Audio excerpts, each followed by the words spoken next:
Hey friends, hope you're all doing well. We're doing okay too, just really tired since we've been working non-stop. We wanted to answer a question many of you ask: how does our publishing process work? Most of our audiobooks are first posted on Patreon as paid content. They stay behind a paywall for a few months. After that, they become free to access on Patreon forever. Then, a few weeks later, we upload them to other platforms like YouTube, Facebook, and Twitter, X. Lately, our community hasn't been growing much, and we could really use your help. Please share our site in your Facebook groups, Discord servers, Reddit threads, Twitter, X, or with any friends who might be interested. Every little bit helps and we really appreciate it. Thanks a lot for being with us and supporting what we do. Chapter 1, Awakening and Unlocking 2 Talent. Hidden Leaf Village. Year 29. In a quiet courtyard within the Uchiha clan's estate, inside a modest room, swish. A thin and frail 6-year-old boy named Kaido Uchiha suddenly sat upright, his eyes snapping open just as he successfully extracted his first strand of chakra. This is... At that moment, a torrent of unfamiliar yet oddly familiar memories surged into his mind. For a long while, Kaido remained stunned, slowly processing the flood of memories while glancing around his surroundings. His thoughts raced. Did I just transmigrate? I didn't expect to awaken memories of my past life only now. And to think, I've ended up in the Naruto world of all places. After much effort, he finally digested the chaotic recollections of his past life. And then, a voice echoed faintly within his mind: upon first contact with extraordinary power, insight awakens. 2 innate talents have been unlocked, space-time gate and heaven rewards diligence. This message reverberated through Kaido's consciousness, followed by a sudden influx of information, details about his 2 newly unlocked talents, their capabilities, and how to use them. At the same time, within his sea of consciousness, 2 mysterious runes began to form. One appeared as a profound and ancient portal, while the other took the shape of a 12-sided crystalline structure. They hovered in his mind's eye, perfectly balanced and facing each other. Hiss. When the rush of knowledge finally settled, Kaido's eyes lit up. He gasped softly and thought with excitement, did I just get my cheat powers? This is amazing. The abilities were nothing short of extraordinary. Space-time gate talent. He starts with a small intermediary gate, a 10-kilometer wide dimension connected to the One Piece world. With this gate, Kaido can freely travel between the worlds of Naruto and One Piece. Furthermore, anyone with an affinity score of 80 or above toward him can be bound to the space-time gate, gaining the ability to traverse between the 2 worlds. Kaido, however, retains absolute authority over the gate. If someone bound to the gate betrays him, their connection to the gate will be severed, and they will lose all memories and benefits associated with it. Affinity score ranges: 0 to 9 stranger, 10 to 29 friendly, 30 to 59 close friend, 60 to 79 confidant, 80 to 89 trusted ally, 90 to 99 life companion, 100 devotion to death. Heaven rewards diligence talent. With this talent, any effort or training yields rewards and progress. When pushed to the limit, Kaido can gain enlightenment and develop superior techniques, skills, or abilities. The more preparation and experience accumulated in similar areas, the more powerful the breakthroughs will be. With these 2 talents, I finally have a real shot at the future. Kaido thought with relief. If it weren't for this, my frail, sickly body and the burden of being Uchiha might have meant an early death, but now everything will change. After calming down, Kaido focused his thoughts, and an attribute panel, visible only to him, appeared in his mind. Kaido Uchiha, talents, space-time gate, heaven rewards diligence, lifespan, 6 months, chakra attributes, water, wind, fire, earth, yin, skills, Uchiha chakra refinement jutsu, 1 out of 100, beginner, traditional medicine, 2,314 out of 10,000, proficient, live force jutsu, 1 out of 5,000, small success, skill mastery levels, beginner, skilled, proficient, small success, great success, mastery. 6 months. The moment Kaido noticed his lifespan, his joy vanished, replaced by a deep frown. I knew this body was weak, but I didn't realize it was this bad. He muttered. I'll need to find a way to improve my health and extend my lifespan first. Otherwise, no matter how powerful my talents are, they'll be wasted. His gaze shifted to the skill panel, specifically the life force jutsu. This skill, along with his knowledge of traditional medicine, was a gift from his past life, a memory of a desperate battle against terminal illness. As a medical expert, he had developed the life force jutsu to extend his life past his original prognosis of 20 years, ultimately surviving until 30. Let's see if the life force jutsu still works in this life. Determined, Kaido began to practice the familiar movements of the technique. Despite feeling slightly tired afterward, He also sensed a faint improvement in his body. Then, a notification popped up: you practiced the life force jutsu once. Proficiency +1. Lifespan +1 day, it works. Kaido exclaimed in delight, noticing his lifespan increase by 1 day on the panel. If I can gain a day for every session, I'll just practice it several times daily to buy myself more time. With a plan in mind, he calmed down and shifted focus to his broader health concerns. My next steps should be to fully restore my body. I'll combine my medical knowledge with resources from both worlds to address my congenital issues and build a strong foundation for training. Without that, becoming stronger is impossible.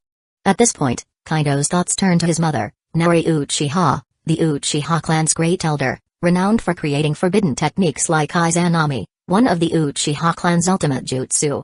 Her health had also been deteriorating over the years, and without proper treatment, she might not have much time left. Mother is crucial to my plans, Kaido thought. She can help stabilize the clan and assist me in the One Piece world while I'm still weak. I'll need her support to survive and gather resources there. With this resolve, Kaido decided to reveal his talents to her and figure out a way to prolong her life as well. He stepped out of his room and into the living room. Naori, who had been waiting for him, turned and smiled warmly. You're done already. Congratulations, Kaido. You've successfully extracted chakra. Her joy was evident, but there was also a hint of worry in her eyes. She had always been aware of her son's determination to grow stronger, despite his frail health. Little did she know, Kaido was no longer the same boy she had known. He was now armed with talents and knowledge that would change both their fates forever. Chapter 2, Naori Uchiha. Thank you, Mom.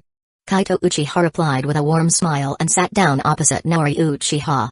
His expression turned serious as he looked at his mother earnestly and asked, Mom, do you trust me? Huh? Naori Uchiha was taken aback at first, but then she smiled gently, reaching out to pat Kaido's head. What kind of silly question is that? Of course, Mom will always trust you. So, is there something you want to tell me? Just say it. She could sense her son's sincerity. Although she felt a little puzzled, her trust in Kaido was unconditional. Thank you, Mom. Kaido's face lit up with a smile. Then, under Naori's astonished gaze, he concentrated his thoughts. A mysterious rune emerged from his forehead and floated before her. He spoke seriously, Mom, please touch this mark and choose to agree in your heart. If you have questions, I'll explain after. Is that okay? Rather than explaining everything up front, he decided to bind his mother to his space-time gate talent first. This would make everything clearer afterward. As he had predicted, from the moment he saw his mother, his innate talent had confirmed her maximum affinity toward him, a perfect score of 100, she was indeed his mother. She met all the requirements for binding. No need for unnecessary complications, direct action was best. Oh? Naori examined the mysterious mark, then glanced at her son's solemn face. After a moment's thought, she nodded. All right. The next second, she reached out and touched the mark. Instantly, information surged into her mind. She realized that the mark represented a contract. By binding with Kaido, she would gain immense benefits but also be somewhat tied to him. Although surprised that her son had gained such a peculiar ability, her trust in him outweighed any doubts. Without hesitation, Naori Uchiha mentally agreed. The rune transformed into a streak of light, entering her body and settling in her mind. Within moments, it formed into a gate-shaped symbol in the center of her consciousness. Information about the mark's functions and restrictions flooded her thoughts. This. A gate to other worlds? Processing the information, Naori's face shifted to astonishment. She looked at Kaido and asked, Kaido, what is going on here? Kaido smiled slightly and explained, it's nothing much. When I first successfully extracted chakra, I suddenly awakened this talent. Along with it, I received a mysterious inheritance containing knowledge about our world, this space-time gate ability, and information about other worlds. Inheritance? Talent? Naori frowned slightly. Such things are unheard of, it's incredibly mysterious. Kaido, could this be the legendary sage's inheritance? As the elder of the Uchiha clan, Naori had read numerous historical records, including some detailing the possible existence of the Sage of Six Paths beyond myth. A sage's inheritance? Perhaps. Kaido shrugged noncommittally. His tone turned serious. Mom, that doesn't matter now. What's important is that this is a huge opportunity for us. The key is to use this inheritance and the resources from other worlds to restore our health, extend our lives, and then consider other matters. Don't you think so? I've received medical knowledge from the inheritance. I can see that your health isn't in great condition either. If we don't address this, nothing else will matter. Hearing this, Naori's eyes brightened. She asked hopefully, Does that mean the inheritance has a way to cure your congenital weakness? Yes. Kaito nodded firmly. It includes a life force technique that can regulate the body and improve health. I've already tried it, and it works. Although the effects aren't immediate, with long-term practice, it will definitely prolong life. This is what my talent tells me. Oh? Nori smiled knowingly, thinking, it seems my little Kaito has some secrets, but that's fine. As long as it doesn't harm him, I don't need to dig deeper. A mother doesn't need to know every detail, ensuring her child's safety is enough. Mom, I'll teach you the life force technique now. Try practicing it and see if it helps you.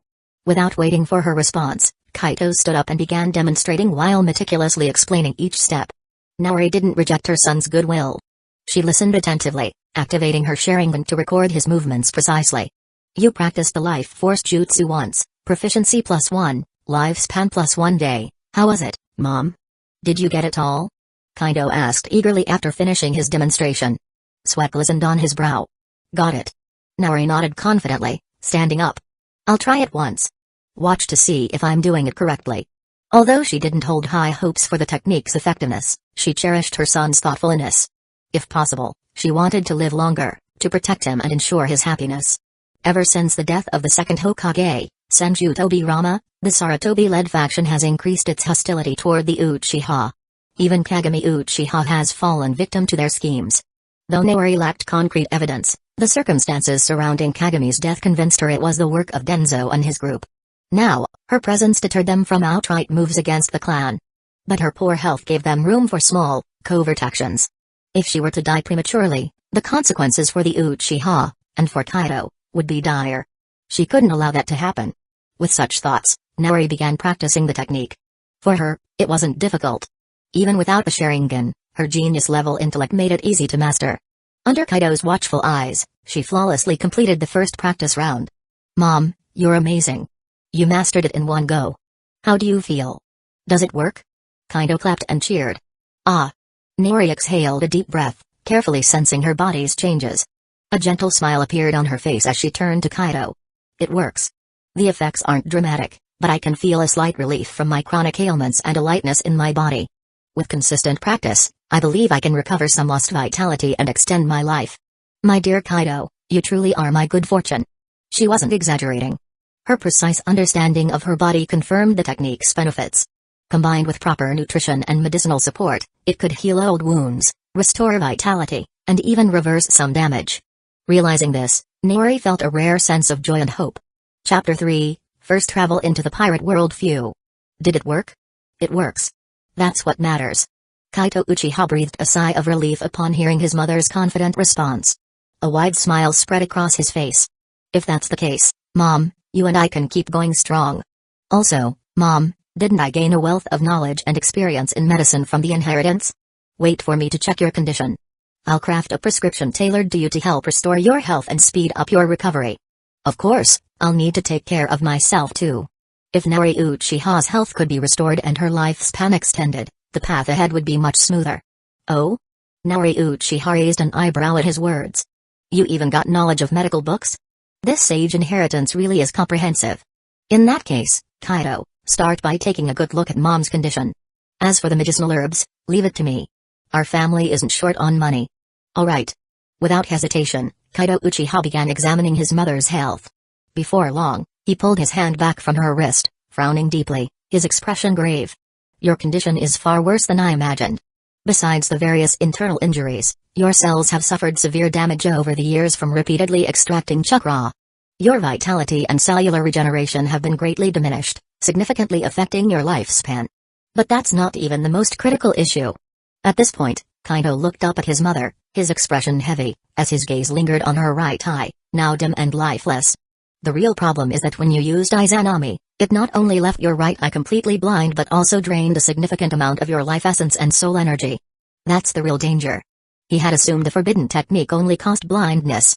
He hadn't expected this. Noticing the thoughts on Kaito's face, Nori Uchiha smiled gently. I didn't realize the medical inheritance you received was so profound, it can even detect such things.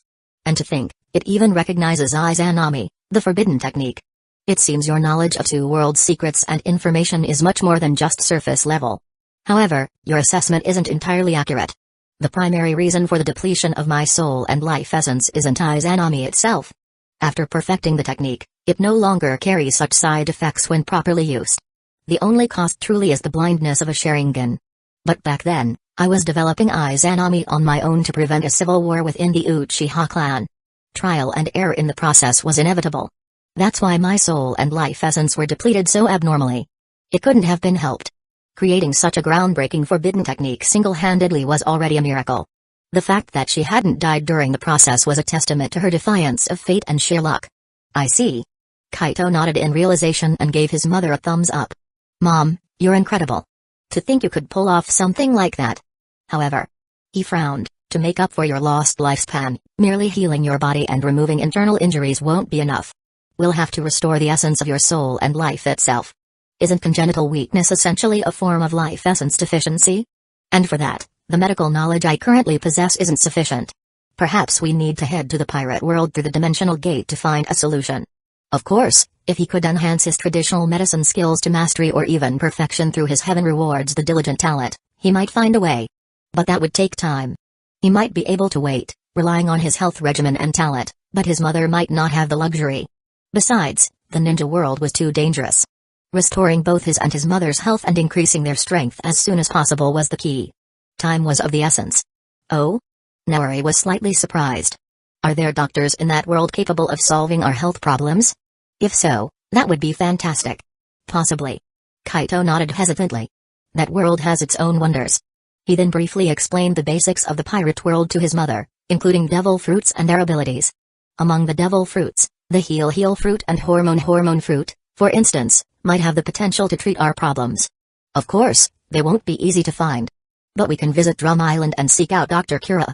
She not only possesses extraordinary medical skills but is rumored to have knowledge of a longevity medicine. Even if she can't completely cure us, she should be able to significantly improve our conditions, extending our lifespans and buying us more time to find a permanent solution. The best part is that she's relatively easy to locate. Turning to his mother, Kaito said, So, Mom, we should plan to visit the pirate world as soon as possible and find Dr. Kira to help us. All right. After a moment of thought, Naori nodded in agreement. She then asked, But how long do you think it will take us there? I'll need to arrange matters within the clan beforehand. Kaito hesitated. I'm not sure about that yet. I don't know where we'll end up on the other side. Why don't we go there together now to get a sense of our location, then return? He also needed to confirm the timeline of events in that world. Hopefully, the plot hasn't started yet. He thought to himself. Sounds good. Naori didn't object. I'm free today anyway. Shall we head there now? Do I need to prepare anything? No need. Kaito shook his head. We can come back anytime, so there's no need for additional preparations. But I'm not sure how safe it will be there, so please keep an eye out for me. I'm still pretty weak. It would be a disaster if I got wiped out right after arriving. Leave it to me. Naori smiled and playfully waved a fist. Your mom's pretty strong, you know. Got it. Kaito smiled back, grabbing Naori's hand. With a thought, he activated the dimensional gate rune in his mind. The next moment, he and Naori vanished from the room. Pirate world, Grand Line. In a place between Waters 7 and the Sabati archipelago in a certain stretch of sea, two pirate crews were locked in a fierce battle. On one side was the fleet from Amazon Lily, while the other was the Frenzy Shark slaver crew, infamous for their human trafficking. Get us closer. Capture them. Those women warriors from Amazon Lily are premium goods, we'll make a fortune selling them. Hi ha ha ha. Leave it to us, boss. Attack. The battle had only lasted 10 minutes, but the Kuja pirates were already at a clear disadvantage, being pushed back and forced into defensive positions. Big sister, what do we do? Everyone's in danger. Sandersonia clung to her elder sister with a look of terror. Yeah, big sis. Should we step in and help? Marigold asked anxiously. Chapter 4, The Power of Uchiha II. 12-year-old Hancock began to speak but suddenly froze. Her expression changed drastically as she whipped her head toward the ship's cabin. Instinctively, she pushed her two younger sisters behind her and shouted toward the cabin, Who's there? Come out. Her heart raced as she thought, could an enemy have already infiltrated the ship? At that moment, a voice came from inside, accompanied by the sound of footsteps. Relax. We're not your enemies, just accidental intruders. Could you tell us where we are?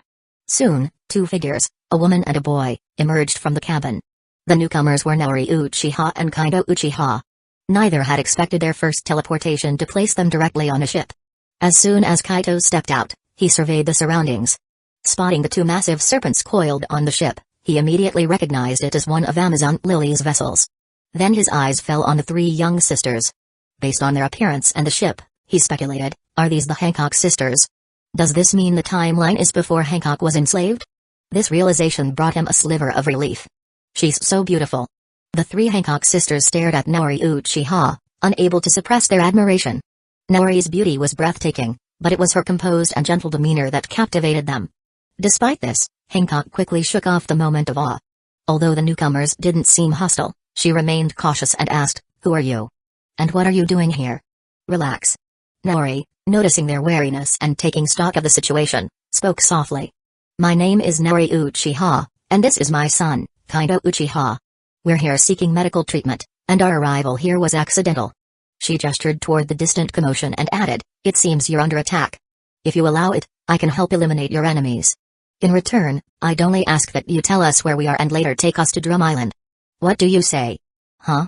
Hancock was momentarily stunned. "Medical treatment? Drum Island? You will really help us?" "Ha ha ha ha." Before Hancock could respond, a grating laugh echoed from afar, drawing everyone's attention. A hulking pirate, over 2 meters tall with a rugged and grotesque appearance, emerged with a sneer. His greedy gaze swept over Naori and the sisters as he taunted, "Well, what do we have here? Not just 3 little beauties, but also a stunning older beauty and a pale, frail boy. Such a pity, though, he looks like he won't last long. Otherwise, he might have fetched a good price." Kaito glared silently, thinking, if I weren't so weak right now, you'd already be dead. Less than 1 second as it should. Give up and surrender quietly, and you might suffer less. The pirate threatened with a wicked grin. Naori paid him no mind, instead turning back to Hancock. "Wait a moment. Let me deal with this trash first." "You dare?" The pirate, incensed, raised his massive blade to strike. Before he could act, Naori locked eyes with him. Her left Sharingan spun, morphing into a unique Mangekyo pattern. Ganjutsu, Sharingan. The pirate froze mid-motion, his body stiff as a board. With a flicker of movement, Naori dashed past him. Moments later, blood spurted from his neck, and his severed head hit the deck, his lifeless eyes wide open in disbelief. Fire style, Phoenix Flower Chlorid Jutsu. Fire style, Dragon Flame Jutsu. Wind style, Vacuum Blade. One jutsu after another erupted from Naori as she unleashed her arsenal against the invading pirates. The battlefield transformed into Naori's personal stage. Her efficiency in eliminating enemies was terrifying. The remaining pirates, already shaken by the swift deaths of their leaders, fled in disarray. Within minutes, the fight was over. Of the 100 or so enemies, only a dozen managed to escape, while the rest lay defeated by Naori's hand. "Your mother is amazing." The Hancock sisters had watched the entire spectacle, their eyes sparkling with admiration as Hancock turned to Kaito. "Of course," Kaito replied with a proud smile. "She's Naori Uchiha, after all. Thank you so much for saving us." The leader of the Kuja pirates, though wounded, approached Naori with gratitude. "May I ask who you are?" "We're just passing through." "No need to make a big deal of it," Naori replied with a warm smile as she walked back toward Kaito and the sisters. Then she addressed Hancock. "I've held up my end. Now, would you mind taking us to Drum Island?" Hancock hesitated, glancing toward the leader for guidance. The leader, understanding the situation, nodded and said, "Drum Island? You mean the one known for its advanced medicine? Of course, we'll take you there. Your kindness is something we'll never forget. However, many of us are injured, and we've already sent a request for reinforcements to our former captain. We'll need to stop at Sabati Archipelago for repairs and recovery first. Once we're ready, we'll escort you to Drum Island. Would that be acceptable?" Naori turned to Kaito. "What do you think?" "That's fine," Kaito said with a nod. "This will give us a chance to meet Shakayaku and Rayleigh. Then it's settled," Naori replied, smiling. "Thank you for your help." The leader heaved a sigh of relief and immediately arranged for Hancock to prepare quarters for the mother and son. Meanwhile, the Kuja pirates began tending to their wounded, repairing the ship, and cleaning up the battlefield. Chapter 5, Pirate World Wonders. Does this room suit you? Would you like me to arrange 2 separate rooms? Hancock led Kaito Uchiha to a spacious and elegant cabin, pausing to ask her question with some politeness.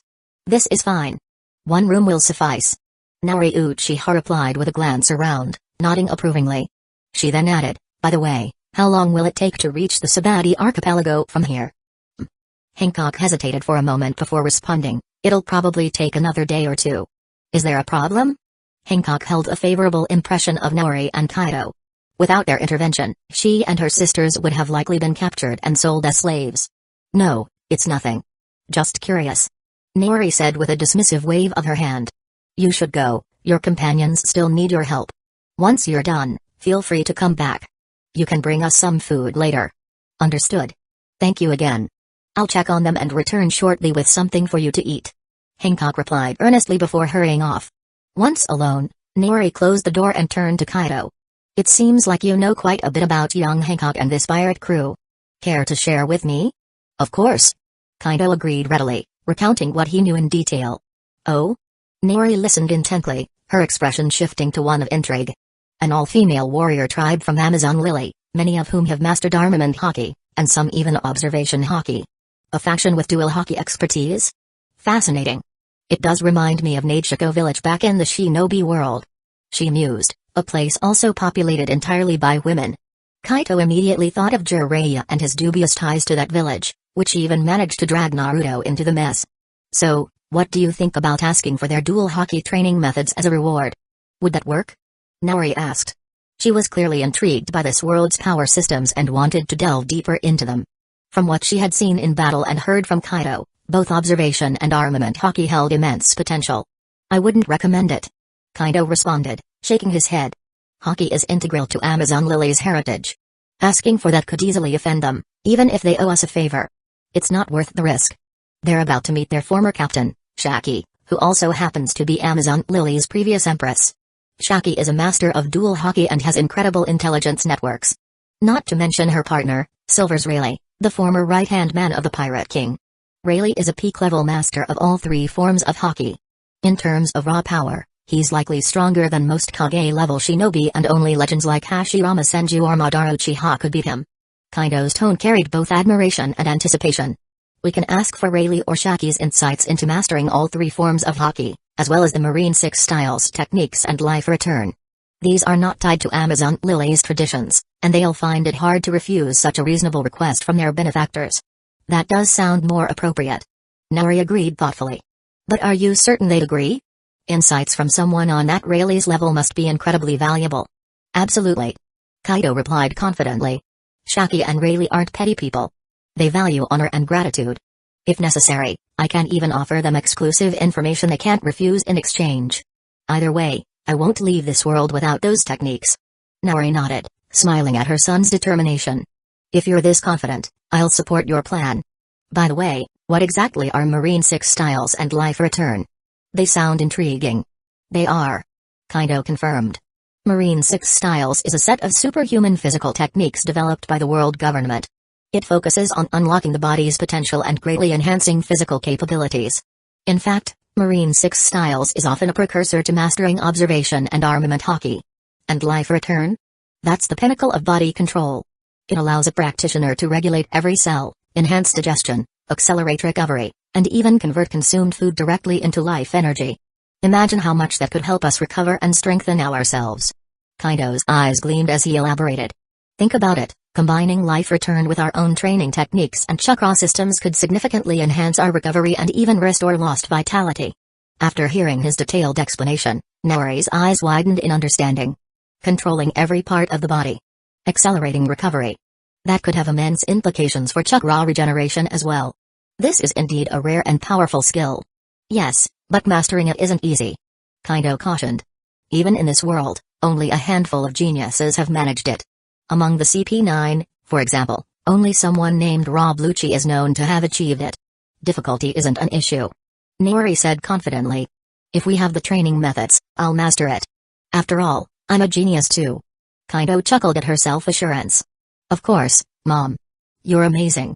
By the way, Kaido continued, have you noticed how much stronger the people of this world are compared to those in the shinobi world? I have. Naori replied, nodding. The sheer vitality and resilience of their bodies are remarkable.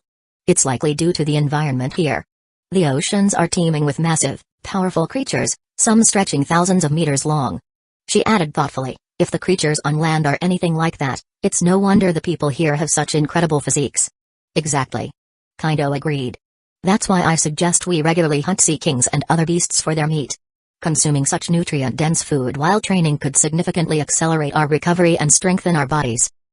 An excellent idea. Naori said with approval, her gaze determined. Chapter 6, Future Uchiha Leader. I agree. Naori Uchiha nodded with certainty. Even if you hadn't mentioned it, I was already planning to do this. Such a valuable resource for strengthening the body cannot be wasted. In the future, we can even consider providing seeking meat to loyal and reliable clan members. Strengthening their power will ultimately benefit you when the Uchiha clan's future falls into your hands. Unfortunately, not everyone meets the requirements for a summoning contract. Otherwise, we could send people here to establish a stable base and hunt sea kings and beasts long term. That way, I wouldn't have to personally get involved. Pausing, Naori turned to Kaido Uchiha. Once your health improves and your strength grows, I'll help you gradually build your reputation within the clan. I'll arrange for some children from the clan to follow you, learn from you, and grow close to you. That way, it'll be easier for you to earn their loyalty and contract them later. What do you think? It was clear that Naori had been planning meticulously since discovering her son's unique abilities. She had arranged everything perfectly, ensuring Kaido wouldn't need to overthink or worry about such matters. Originally, Naori had considered supporting Fugaku Uchiha, the third elder's son, as the next clan leader. But now, her thoughts had changed. Her son was the better choice. Fugaku lacked the decisiveness and resilience needed for leadership. Naturally, Kaido saw no reason to refuse. Alright, I'll follow your lead, Mom. Having such a capable mother saved him countless headaches. Kaido felt lucky he had bonded with her first. By the way, Naori said, breaking the momentary silence, what do you think about me leaving a shadow clone in the ninja world, or here? If we stagger the timing, could it last? If it works, it would make things much more convenient. Otherwise, the time spent traveling back and forth could disrupt her ability to manage matters in the ninja world. Initially, she hadn't planned to stay long. This trip was meant to explore the area, but their unexpected landing on a pirate ship and subsequent rescue of the Kuja pirates had forced her to change her plans. We could try. Maybe. It's possible? Kaido replied, though not entirely confident. Then let's give it a shot. They immediately conducted an experiment. To their surprise, it worked flawlessly. A shadow clone could remain active in either the ninja world or the One Piece world, even while the original body was in the other. Moreover, Kaido discovered he could establish markers at any location he had visited and teleport to those points, even onto people or objects like ships. This revelation was groundbreaking. It meant he could freely teleport between places he had been before, not just in the One Piece world but likely in the ninja world as well. If not for his current lack of strength and the timing being inappropriate, he would have already begun exploring other maps. With this ability, we could even temporarily return home to rest for a few days. Kaido suggested. Once the ship reaches Sabiti Archipelago, we can teleport back. What do you think, Mom? Naori pondered for a moment. It's better for us to stay here, just in case something goes wrong or someone detects the shadow clone. After all, we don't yet fully understand whether observation haki can distinguish shadow clones. Then, she smirked and playfully pinched Kaido's cheek. And did you forget you've only just extracted a small amount of chakra? You haven't even mastered the shadow clone jutsu yet. And with your current condition, it's not suitable to extract more chakra or practice such techniques. Kaido froze, realizing his oversight. I totally forgot. Looks like I need to speed up my recovery. Don't rush. Naori said with a light chuckle. She patted his head gently, offering reassurance. Take it slow. You'll get better soon. Okay, Mom. I'll continue practicing the life force jutsu. I don't think I've hit today's limit yet. With that, Kaido stood and began training again, eager to test his current limits. Alright, I'll join you. Let's work on restoring our bodies together. Naori smiled warmly and followed suit, beginning her own training alongside him. You have practiced the life force jutsu once. Proficiency +1. Lifespan +1 day, you have practiced the life force jutsu once. Proficiency +1. Lifespan +1 day, after 2 rounds, Can't keep going. Kaido collapsed onto the floor, panting heavily. Wiping the sweat from his face, he decided to stop. His body was sore all over, and a strong hunger gnawed at him. Even with the life force jutsu, his body required sufficient energy and nutrition to sustain further training. Naori, however, was far from reaching her limit. Seeing her son's exhaustion, she continued her training while offering encouragement. If you've hit your limit, rest for now. I'll keep training. I need to regain my peak strength as soon as possible. Her strength had significantly waned over the years due to her health issues. In such a dangerous world, she needed to restore herself quickly. Alright. I'll work on refining medicinal recipes to restore our bodies.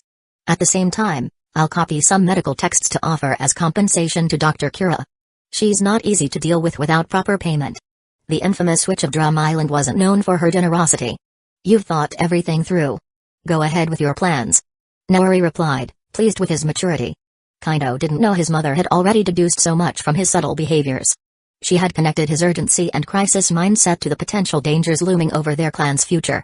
It seems like our clan and the Uchiha's future must be facing grave challenges. Naori thought while training, her heart heavy with concern. Meanwhile, Kaido returned briefly to the ninja world to gather blank paper.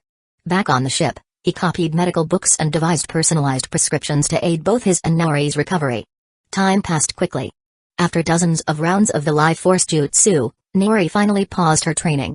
Chapter 7, Restoration of Life Essence. Knock, knock, knock. The sound of knocking and Hancock's cheerful voice came from outside. Miss Naori, may I come in? It's time to eat. Come out and join us for dinner. With a creak, Naori Uchiha opened the cabin door and greeted Hancock with a warm smile. Have you eaten yet? Thank you for letting us know. Please, lead the way. She turned to glance back at Kaido, motioning for him to follow as she walked out with Hancock. Kaido put down his pen and quickly got up to join them. Before long, they arrived at a large dining hall. Lady Naori, welcome. Welcome. Thank you for saving us earlier, Lady Naori. Expressions of gratitude and admiration echoed from the Kuja warriors gathered there, their eyes filled with respect and awe. It was clear that a strong female leader like Naori struck a chord with the warriors of Amazon Lily. Of course, some of the more playful warriors couldn't resist teasing Kaido, which left him exasperated. What's with these people? He thought, his face darkened in embarrassment. All right, now that Lady Naori has arrived, let's eat. The leader of the group announced. She gestured to Naori and Kaido to take seats at the head of the table. Once they started eating, the others followed suit. Naori took her first bite of the meat and immediately paused. This meat. Warmth spread from her stomach to her entire body, and a stream of vitality coursed through her veins. Her eyes lit up in surprise. This was no ordinary food. The meat was rich with vitality and nutrients, comparable to rare medicinal treasures in the ninja world. Is this seeking meat? She asked the leader beside her, keeping her expression composed despite her astonishment. Yes, Lady Naori. The leader replied with a smile. It's a meat from an ordinary seeking just about 100 meters long. Does it suit your taste? Naori nodded with a polite smile, though her thoughts raced. If meat from 100-meter-long seeking has such an effect, what about several hundred or even 1,000 meters long? She could already feel her body greedily absorbing the energy. Years of damage from over-extracting chakra and the loss of life force were being visibly reversed, her complexion becoming healthier and more vibrant. Meanwhile, Kaido wasn't faring as well. He struggled to digest even a small piece of the meat, his weak stomach overwhelmed. The nutrients and vitality seeped into his system at a snail's pace. Still, the gradual absorption brought warmth to his body, soothing the fatigue and soreness from earlier training. My digestive system is this weak? He thought grimly. After a few more cautious bites, Kaido decided to stop. He addressed his mother and the leader. Mom, I think I've had enough for now. I'll take some of this back to the room and eat later. Naori glanced at him, reading the exhaustion in his expression. Understanding his unspoken concerns, she nodded. All right. Take care of yourself. Turning to the leader, she added, I'm sorry for the trouble. My son's health is still very fragile. No trouble at all. The leader said with a reassuring smile. We hope he recovers soon. Don't worry, we'll get you to Drum Island for treatment as soon as possible. Then she turned to Hancock. Hancock, escort Kaido back to his room. All right. Hancock replied reluctantly, setting aside her food. She motioned for Kaido to follow her as he carried a large plate of meat back to the room. On the way back, Hancock glanced at him sympathetically. You're really sick, aren't you? I hope you get better soon. I will. Kaido replied with a faint smile. Checking her affection level through his unique ability, he noted that Hancock's favorability had reached 52, a respectable level. If I were strong enough to save the three sisters myself, instead of relying on my mother, their goodwill might have already reached the threshold for forming bonds. He thought regretfully. Soon, Hancock left him alone in the room. After setting down the plate, Kaido stretched and felt his body loosening up. The rest he'd gotten and the nourishment from the seeking meat had done wonders for his soreness and fatigue. He started practicing the life force jutsu. As he moved through the forms, he could feel the seeking meat in his stomach digesting faster. Warmth radiated from his core, spreading throughout his body. You practiced the life force jutsu with seeking meat as support, proficiency +3, lifespan plus 3 days, life essence plus 0.01, whoa. Not only did my lifespan gains increased 3 times, but it's even restoring my life essence. The restoration of life essence directly addressed the root of his congenital deficiencies. Could I fully heal myself just by eating seeking meat and practicing the life force technique? Kaido's excitement grew. He had clearly underestimated the benefits of seeking meat for a ninja like him. Meanwhile, Naori remained in the dining hall, continuing to eat and practice. As her body soaked in the vitality, she felt her strength gradually returning. Her years of decline were being reversed bit by bit. Her thoughts turned to the life force technique. The seeking meat combined with practicing. Perhaps this truly is a miracle remedy for us. We may recover sooner than I hoped. Chapter 8, Full Recovery. Let's keep going. With such impressive results and the evident ability of the life force jutsu to accelerate the digestion of seeking meat, why stop? Even better, with the assistance of seeking meat, Kaido Uchiha felt little fatigue or soreness. Instead, he found himself in an increasingly better state. Determined, he resumed practicing the technique over and over.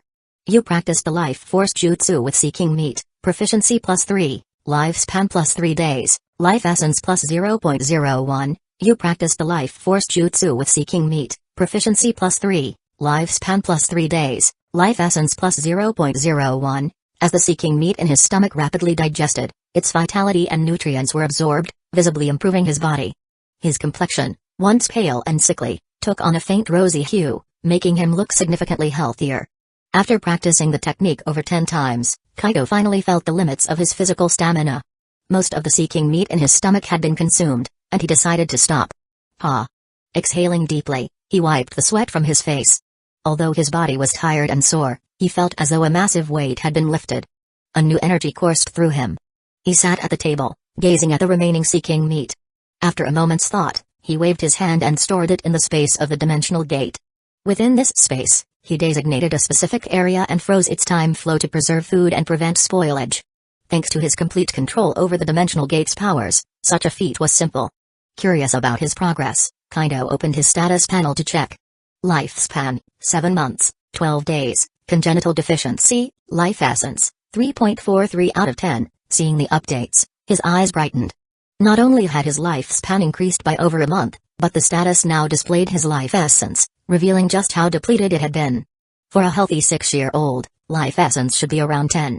Mine's ridiculously low, no wonder my lifespan was so short. With the current method, I can recover 0.01 life essence per cycle of training with seeking meat. Right now, my daily limit is about 15 cycles, but as my life essence and body improve, I'll definitely be able to train more each day. At this rate, without relying on any additional treatments, it'll take roughly 60 days, 2 months, to fully restore my life essence and overcome my congenital deficiencies. His heart soared with excitement. 2 months to full recovery. That's way shorter than I expected. Amazing. For a moment, Kaido allowed himself to daydream about restoring his health, mastering his talents, growing stronger, unifying the ninja world, and dominating the pirate world. That day isn't far off, he declared, clenching his fists confidently. What isn't far off? The voice of Naori Uchiha came from the doorway, followed by the sound of it opening. She entered and immediately noticed the change in her son. His vitality was markedly improved, and he looked healthier than before. In an instant, she appeared in front of him, her eyes wide with excitement. Grasping his hand, she used her chakra to sense his physical condition. When her observations confirmed her suspicions, she gazed at him with joy and surprise. How did you recover so much, so quickly? Is this the effect of the seeking meat? Yes. Kaido nodded, pointing toward the door to indicate they should speak privately. Understanding, Naori waved her hand, using chakra threads to close the door before turning back to him. Kaido began explaining. It's the combination of seeking meat and the life force jutsu. When I realized my digestion was too weak to handle the meat effectively, I decided to try using the technique to aid the process. The results were beyond my expectations. The combination not only doubled the effectiveness of my training but also significantly reduced fatigue and soreness, allowing me to train more. Most importantly, he continued, my natural talent confirmed that this method actively restores my life essence. If I keep this up, I estimate it'll take less than 2 months to fully recover from my congenital deficiencies and gain a truly healthy body. And if we add some tailored medicinal treatments, it'll be even faster. Really? Naori's voice trembled with excitement. This method can truly heal your congenital deficiencies? Yes, absolutely. Kaido confirmed with a nod. And I believe it can also help restore your lost life essence. You should practice the technique with me using this method. With your physique and digestion, you'll likely recover much faster than I will. Of course, you'll also need to improve your mastery of the life force jutsu for the best results. Kaido's own mastery of the technique was at an intermediate level, far exceeding Naori's beginner proficiency. Alright, I'll follow your lead. Naori's eyes softened as she lovingly stroked her son's face before moving to a corner of the room to begin her own training. Kaido returned to his work, continuing to copy medical texts while occasionally glancing at his mother's progress, offering pointers when necessary. Thanks to her natural talent, Naori's proficiency with the life force jutsu improved rapidly, progressing to an intermediate level after just a dozen cycles of training. When the seeking meat in her stomach was fully digested, she stopped and returned to her son. Kaido, she said with a bright smile, sitting across from him. I feel like I'm regaining my peak condition. The training not only healed many of my hidden injuries but also restored a significant portion of my life essence. With this method, I believe my life essence will be fully restored in just over 20 days. She sighed wistfully. If only soul essence were as easy to recover. I might have been able to fully regain my peak strength in no time. Still, recovering her life essence alone would vastly improve her lifespan, allowing her to live decades longer.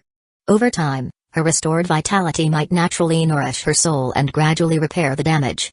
Still, it seemed the possibility of reclaiming her peak strength was no longer a distant dream.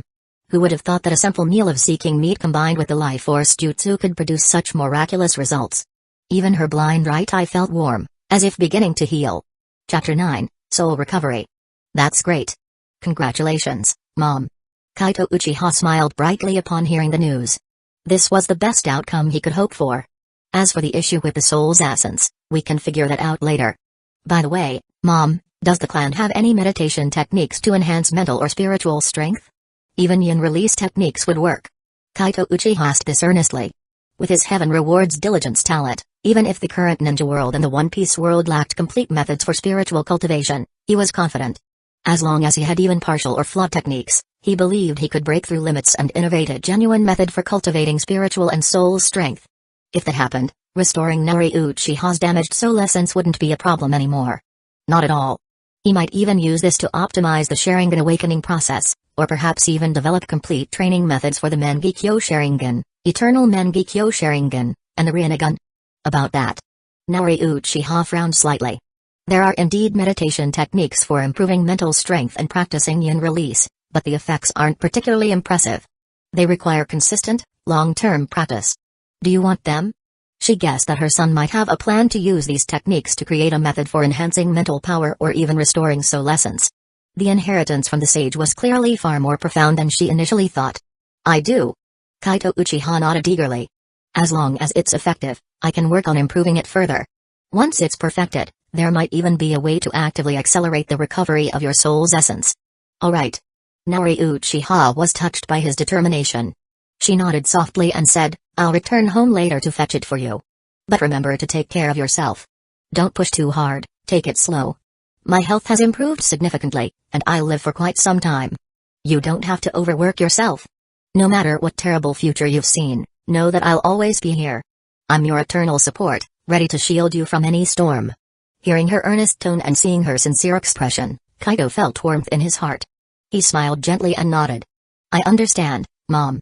But how did you know I have knowledge about the future? Hey. Naori chuckled and playfully tapped his forehead with a finger. You underestimate your mom? You didn't hide it well enough earlier. I could guess bits and pieces. So, what's the future of the Uchiha clan and the ninja world like? Why are you so desperate to save my life and grow stronger? Tell me. She wanted to understand not only to ease her son's burden but also to prepare and plan ahead. She had always preferred calculated moves over fighting uncertain battles. All right. Kaito said after a moment of silence. He asked his mother to set up a soundproof barrier in the room. Then, he explained everything he knew about the future, detailing the Uchiha clan's destruction in the 55th year of the Hidden Leaf's founding under pressure from Sarutobi Hiruzen and Denzo, as well as the events of the Second, Third, and Fourth Ninja Wars.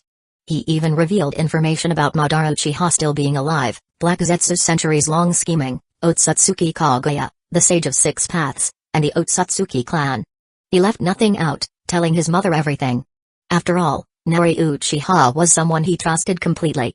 Her affection for him, quantified at 100 points, only because it's the limit, was unwavering and unchanging from the moment he found the dimensional gate. He had no reason to worry about her betraying him. Unbelievable. So that's how the future unfolds. Naori Uchiha's brows knitted tightly as she processed his revelations. Not only is Madara still alive and stirring up chaos, but there's also Black Zetsu, a schemer who's been plotting for 1,000 years. And even extraterrestrial threats like the Otsutsuki clan and people like the Sage of Six Paths appear. No wonder you're under so much pressure. With the power levels of those entities, the current strength of myself and the entire ninja world is completely inadequate. But it's not all bad, we still have time and the resources from the One Piece world. In the future, I'm confident I can grow strong enough to rival or even surpass Madara Uchiha. So don't worry too much. We'll tackle this together. Her confidence stemmed from their unique advantages. Without the One Piece world's resources or Kaido's special abilities, she might have felt hopeless. But with their combined strengths, there was nothing to fear. Right. Kaito smiled warmly. I've always had confidence, but the urgency and pressure can be overwhelming at times. Still, I've never doubted our success. If worst comes to worst, we can hide in the One Piece world and bide our time until we're ready to fight back. Since the day I awakened the Dimensional Gate talent, we've been undefeated. Haha, well said.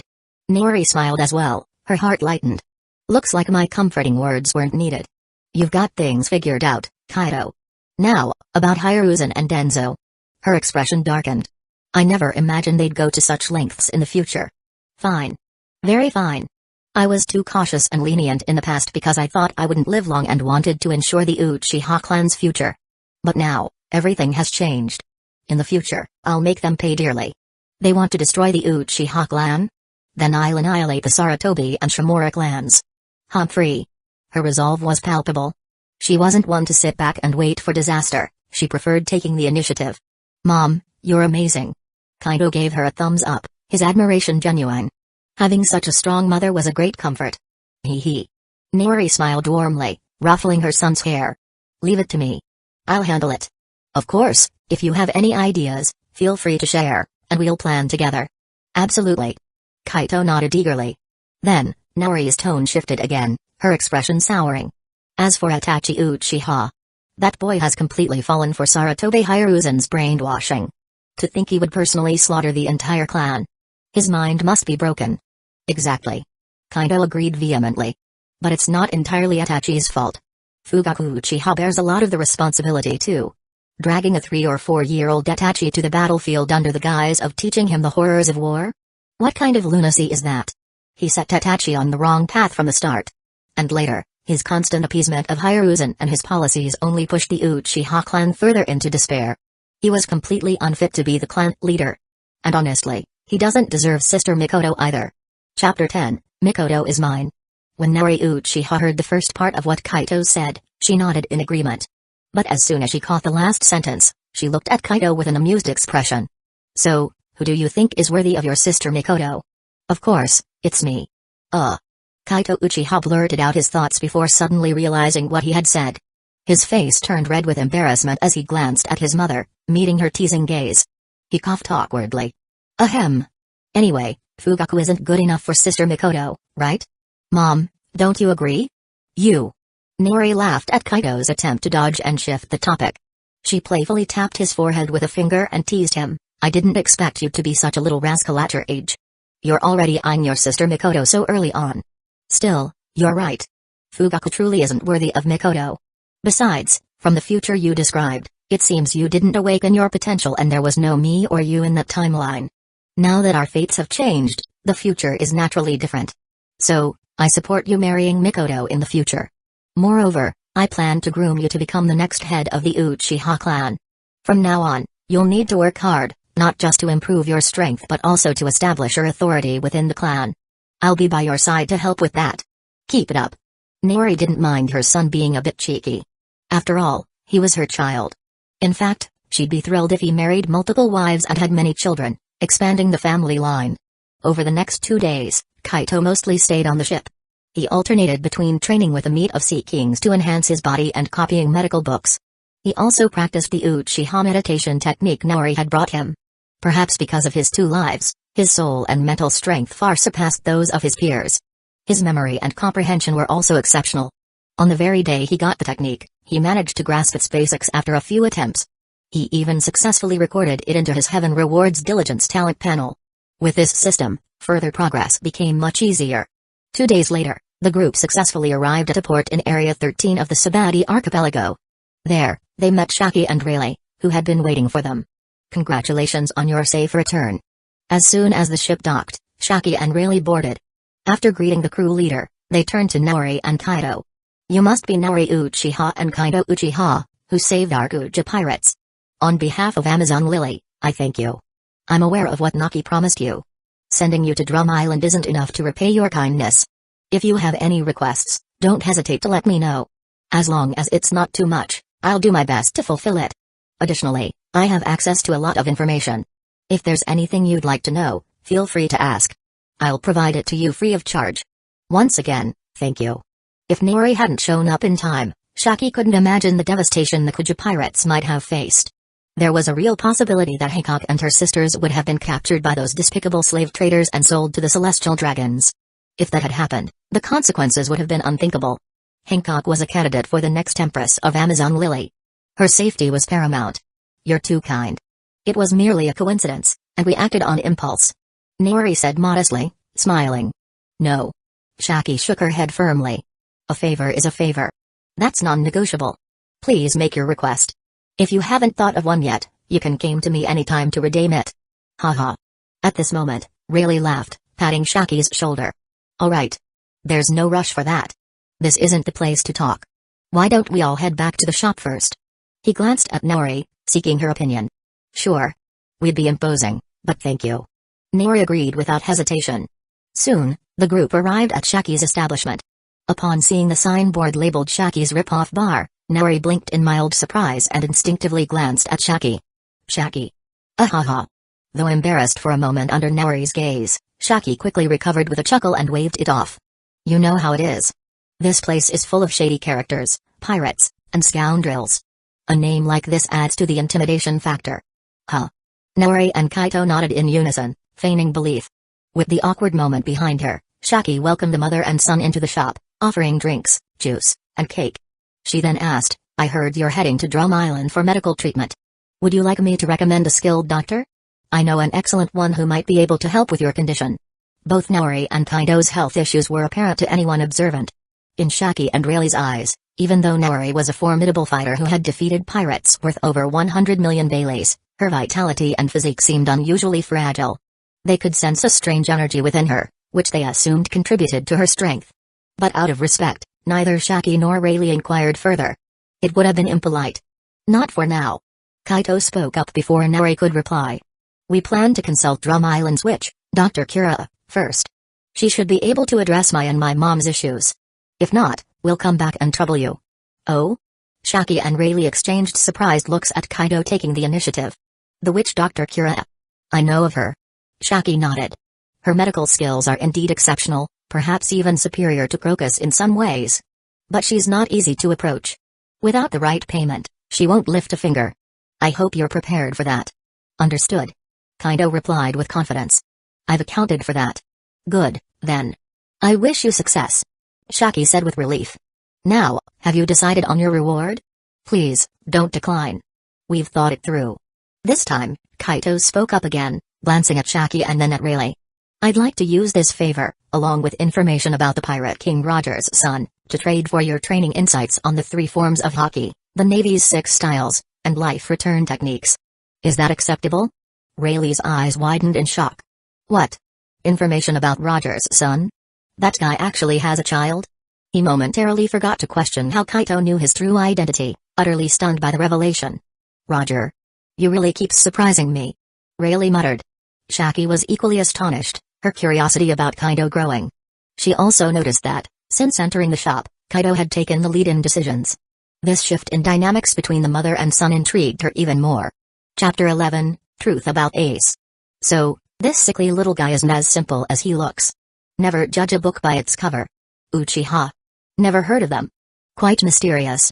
Shaki thought to herself. Kid, are you sure about this information?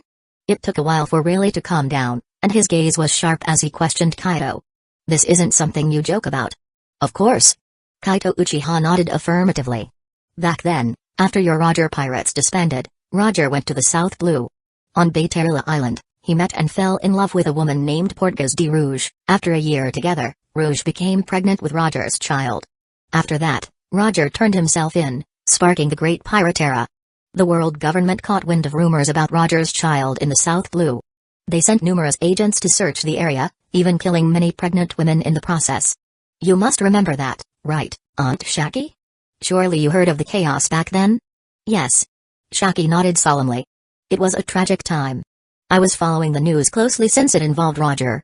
But eventually, the matter seemed to fade into obscurity. Only countless innocent pregnant women and children paid the price.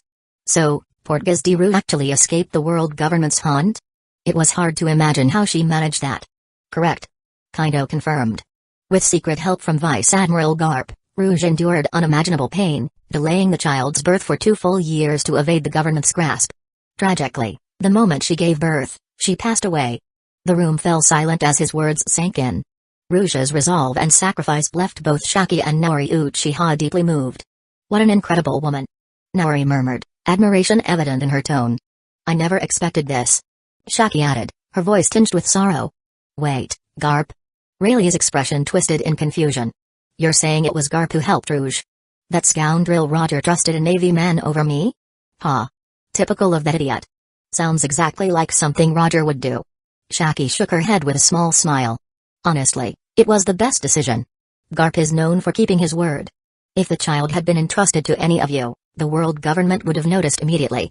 Don't forget how closely they were watching every member of the Roger Pirates at the time. Rayleigh begrudgingly conceded. You're right. We owe Garp a massive favor for this. Still, where is the kid now? Surely not at Manaford, right? The idea of Roger's son being raised as a Marine felt surreal. Rayleigh couldn't decide whether to laugh or cry at the thought. It's not like that. Kaido reassured. Garp took him to his hometown in the East Blue, a place called Fuusha Village. There, he entrusted the boy to a mountain bandit named Didon. Oh, and one more thing. Kaito smirked. Garp even claimed Ace, Roger's son, as his own grandson. He what? It's true. Kaido chuckled. I'm pretty sure Garp did it just to spite Roger, so he could one-up him and make Roger metaphorically call him dad. A bit of petty revenge for dumping such a massive problem on him. Rayleigh and Shaki were speechless for a moment, overwhelmed by the absurdity of it all. A mountain bandit? And claiming Roger's son as his grandson? Rayleigh's eye twitched. Only that lunatic Garp could pull off something so ridiculous. Shaki laughed lightly. If Roger were alive, he'd probably go after Garp with a vengeance. Imagine having to call him dad, he'd lose it. The two shared a laugh, understanding the unique dynamic between Roger and Garp. Still. Rayleigh sighed, his expression turning reflective. Galdi Ace, huh? That's definitely the kind of name Roger would give his kid. No. Kaido interjected. His full name is Portgas de Ace, not Galdi Ace. This isn't just to avoid suspicion from the world government. Ace himself resents his father deeply and refuses to acknowledge Roger as his parent. Rayleigh frowned, his hand tightening around his drink. I see. The boy's had a rough life. It's no wonder he feels that way. Losing his mother and bearing the stigma of Roger's bloodline, it's too much for a child to handle. On top of that, Garp isn't exactly the most nurturing figure. I wouldn't be surprised if Ace ends up walking the path of a pirate someday. Rayleigh muttered, pouring himself another drink. Still, the kid's got spirit. If he's Roger's son, he's bound to do great things. Rayleigh glanced at Kaido. About your request earlier, I'll do it. Give me some time, and I'll write down all my insights on hockey, the 6 powers, and life return for you. But keep in mind. He added, Conqueror's hockey isn't something just anyone can awaken. Even with guidance, it's not guaranteed to improve. If you ever awaken it, come find me, and I'll personally teach you everything I know. Armament and observation hockey are the same. Paper notes will only take you so far. As for the 6 powers, those you can practice on your own. They're primarily about unlocking your body's potential and preparing you to awaken hockey. But life return. That's a different beast entirely. It evolved from the 6 powers but surpasses them. It's incredibly difficult to master. Even I took years just to grasp the basics. Rayleigh's tone grew serious. Don't push yourself too hard with that one. Chapter 12, Hunting Sea Kings. Got it. I'll keep that in mind and pace myself. Kaido Uchiha said earnestly, nodding deeply. Thank you so much, Uncle Rayleigh. Haha, no need to be so formal. Rayleigh chuckled heartily. If anything, I should be thanking you. Not only did you save the children from the Kuja pirates, But you also brought me such crucial information. Exactly. Shaki chimed in, addressing Kaido and Naori Uchiha. Just the information about Roger's son is worth everything you asked for. Honestly, I don't think that even covers the debt of gratitude for saving Hancock and the others.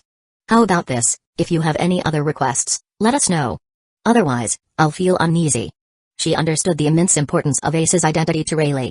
For something this valuable, sharing draining insights felt trivial, especially since Rayleigh was the kind of person who'd willingly teach someone he liked. Kaito smiled and shook his head. That's unnecessary for now. What you've shared is already more than enough. Being too greedy isn't my style. However, he added with a grin, there might be times in the future when I'll need some specific intel. Would it be okay to trouble you for help then? Shaki smiled knowingly. Of course. It's a deal. If you need information, just come to me. I'm well connected when it comes to intel. Still, she didn't think Kaido would truly need her assistance. Given the precise intelligence he had on Ace, it was clear the Uchihas had their own superior network. His words were likely just a courtesy to ease her conscience. After hosting Kaido and his mother for lunch, Shaki returned with the ship's leader to relay some news. She seemed a bit embarrassed as she spoke. Some of our crew are seriously injured, and we also need time to prepare supplies. We estimate it'll take about 5 days before we can set sail. Is that alright? No problem at all. Kaido readily agreed. His and his mother's recovery was progressing steadily, and the delay wouldn't be an issue. In fact, staying here meant access to high-quality seeking meat provided by Rayleigh, which seemed to speed up their recovery even further. By the way, Uncle Rayleigh, Kaido said hesitantly, I'd like to stock up on some seeking meat for the journey ahead. Do you think you could help with that? Buying it outright is just too expensive. Oh? Rayleigh raised an eyebrow but soon laughed. That's easy enough. There are plenty of sea kings in the water, and it's no trouble for me to hunt them. But how do you plan to store the meat? It won't last long without proper preservation. Don't worry about that. Kaido replied with a mysterious smile. I have a special way to store it. It won't go bad. Rayleigh chuckled at Kaido's confidence but didn't press further. After all, devil fruits with strange abilities were common enough in the world. Whatever Kaido had in mind, it wasn't anything outlandish in Rayleigh's eyes. Besides, opportunities like this, where someone else could gather such a resource for free, didn't come often. Having his mother hunt wasn't an option, as her body wasn't in the best condition to use powerful techniques like the Susan Oo. Alright, then. I've got some free time now, so let's head out. Rayleigh said, waving his hand. Hee, thank you so much. Kaido said, grinning. I'll go too. Naori Uchiha added, standing up. Your body isn't fully recovered yet, and it's easy to get into trouble out there. Sorry to trouble you, Rayleigh. Naori said with a polite nod. Haha, it's nothing. Let's head out. We'll take one of the Kuja ships to sea. Rayleigh said, leading the way. Once aboard the Kuja ship, led by Naki, the group set sail. About 10 kilometers out, the ship came to a stop, and Rayleigh dove directly into the water. Boom. Boom. The sea roared as thunderous sounds echoed from below, causing the surface to churn violently. Gulu gulu. Splash. Soon, an enormous, unconscious sea king resembling 100-meter-long serpent surfaced. Its body was at least 5 meters in diameter. Rayleigh emerged from the water beside the creature, calling to Kaido, how about this one, kid? Is it enough, or do you need more? More, please. 10 more of similar size would be perfect? Sorry for the trouble, Uncle Rayleigh. Kaido replied eagerly before glancing at his mother. Naori chuckled, shook her head, and effortlessly grabbed Kaido by the back of his collar. She leapt from the ship, landing gracefully on the water's surface. Oh? Rayleigh and the crew were visibly surprised. Walking on water? Must be that mysterious energy. Rayleigh muttered, noticing the chakra beneath Naori's feet. Well curious, he refrained from asking further. Alright, I'll hunt 10 more, but they might not all be serpents like this one. No problem.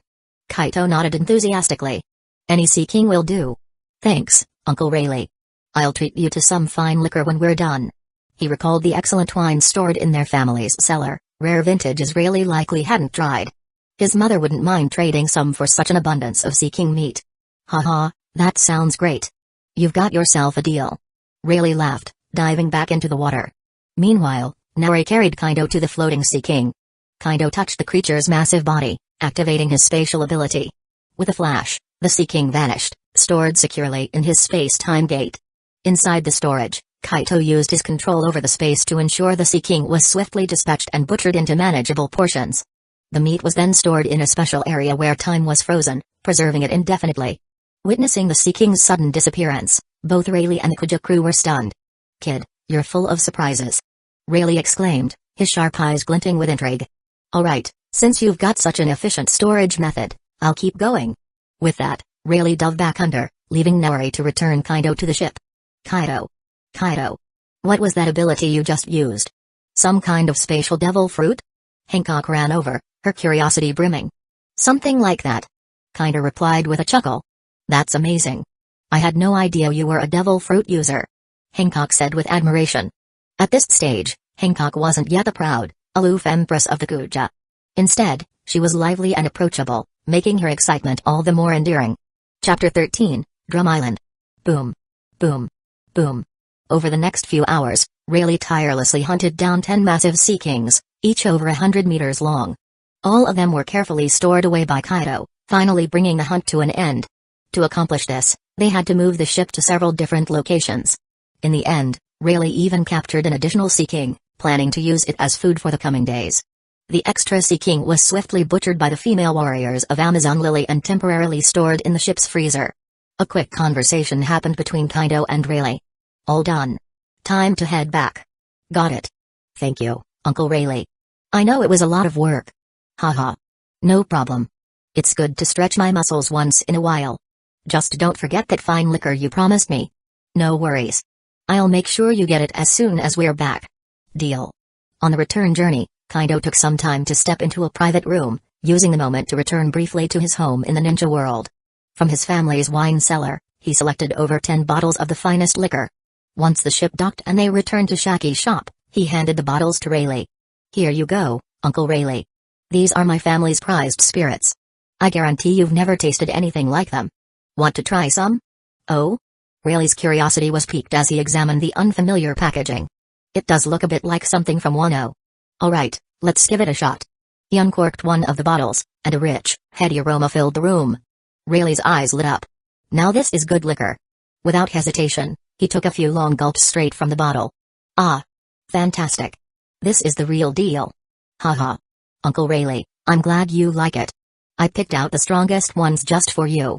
Most liquor in the shinobi world was mild sake, but Kaido guessed that Rayleigh, being the type of man he was, would prefer something stronger, so he picked the best and strongest liquor. "Oh, right. I've already written down the insights on Haki and the 6 powers techniques, along with the concept of life return. Here, take them." Rayleigh suddenly remembered, setting the bottle aside to retrieve a stack of notes from the back room. "Thank you." Kaido quickly accepted the notes, eagerly flipping through them. With his sharp memory and keen comprehension, he absorbed the information in no time. However, after reading, he frowned slightly. Handing the notes to his mother, Naori, he sighed, "The material is fantastic, but unfortunately, most of it is beyond me for now. My body just isn't ready yet. Even something like observation Haki will have to wait until I recover further before I can start training it," he admitted. As for armament Haki and the 6 powers techniques, his current frail body wasn't up to the task. Conqueror's Haki, meanwhile, required a natural awakening. Rayleigh's notes did include some theories on how to awaken it, emphasizing strong willpower, unwavering determination, and an extraordinary spirit. In Rayleigh's view, Conqueror's Haki was mostly innate, either you had it, or you didn't. Effort could only go so far. But Kaido didn't entirely agree. He believed it involved the strength of one's spirit and mind, and though it was elusive, he was confident that with the right approach, it could be cultivated. Thanks to his Heaven Rewards diligence talent, Kaido was certain he'd eventually uncover a method to awaken Conqueror's Haki through training. Haha. True enough. Rayleigh chuckled heartily. The others in the room exchanged knowing smiles. "But are you seriously telling me you've already memorized and understood everything in these notes?" Rayleigh asked, visibly surprised. "Of course," Kaido replied matter-of-factly. "I have an excellent memory and quick comprehension." Well. Rayleigh raised an eyebrow, clearly impressed. "Now I'm really looking forward to seeing what you'll achieve once you're back to full health." "Just wait and see, Uncle." Kaido grinned confidently. Haha. "Alright, I'll hold you to that." The next 5 days passed quietly, with Kaido primarily staying in the pirate world, focusing on practicing the technique and meditation. His condition steadily improved by the day. Meanwhile, Naori made occasional trips back to the shinobi world to handle clan affairs. Thankfully, as it wasn't wartime, there wasn't much to manage. Another 10 days flew by. 10 days earlier, Kaido and Nori had bid farewell to Rayleigh and his companions, departing from the Sabaody archipelago toward Drum Island. After 10 days in the sea, they finally arrived at their destination.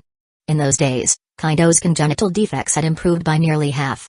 With the nourishment of seeking meat, his body had grown noticeably stronger, shedding its previous frailty. He even grew 10 centimeters taller, finally reaching a more normal height of 1.1 meters for his age. Kaido's lifespan had even significantly increased, reaching 27 years. Kaido Uchiha, Talents, Space-Time Gate, Heaven Rewards Diligence Lifespan, 27 years, 5 months, 12 days, Life Essence, 6.13 out of 10, Chakra Attributes, Water, Wind, Fire, Earth, Yin Skills, Uchiha Chakra Refinement, 1 out of 100, Beginner, Traditional Medicine, 3,314 out of 10,000, Proficient, Live Force Jutsu, 1,145 out of 5,000, Intermediate, Uchiha Meditation, 134 out of 500, Skilled. At the Drum Island docks, do you need us to stay and wait for you? The lead Amazon Lily warrior, Naki, asked. No need. Nori smiled, shaking her head. You've brought us here, and that's more than enough. We'll be staying here for a while for treatment. We can't hold you up any longer. Head back as soon as you can. Once Kaido recovers, we'll come visit you. Thank you for everything. Naki nodded, smiling warmly. There's no need to thank us. In my eyes, your kindness is something we can never repay. You're always welcome at Amazon Lily. We'll be off now, farewell. With that, Naki waved goodbye and boarded the ship. The ship soon set sail, gradually disappearing into the horizon. Little Kaido. Sister Nori. See you next time. Make sure to visit me. From the stern of the ship, Hancock waved enthusiastically, her voice carrying across the water. Goodbye. Both Kaido and Nori waved back with smiles. As the ship disappeared, Kaido noted something with mild frustration. Hancock's favorability is at 67. Still not enough to bind her. Oh? Nori raised an eyebrow, teasingly smirking. So, you've taken a liking to Hancock? She really is a stunning beauty in the making. You should seize the opportunity. You have my support. Let's talk about this later. Kaido muttered, embarrassed. It's still at 67. I need 80 to succeed. Maybe next time. With a slight shake of his head, he redirected his focus. Let's go find Dr. Kira and get started. Alright. After some inquiries in the nearest village, they finally confirmed Dr. Kira's location. Chapter 14, Treatment and Trade.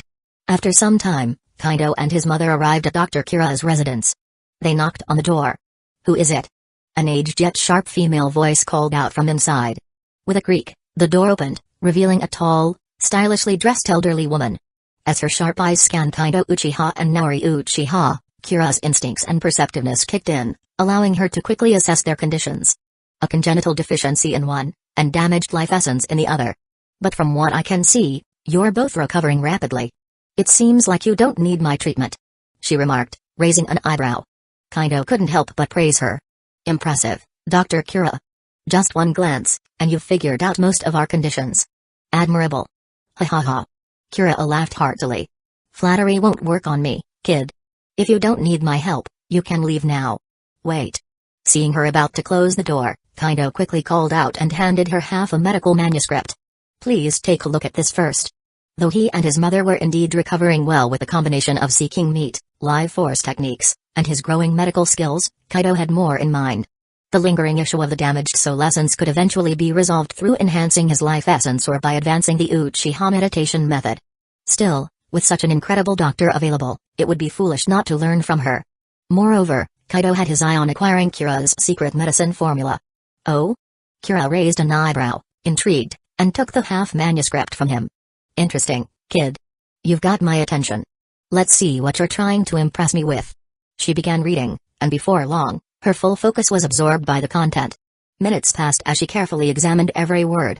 Finally, she closed the manuscript and looked up, nodding toward the two Uchihas. Come in.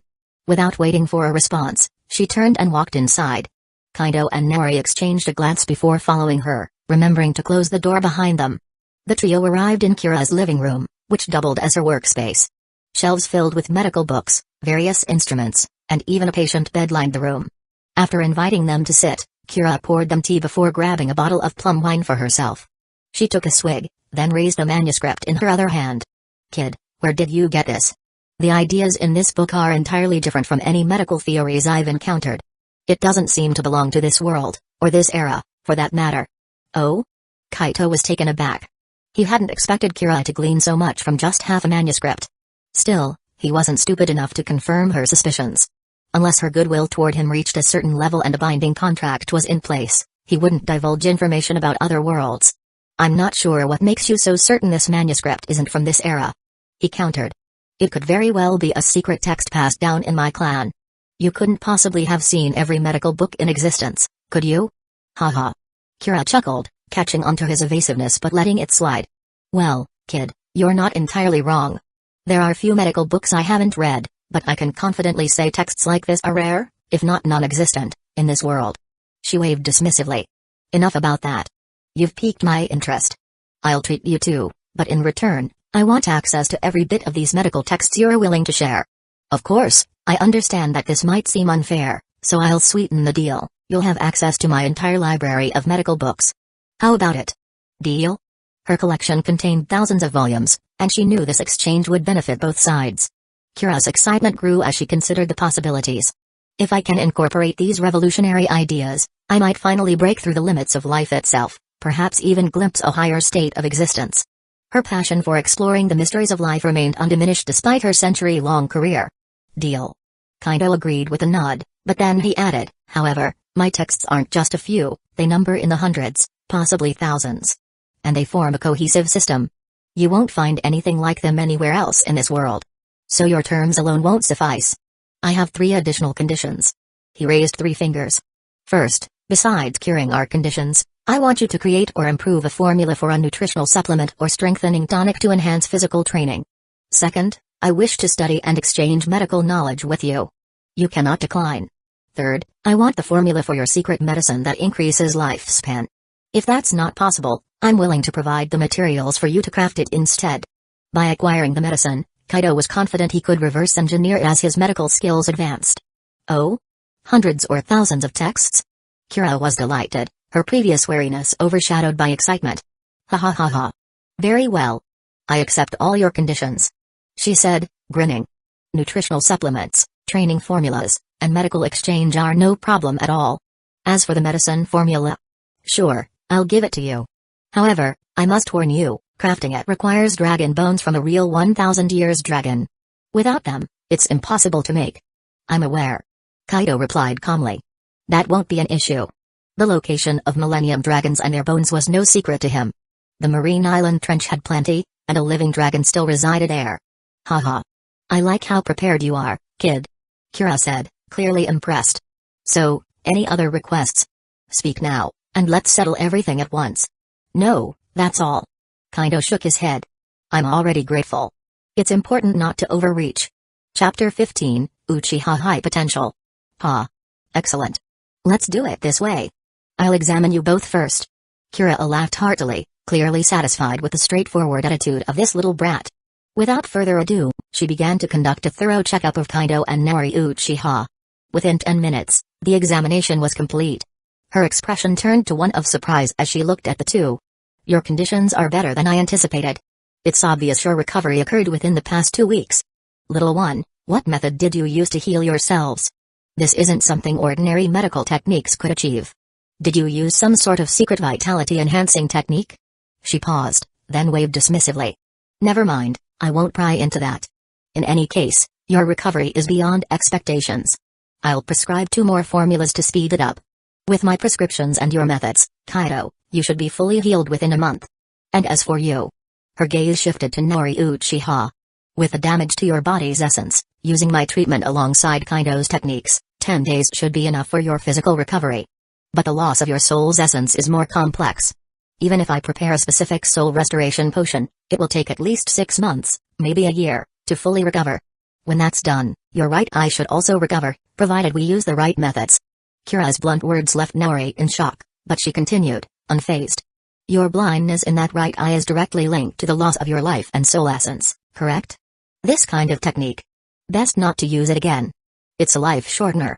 Additionally, your left eye and the meridians around it are severely damaged. Your vision must have been significantly affected. While Kaido's methods have somewhat restored the vitality of your left eye, it's far from sufficient. I'll prescribe a formula to nourish and strengthen your eyes and their surrounding meridians. Use it long term. Once your eyes and their meridians are strong enough to avoid further damage, you can stop. Kira speculated that Nori likely possessed an ocular bloodline ability.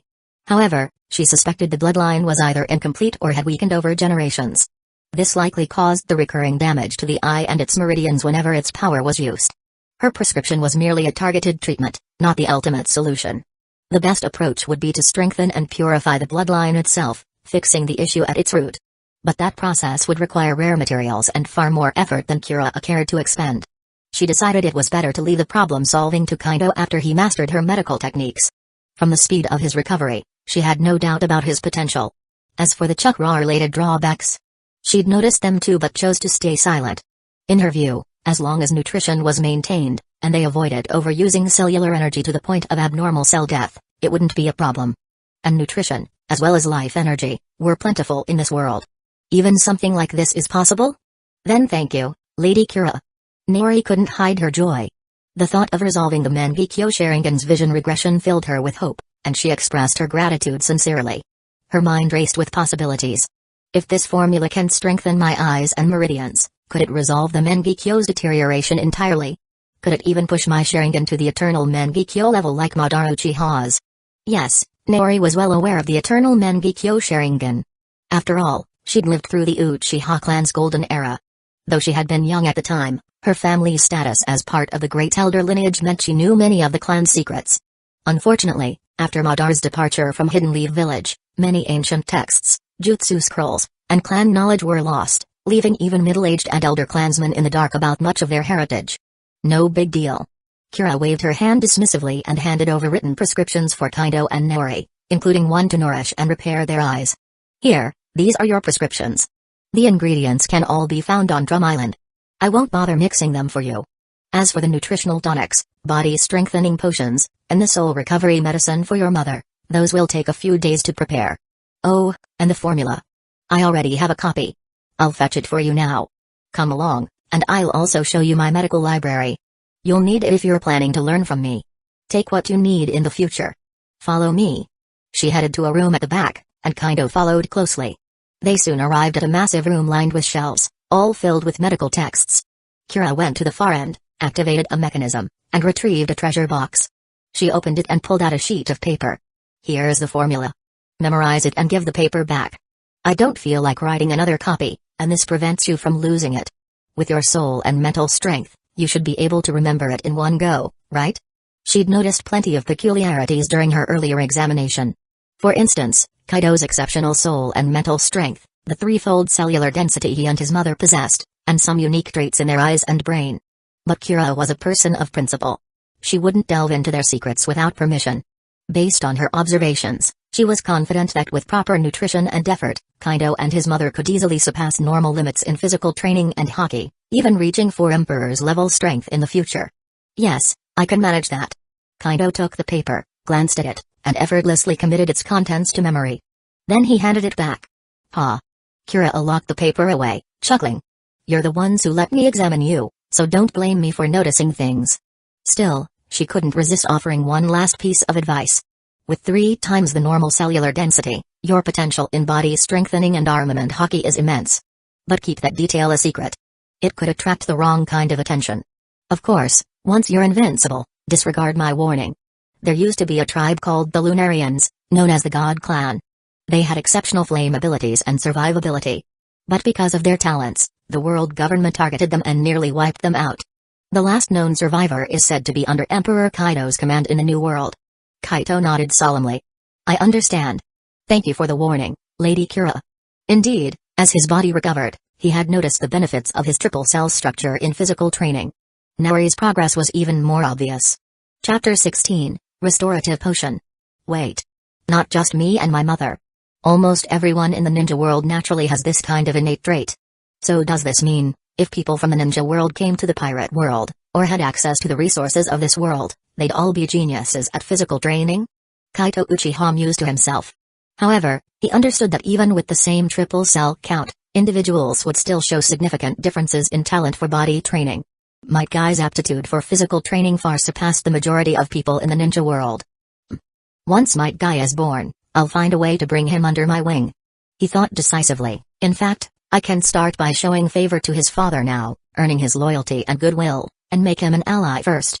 Kaido was convinced Might Dewey's talent in taijutsu was no less than Might Guy's. The disparity in their achievements stemmed from the constraints of conditions and foundational resources. Might Dewey perfected the 8 Gates jutsu entirely on his own, leaving him riddled with hidden injuries in the process, which severely limited his potential.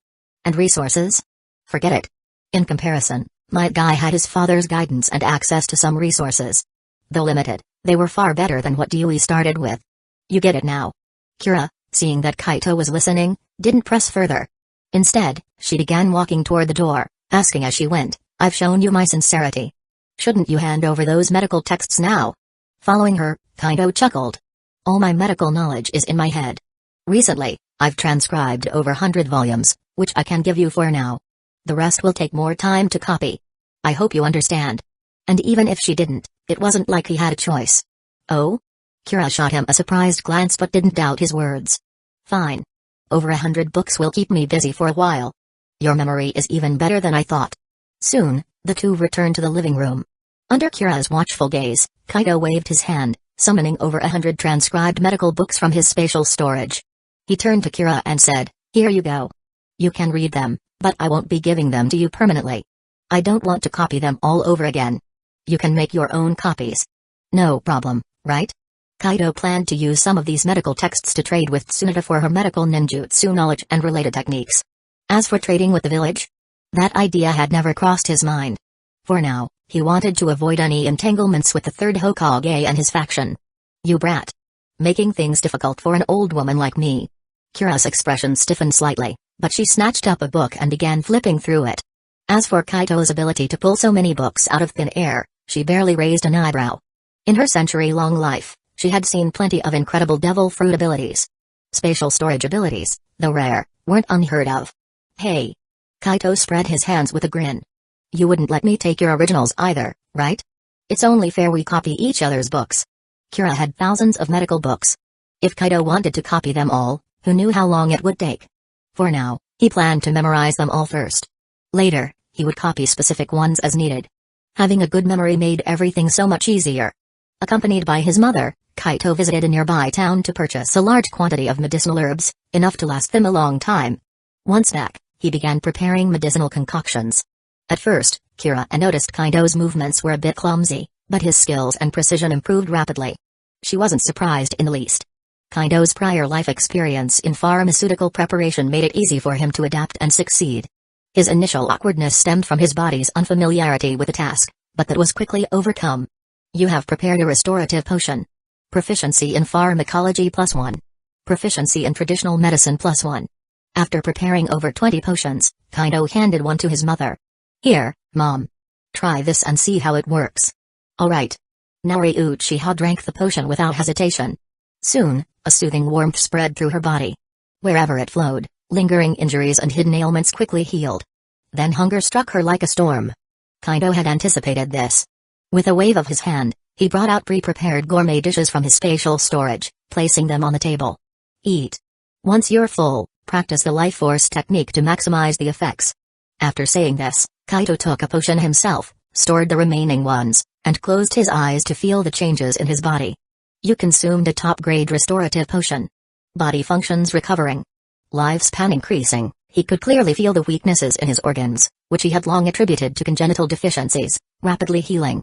When the effects were mostly absorbed, hunger overwhelmed him as well. Opening his eyes, Kaito joined his mother at the table, devouring plates of meat from Sea Kings. As the Sea King meat reached his stomach, a wave of vitality spread through his body.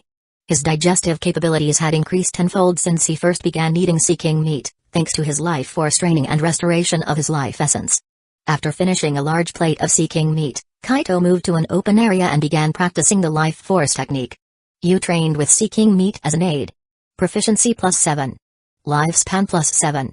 Life essence +0.025, exactly as expected. The effects have improved. Excellent.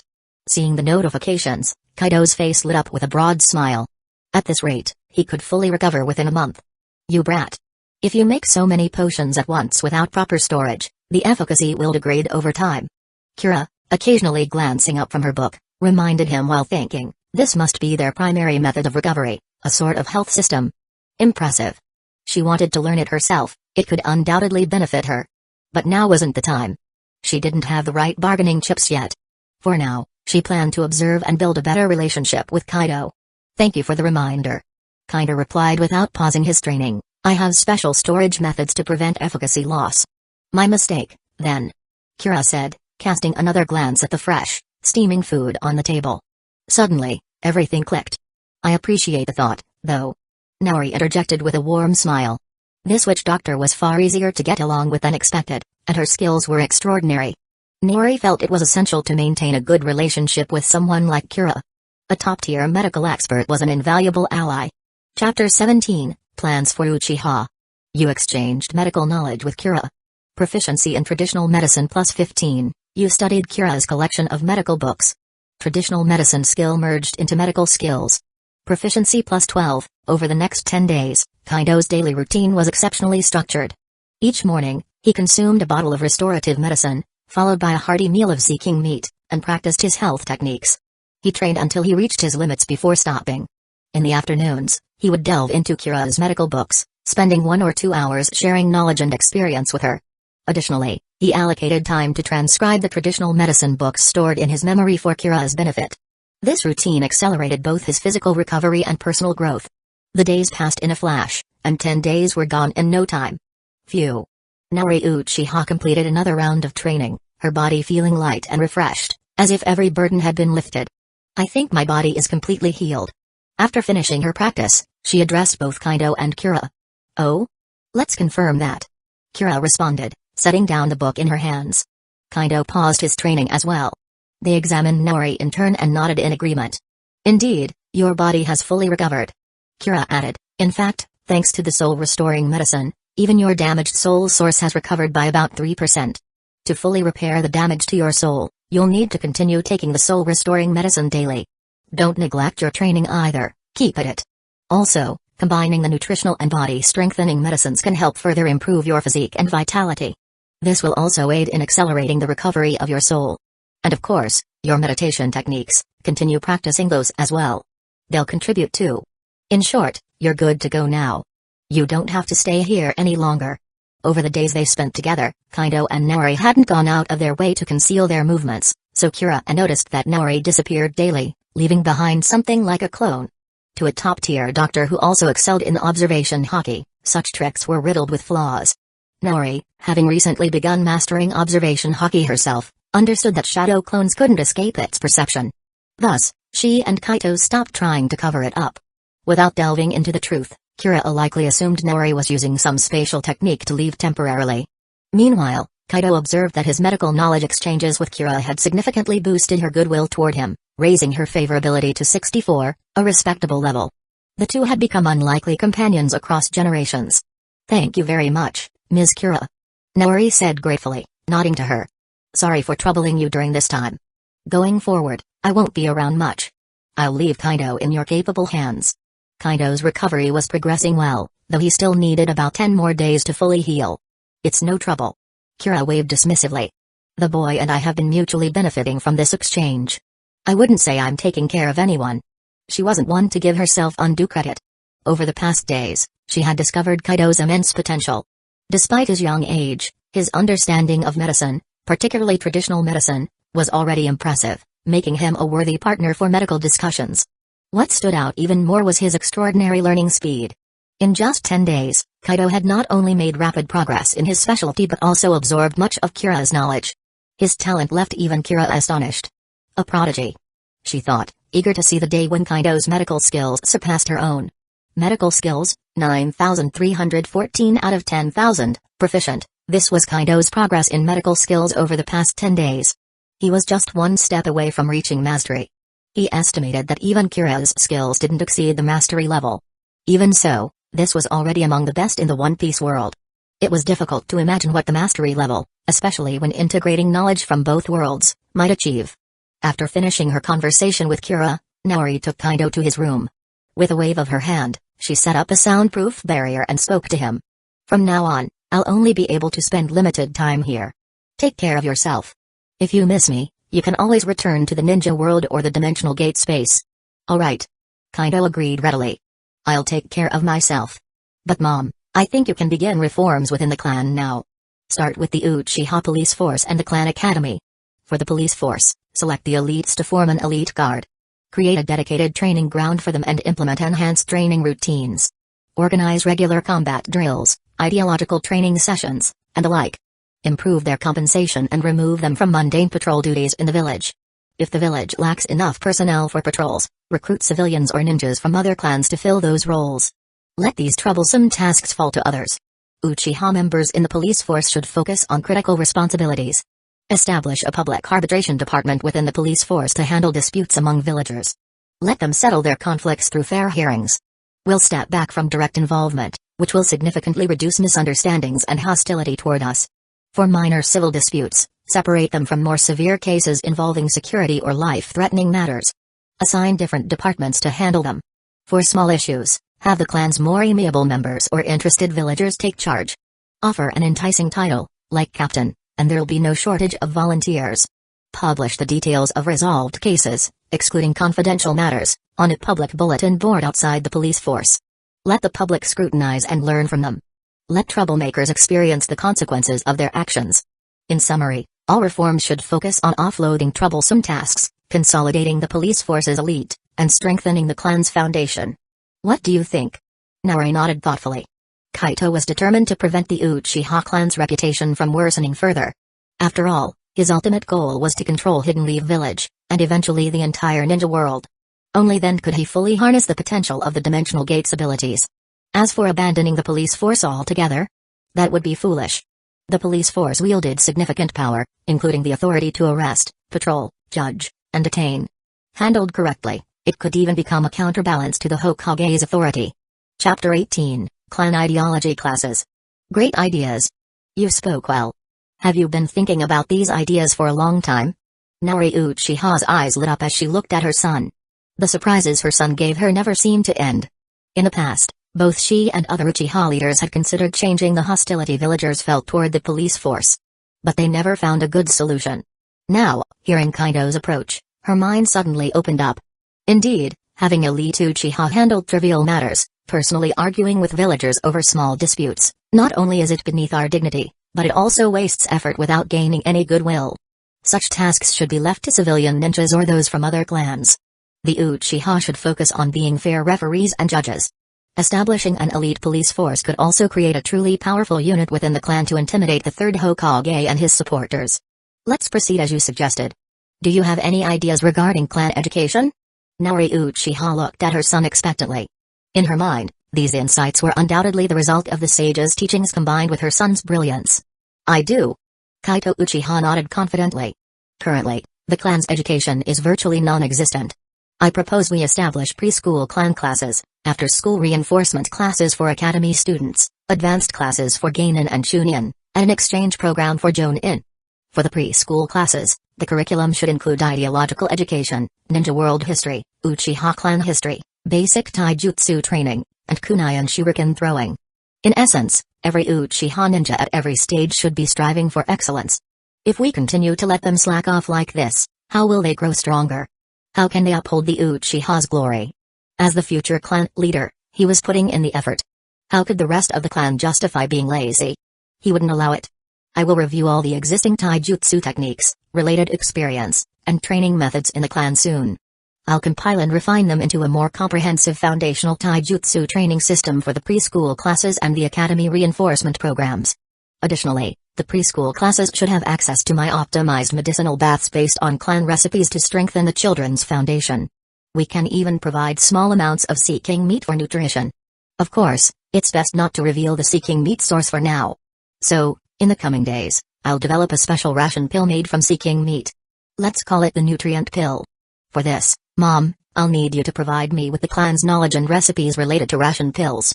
Building a solid foundation starts with the youngest members. Among these courses, Kaido particularly emphasized the importance of ideological education. He planned to write a textbook on ethics and morals, tailored to the ninja world, based on his past life's knowledge and the current context. This would shape the values of the Uchiha clan from the ground up. Changing adults was harder and could wait. Starting with children was more feasible. Only when his or Naori's strength was sufficient to silence any dissent in the clan would it be time to fully enforce ideological education among adults. No problem. That's simple. I'll get those materials for you soon. Naori Uchiha replied without hesitation. Then she asked, you seem to value ideological education a lot. Why is that? Kaido thought about the future Itachi Uchiha and the naive Shizui. He sighed and shook his head. Mom, just think about Itachi Uchiha and Shizui in the future. It's clear how important it is to instill the right values from childhood. If we don't occupy the ideological high ground, the third Hokage and his allies will brainwash our clan with their distorted will of fire. Then, they'll turn our own people against us. Hearing this, Naori Uchiha's expression turned serious. Indeed, I've overlooked this before. Ideological education is crucial, she admitted. But it doesn't stop there. Kaido shook his head again. Adult education is also important. Right now, the clan's radicals are influenced by old warrior hardliners, educated to be so extreme. They're actually thinking of launching a coup against the entire village with just our clan. Isn't that pure madness? Even if they won, they'd ultimately lose. As one of the two founding clans of the village, why couldn't the Uchiha find a way to reclaim power gradually? Naori Uchiha frowned slightly. That's a serious problem, but adult mindsets are usually set and hard to change. You should understand that. I do. Kaido replied with a nod. So, I don't plan to start with adults right away. Let's begin with the children. He then discussed the details of the reinforcement classes for academy students, the advanced classes for Geinin and Chunin, the Jonin exchange program, and a more refined clan merit system with Naori. Once everything was settled, the conversation ended. By the way, as Naori was about to leave, Kaido called out to her again, looking slightly embarrassed. Mom, could you help me map out some locations? At least illuminate the maps of Jaya Island and Logtown for me. That way, I can teleport there anytime. According to the space-time gates mechanics, Kaido or any bound member could teleport to places they'd visited. Given his current strength, it was too dangerous to explore those locations alone, so he had to rely on his mother. Though he'd already assigned her a lot of tasks, essentially treating her as an all-purpose worker. Mapping? What does that mean? Naori asked, confused. Huh? I didn't tell you about this before? Kaito raised an eyebrow. Naori shook her head in exasperation. Alright, that's my fault. Kaito slapped his forehead and explained the space-time gates features to her. Naori was amazed. So, as long as we've been to a place, we can teleport there anytime. Does that mean I can teleport to the Sabati archipelago whenever I want? Can this be used in the ninja world too? Kaito gave her a thumbs up. You've hit the nail on the head. And yes, it works everywhere, including the ninja world. Teleportation hacks were just that awesome. That's fantastic. Naori's eyes sparkled with excitement. With this, everything becomes so much more convenient, both in the ninja world and the pirate world. This could even serve as a life-saving tool, similar to the Flying Thunder God technique. Maybe even better since there's no need to set up coordinates. No drawbacks, no consumption, this could even be used strategically in battle. Something like that. Kaido replied, stunned by his mother's sharp insights. This is critical. I'll handle the mapping. Logtown and Jaya Island, right? Leave them to me. I'll carve out some time every day to finish this task. But can you tell me why you chose these locations? What's there? Naori agreed to his request but remained curious. She knew her son always had his reasons. Chapter 19, Mikoto Uchiha. Kaido smiled faintly and said, Logtown is in the East Blue. There are plenty of geniuses there worth my attention. When I have the time, I might go and recruit them. It'll be easier to earn their goodwill while they're still young. He continued, also, the dragon bone needed for the lifespan elixir is in the East Blue. And there's a swordsmanship dojo there that's perfect for honing this world's sword techniques. The dojo master is a great swordsman, his strength is at least on par with a marine vice admiral in this world. The best part? Admission is pretty simple. As long as you have a clean record, you're good to go. Kaido wasn't about to let treasures like Nami and Kuina slip away. Even Zoro, Ace, Sabo, and the future arrival of Luffy in the East Blue could be opportunities to build goodwill. With their personalities and potential, once their trust was earned, they could become invaluable allies. Dragon bones and untapped talents, huh? Makes sense, that's definitely important. Naori Uchiha nodded in understanding. And what about Jaya Island?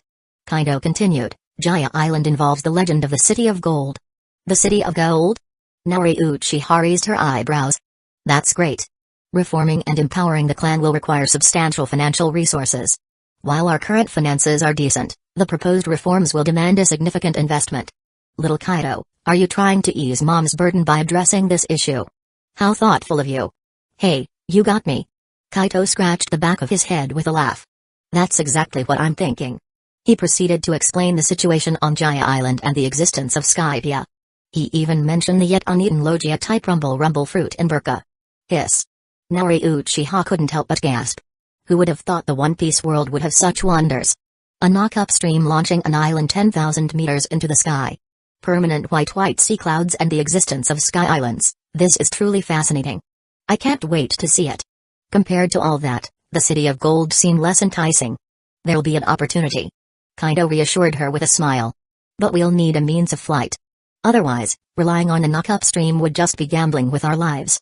Just because Luffy and his crew landed safely on Skypia in the future didn't mean it was easy. They were protagonists with plot armor.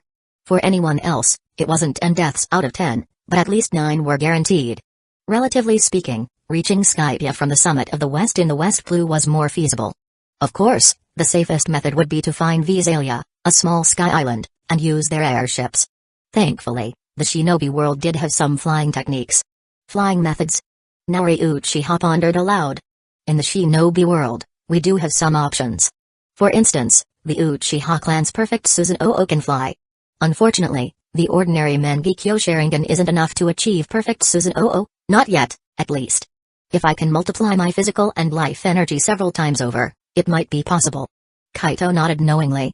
In the original story, there were instances of Mangekyo users unlocking perfect Susanoo. Obito, for instance, had relied on white Zetsu cells. Other options include the lightweight rock jutsu from Hidden Stones Village or magnet style from Hidden Sand Village, but these are difficult to obtain. A decade ago, the Sky Ninjas who attacked Hidden Lee Village also had flying contraptions. Unfortunately, after their defeat, they vanished. Perhaps we could send people to track them down. And then there's summoning contracts with flying creatures. What do you think? Naori asked, turning to Kaito. Kaito rubbed his chin thoughtfully. That's worth trying. Ideally, the summoned beast should be strong enough to fly to such high altitudes. Once we successfully land and unlock the area on the map, we won't have to worry anymore. We'll be able to teleport there anytime. The ordinary ninja hawks from the village wouldn't cut it. Alright. Naori said decisively. I'll handle this. For the City of Gold and the rumble fruit, it's worth the effort. Also, the Sky Island's special dials could make excellent commodities, they hold significant value.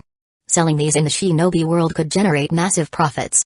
If the Uchiha clan could break free from their financial dependency on Hidden Leaf Village's missions, it would remove a major point of leverage the third Hokage held over them. A huge win for the Uchiha. Anything else? Speak up now. Naori urged. Not for now. Kaito replied, shaking his head.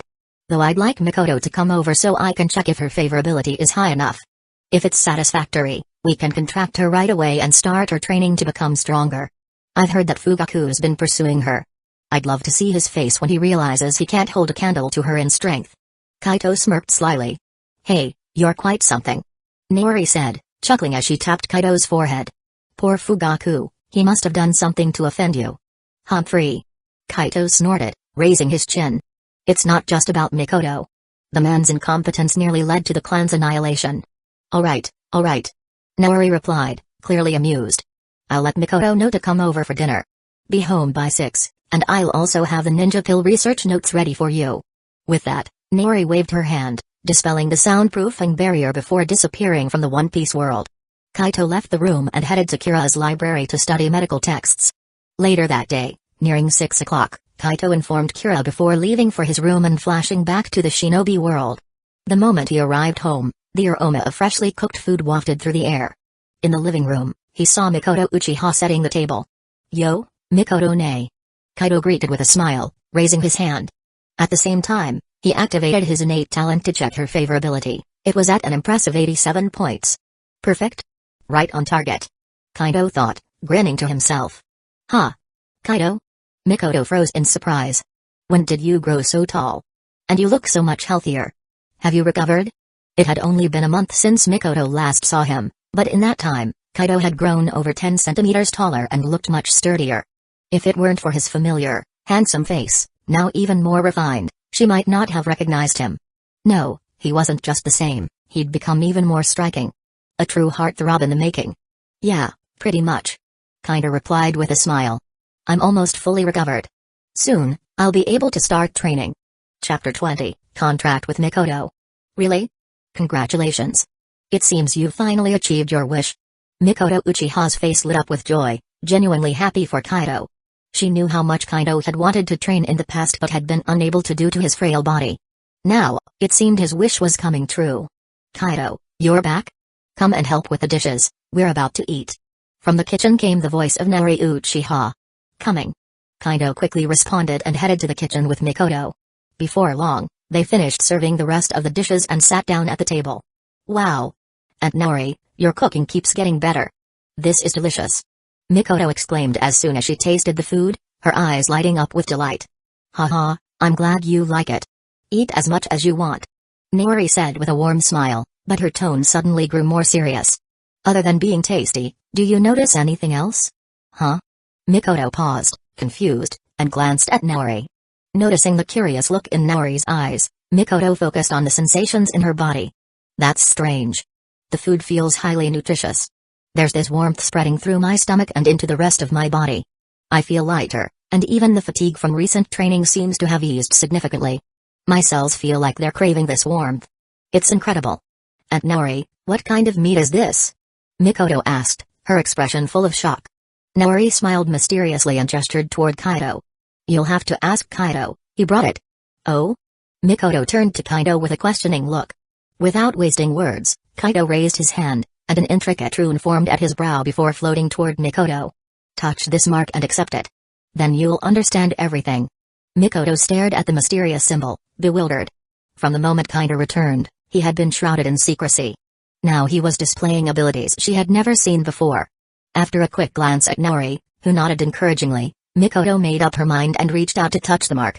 The moment she did, a voice echoed in her mind, asking if she was willing to form a contract with Kaido.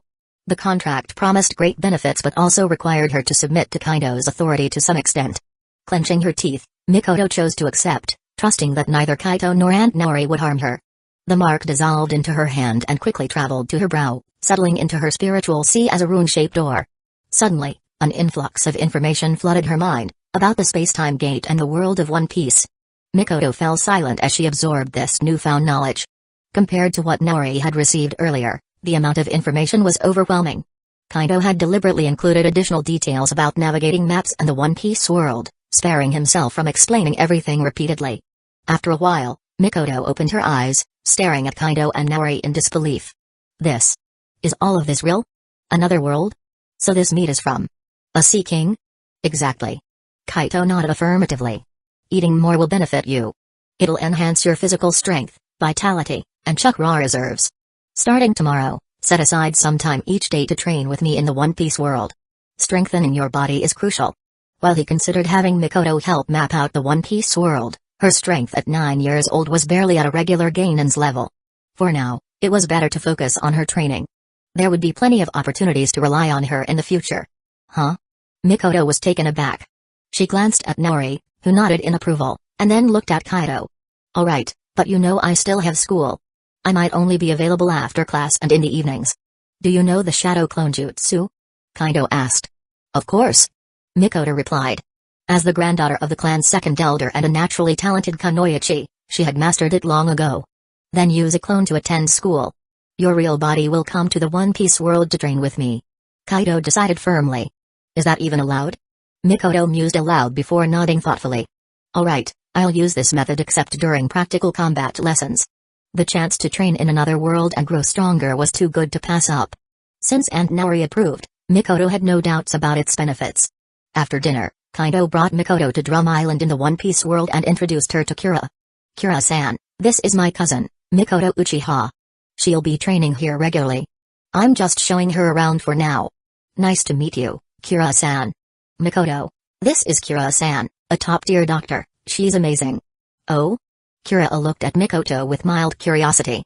Another Uchiha, huh? I'm Kira. Feel free to treat this place as your own. Hello, Kira-san. Mikoto greeted politely with a bow. Haha, a polite one. That's rare. Your cousin practically lives here. Kira said with a chuckle, clearly amused. After acquainting Mikoto with the environment, Kaido took her to a training room he had set up. Today, I'll teach you a technique called Life Force Jutsu. It's a method to improve your body, relieve fatigue, heal internal injuries, and even slow aging. It'll also help you absorb the nutrients from seeking meat more effectively. He spent half an hour teaching Mikoto the technique, guiding her step by step until she managed to get the basics down. Though her progress was fast, especially with her Sharingan aiding her learning, it was clear that Naori had surpassed her initial attempts. At the 9 years old, Mikoto had already awakened her to Tomoe Sharingan, earning her the title of a prodigy within the clan. Meanwhile, Kaito mused silently, no wonder she gave birth to geniuses like Itachi and Sasuke in the original timeline. With her talent, it's clear she was the real deal, not Fugaku. Mikoto's future accomplishments had likely been limited by her early marriage and lack of further training. Otherwise, her potential would have far surpassed mere 3 Tomoe Sharingan. Kaito smirked, already envisioning a brighter path for her. Chapter 21, Domination over the Clan. This technique is amazing. I can feel my ability to digest and absorb energy has improved tremendously during training. Mikoto exclaimed in awe after completing a round of the Life Force technique. She felt a slight but noticeable enhancement in her physical constitution, vitality, and even her chakra. At this rate, she couldn't even imagine how strong she might become in the future, how quickly she would grow. And all of this was thanks to Kaito. Thinking of this, Mikoto's eyes sparkled as she looked at him, her voice filled with gratitude. Thank you, Kaito. No worries. Kaito waved his hand with a cheerful smile. You're the one who reached a level of affection needed for me to contract with you. Otherwise, even I couldn't have made it happen. Hearing him mention her level of affection, Mikoto couldn't help but blush as she glanced at his increasingly handsome face. Embarrassed, she turned her head slightly to avoid his gaze. Affection level or whatever, don't misunderstand. We're just like a family, aren't we? She murmured shyly. Oh? Kaito smirked, noticing her awkward attempt to cover her true feelings. What misunderstanding? That you like me? Kaito. Mikoto's face turned beet red. She stomped her foot, glared at him in frustration, and dashed out of the training room. She hurried out of Kira's house and into the snowy outdoors. But as soon as she stepped outside, she was captivated by the snowy landscape. Kaito followed at a leisurely pace, watching Mikoto rub her hands together to keep warm as she admired the scenery. With a thought, he retrieved a thick cloak from the space-time gate and draped it over her shoulders. As she shyly peeked at him from the corner of her eye, he gazed at the snow-covered horizon and said, "Beautiful, isn't it? I bet Hidden Leaf Village doesn't have such snow in winter, does it?" Mikoto nodded, exhaling a warm breath into her hands to steady herself. Hidden Leaf Village is relatively warm. Even in winter, there's only a light layer of snow, and it doesn't last long. She paused, looking thoughtful. Besides, Hidden Leaf Village is in summer right now. Yet here, it's winter. So the seasons between our worlds are different? Not exactly. Kaito corrected with a shake of his head. It's even more unique. We're on Drum Island, a winter island. Winter island? Mikoto repeated, startled. That's right. It's winter here all year round. There are no other seasons. He explained. Really? Mikoto was incredulous. A place that's perpetually in winter? Isn't that too cold and monotonous? Is the rest of the pirate world like this? Everything she'd encountered today was beyond imagination. She had come to visit her aunt for a meal, only to end up in another world full of wonders. It made sense why her aunt and Kaito had been so busy recently, they were handling matters here. Kaito awakening such a power was nothing short of miraculous. Seems like you haven't fully processed the information I passed to you. It includes a lot about this. Kaito said, shaking his head in mild exasperation. Really? Let me check again. Mikoto quickly reviewed the information in her memory. After a while, she looked sheepishly at him, sticking out her tongue playfully. Oops, you're right. I missed it. There's just so much information to go through, I didn't have time to digest it all. I'll make sure to study it carefully later. I didn't realize this world has winter islands, spring islands, summer islands, autumn islands, thunder islands, and so many other fascinating climates and landscapes. It's far more interesting than the shinobi world. And this world is so huge. In comparison, the shinobi world feels tiny. She mused that the landmass of the shinobi world might only be comparable to 4 or 5 alabastas.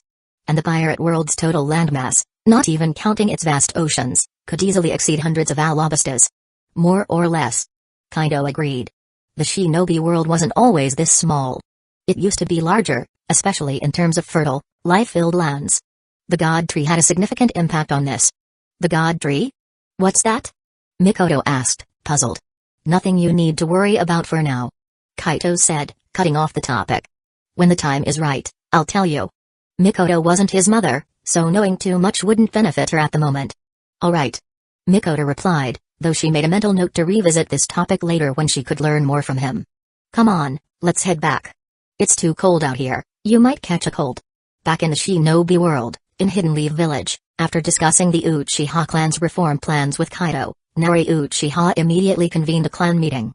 She outlined the agreed-upon changes and temporarily presented them as her own initiative, knowing that Kaido's young age might cause resistance if the plans were attributed to him. Once she finished explaining the reforms, Naori surveyed the gathered clansmen and declared, "If anyone has objections, speak now. But if you try to undermine me after we finalize this, don't blame me for being ruthless." As she spoke, Naori's restrained aura suddenly erupted with full force. Her both eyes activated the Mangekyo Sharingan, emitting an oppressive wave of power. Whoom. The terrifying aura, amplified by her potent eye powers, pressed down on everyone in the room.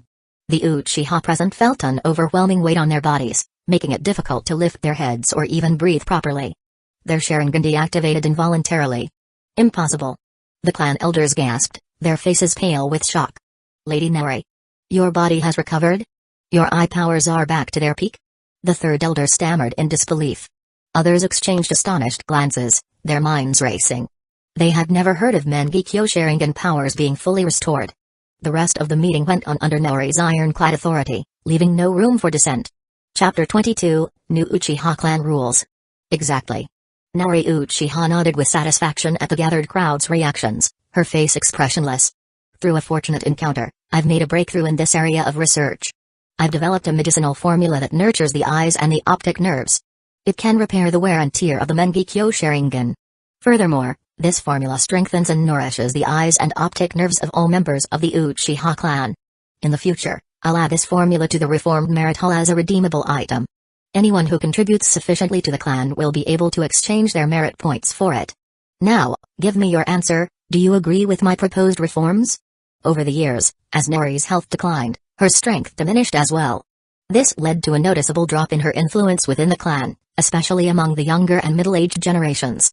Revealing her full recovery, both physical and ocular, was a strategic move to reassert her authority and silence any dissent. This was essential for ensuring the smooth implementation of her reforms. At the same time, she intended to send a clear message to Sarutobi Hiruzen and his allies, I have recovered. Stop your schemes, or face the consequences. After all, she was Naori Uchiha. Well, The assembled Uchiha ninja exchanged uncertain glances.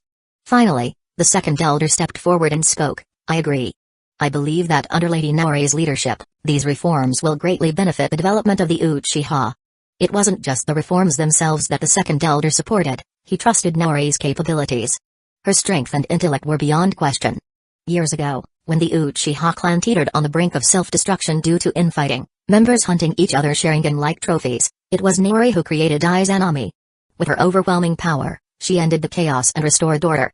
Without her intervention, the Uchiha clan might have faced extinction from within. The third elder then spoke, in principle, I support the merit hall reforms. However, regarding the security force reforms, could we reconsider a few aspects? I have no objection to extracting elites from the security force to form a specialized unit for focused training and periodic evaluations.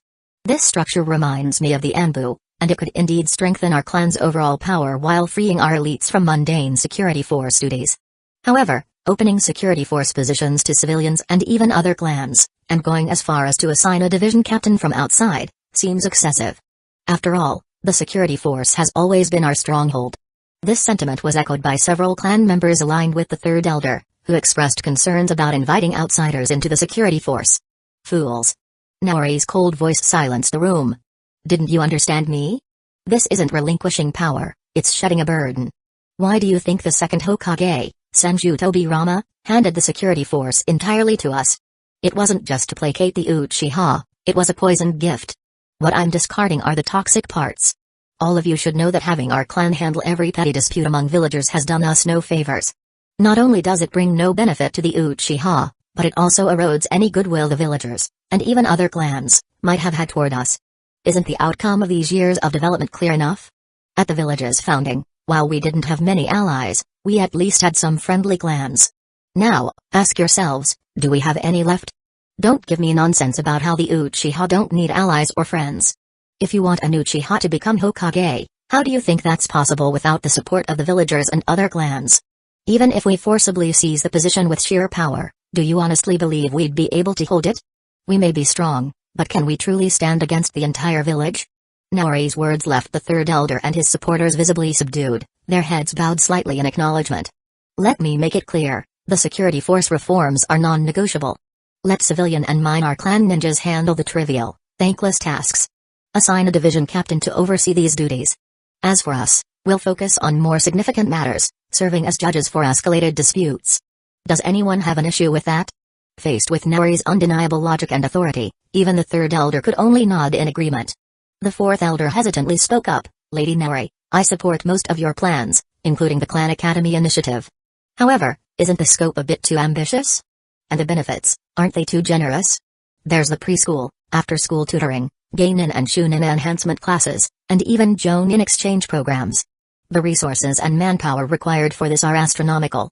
Even with the clan's wealth, I doubt we can sustain this for long. Should we scale back a little? The second elder nodded. The expenses do seem considerable. But I trust Lady Naori wouldn't propose this without a solution. Am I correct? All eyes turned to Naori, awaiting her answer. Of course.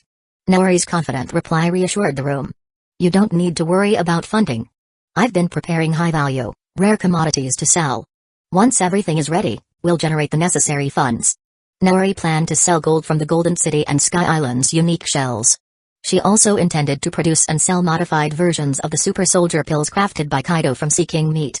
Additionally, Kaido could create a diluted version of the medicinal tonics similar to what he and Kira used for her recovery. Even these products alone would suffice to fund the reforms, though Naori had more ideas in reserve. If not for the need to maintain reasonable sources of wealth, the gold from the Golden City alone would have sustained the Uchiha clan for years. For now, appearances must be kept. Chapter 23, Executing the Plan. Ah, I see. The fourth elder and the others finally understood after hearing the explanation. So, there was a solution. If that's the case, they had no objections. Immediately, they all expressed their full support for Naori Uchiha's reforms. Before long, the Uchiha clan began executing Naori Uchiha's plans. Clan Academy, Naori Uchiha temporarily assigned the preparations to the second and fourth elders. Police force, the third elder was tasked with restructuring it. First, they would form an elite unit and reorganize the department's structure. Third division, focused on mediating minor disputes and other public services. This would also be the division open to outsiders. Second division, in charge of the detention facilities. First division, to handle and adjudicate more significant cases. 2 days later, the reorganization of the Uchiha police force headquarters was completed. Outside the building, a massive public notice board was erected. On it were details about the reforms and recruitment information. The benefits were clearly outlined, and they were quite attractive. There was no need to risk life and limb on dangerous missions. Instead, patrol the village, mediate disputes, and address minor violations, all for a decent salary. It was a far better deal than risking your life on missions outside the village. To spread the word, Naori Uchiha even had the third elder post the reforms and recruitment notices on the bulletin board in front of the Hokage's office. Naturally, this quickly caught the attention of civilian shinobi and members of smaller clans, and the news spread like wildfire. The village's reaction soon, many civilian and small clan shinobi were buzzing with discussion, reforming the police force and opening up positions to outsiders? Really? Isn't the police force traditionally Uchiha only? Why are they suddenly recruiting outsiders? Who knows? Maybe they're short-staffed. My neighbor said Uchiha patrols have been scarce lately, and lots of disputes are going unresolved. Is that true? Absolutely. I heard it too, though I don't know the details. Well, it makes sense. The village has expanded so much in recent years, and the population has grown significantly. It's no wonder the police force is understaffed. Hey, while you're all chatting, I'm heading over to apply. This is a golden opportunity, better hurry before the positions are filled. Wait for me. I'm coming too. Me too. Hold on, are you serious? This is the Uchiha police force we're talking about. They're not exactly known for being friendly. You clearly don't know what you're talking about. Sure, the Uchiha act aloof, but anyone who's worked with them on missions knows they're reliable and strong. Wait up, I'm coming too. Before long, a growing crowd of civilian and small clan shinobi made their way to the police force headquarters. Even members of medium and large clans' branch families began to act. Hokage's office. Meanwhile, in the Hokage's office, Saratobe Hiruzen sat with Koharu Uchiha and Homura Mikado. Good grief. The Uchiha really stirred up a storm this time. Hiruzen wasn't sure whether to feel relieved or frustrated. On one hand, the Uchiha's willingness to open the police force to outsiders was a positive sign. It meant they were beginning to integrate with the village. On the other hand, it also presented an opportunity for the village to infiltrate the police force and keep tabs on the Uchiha's activities. But this move also undermined the strategies devised by the second Hokage. It was clear that someone within the Uchiha had seen through those plans and was now maneuvering to discard the traps while reaping the benefits. Naori Uchiha. The legendary figure who quelled the clan's civil war single-handedly. Impressive indeed. Hiruzen sighed as he took a puff of his pipe. Koharu Uchiha couldn't contain her irritation. Hiruzen, stop sitting there smoking. The situation is critical. You must stop the Uchiha from ruining the plans the second Hokage laid out. Homura Mikado nodded in agreement. If they succeed, the Uchiha's reputation will improve. They might even grow bolder in their ambitions for the Hokage's position. We can't let that happen. Hiruzen shook his head helplessly. The police force is under Uchiha control. Even as Hokage, I can't stop their reforms. And besides, don't you see? This is an open strategy. Many civilian and small clan shinobi are already flocking to the police force to apply. Given the attractive positions and benefits, opposing them now would only alienate us from the public. Just then, the door burst open, and Shimura Denzo entered with a stern expression. Hiruzen is right. We can't stop this, nor do we need to. In fact, we should participate and take a share of the pie. Koharu and Homura turned to Denzo in shock. You agree with this? Denzo smirked. This is an opportunity. The Uchiha have opened a door they previously kept locked tight. We should take advantage and begin infiltrating the police force, gradually eroding their power. For now, let them believe they're in control. Once the opening is made, the final result will no longer be up to the Uchiha. The three people exchanged uncertain glances, but they couldn't deny that Denzo's reasoning was sound. The stage was set, but the game had just begun. Chapter 24, Schemer. Shimura Denzo declared confidently, Hiruzen already said this is an open scheme. Direct opposition won't work, so we can only go with the flow and seize control when the opportunity arises. I've already sent some root operatives and members of the Shimura clan to register for the positions. I'm confident we'll secure some slots. You should also send ninjas from your clans to apply. We'll aim to dominate this entire division's roster. Once that happens, the division will answer to us. We can use this team to gradually erode the police force's authority while tarnishing the Uchiha name further. Let their reputation become even worse. Don't they want to escape their infamy? Denzo sneered inwardly. He would ensure they didn't succeed. Taking all the slots is out of the question. At this point, the third Hokage shook his head, rejecting Denzo's idea. This matter has been widely publicized. Many civilian ninjas and those from smaller clans are aware of it. Many of them have already registered. Leaving aside whether the Uchiha would even agree to select only our people, even if they did, we can't allow it. Otherwise, everyone will know it's our doing. The civilian ninjas and small clans excluded from the positions would redirect their anger and resentment toward us. The third Hokage had no intention of inviting trouble. Denzo's heavy-handed methods were as reckless as ever. Denzo scoffed. They're just civilians and members of minor clans. Why should we care about them? At worst, we can shift the blame onto the Uchiha, saying they deliberately tried to curry favor with us. The third and his advisors stared at Denzo in disbelief. Do you even hear yourself? Homura Mikado retorted. Everyone knows our relationship with the Uchiha is terrible. Who would believe they're trying to please us? Also, as Hiruzen just said, the Uchiha hold the authority to choose candidates, not us. Forget it, Denzo. Exactly. Koharu Uchiha nodded in agreement, exasperated. Denzo's schemes were always damaging to others but rarely beneficial to himself. They were used to his ways by now. Denzo frowned and turned to the third Hokage. Hiruzen, can't you summon Naori Uchiha and make her compromise? He was unwilling to let the matter go. This was a rare opportunity to undermine the Uchiha's authority while expanding his root's influence. Missing out would be a waste. After all, Denzo's ambitions weren't limited to suppressing the Uchiha, he wanted to replace the third Hokage. In his eyes, if he had been quicker to speak up back then, the Hokage's position would have been his. The third Hokage sighed, growing more exasperated. That's Naori Uchiha you're talking about, restored to her prime condition, no less. Don't tell me you haven't heard the news. Do you honestly think she'll compromise or listen to us? Have you not noticed that all our recent attempts to undermine the Uchiha have been effortlessly dismantled by her? Be realistic. Send people if you must, and secure whatever positions we can. We have time. We'll take it step by step. Naori's age and health are against her. Even if she's recovered now, I don't believe she can outlive us with her hidden injuries. When she's gone, everything will become easier. By then, we can groom and support a more agreeable Uchiha to become the clan head. They didn't need a strong, assertive leader like Naori. A weaker, more pliable clan head was their ideal. That's all we can do for now. Denzo grumbled reluctantly, his brows furrowed. Let's move forward with that plan. I'll take my leave now. With that, Denzo left in a rush, leaving the third Hokage and his advisors exchanging silent glances. We should act quickly too. The Hokage said to Hamura and Koharu. Have some of our clan members submit their applications. Hopefully, a few will be selected. Understood. The three of them began their preparations. The next day at the police force headquarters, Uchiha Elder handed a list of applicants to Naori. Lady Naori, here's the finalized list. Over 1,000 people have registered, including members of Saratobi, Shimura, Root, and even Anbu operatives. What should we do about these people? Should we disqualify them outright? There's no need. Naori shook her head.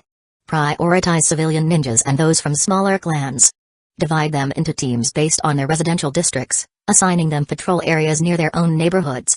Having locals mediate disputes will reduce unnecessary conflict and make things smoother. Carefully plan each team's patrol zones and responsibilities.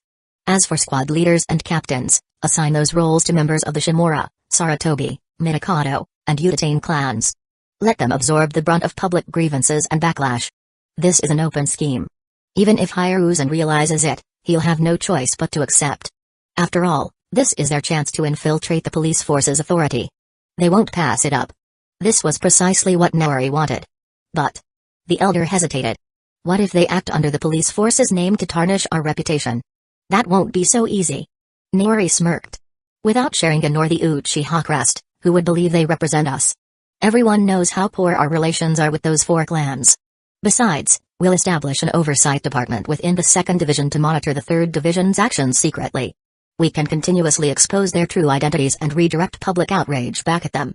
We'll even post their misconduct records on public boards for everyone to see, explicitly noting their affiliations. Countering schemes required strategy. Lady Naori, brilliant as always. I'll get right on it. The elder grinned, giving her a thumbs up. Good. Let's proceed. Naori personally selected some candidates, ensuring to include a promising Genin named Might Dewey, as suggested by Kaido.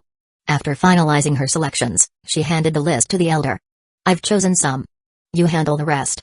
Make sure civilians and smaller clans dominate the roster. This is also an opportunity to connect with and foster goodwill among them. Don't mess it up. Preparation was key to success. Yes, Lady Naori. The elder took the list and left, while Naori departed to attend to other matters. The next morning, the finalized 3rd Division roster was announced. Alongside it, patrol zones and detailed police force regulations were published. Those selected were overjoyed, while those left out were disappointed. Chapter 25, Uzumaki Mido.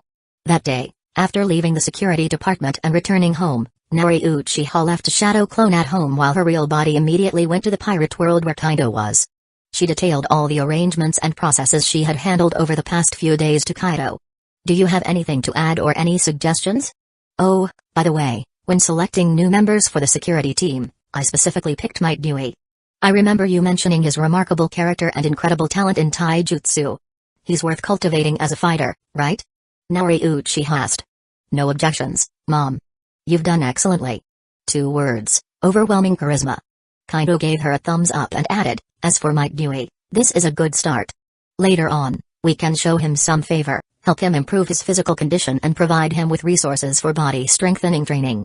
Once my body is fully recovered and I shift my focus back to the village, I'll handle this personally.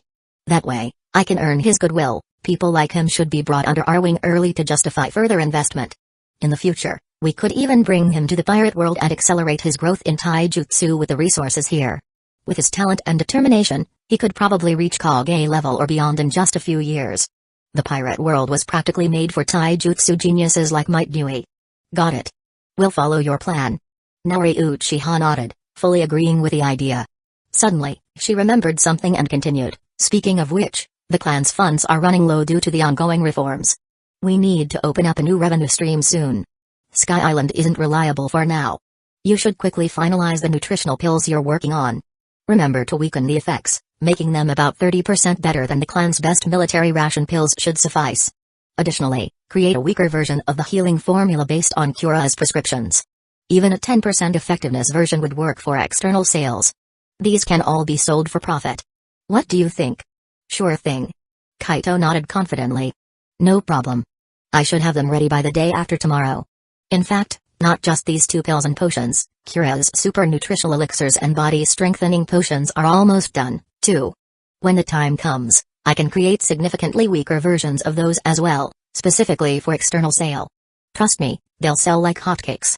The medical and pharmaceutical industries in the ninja world were advanced in some areas yet surprisingly backward in others, especially in terms of medicines and elixirs. This sounds great.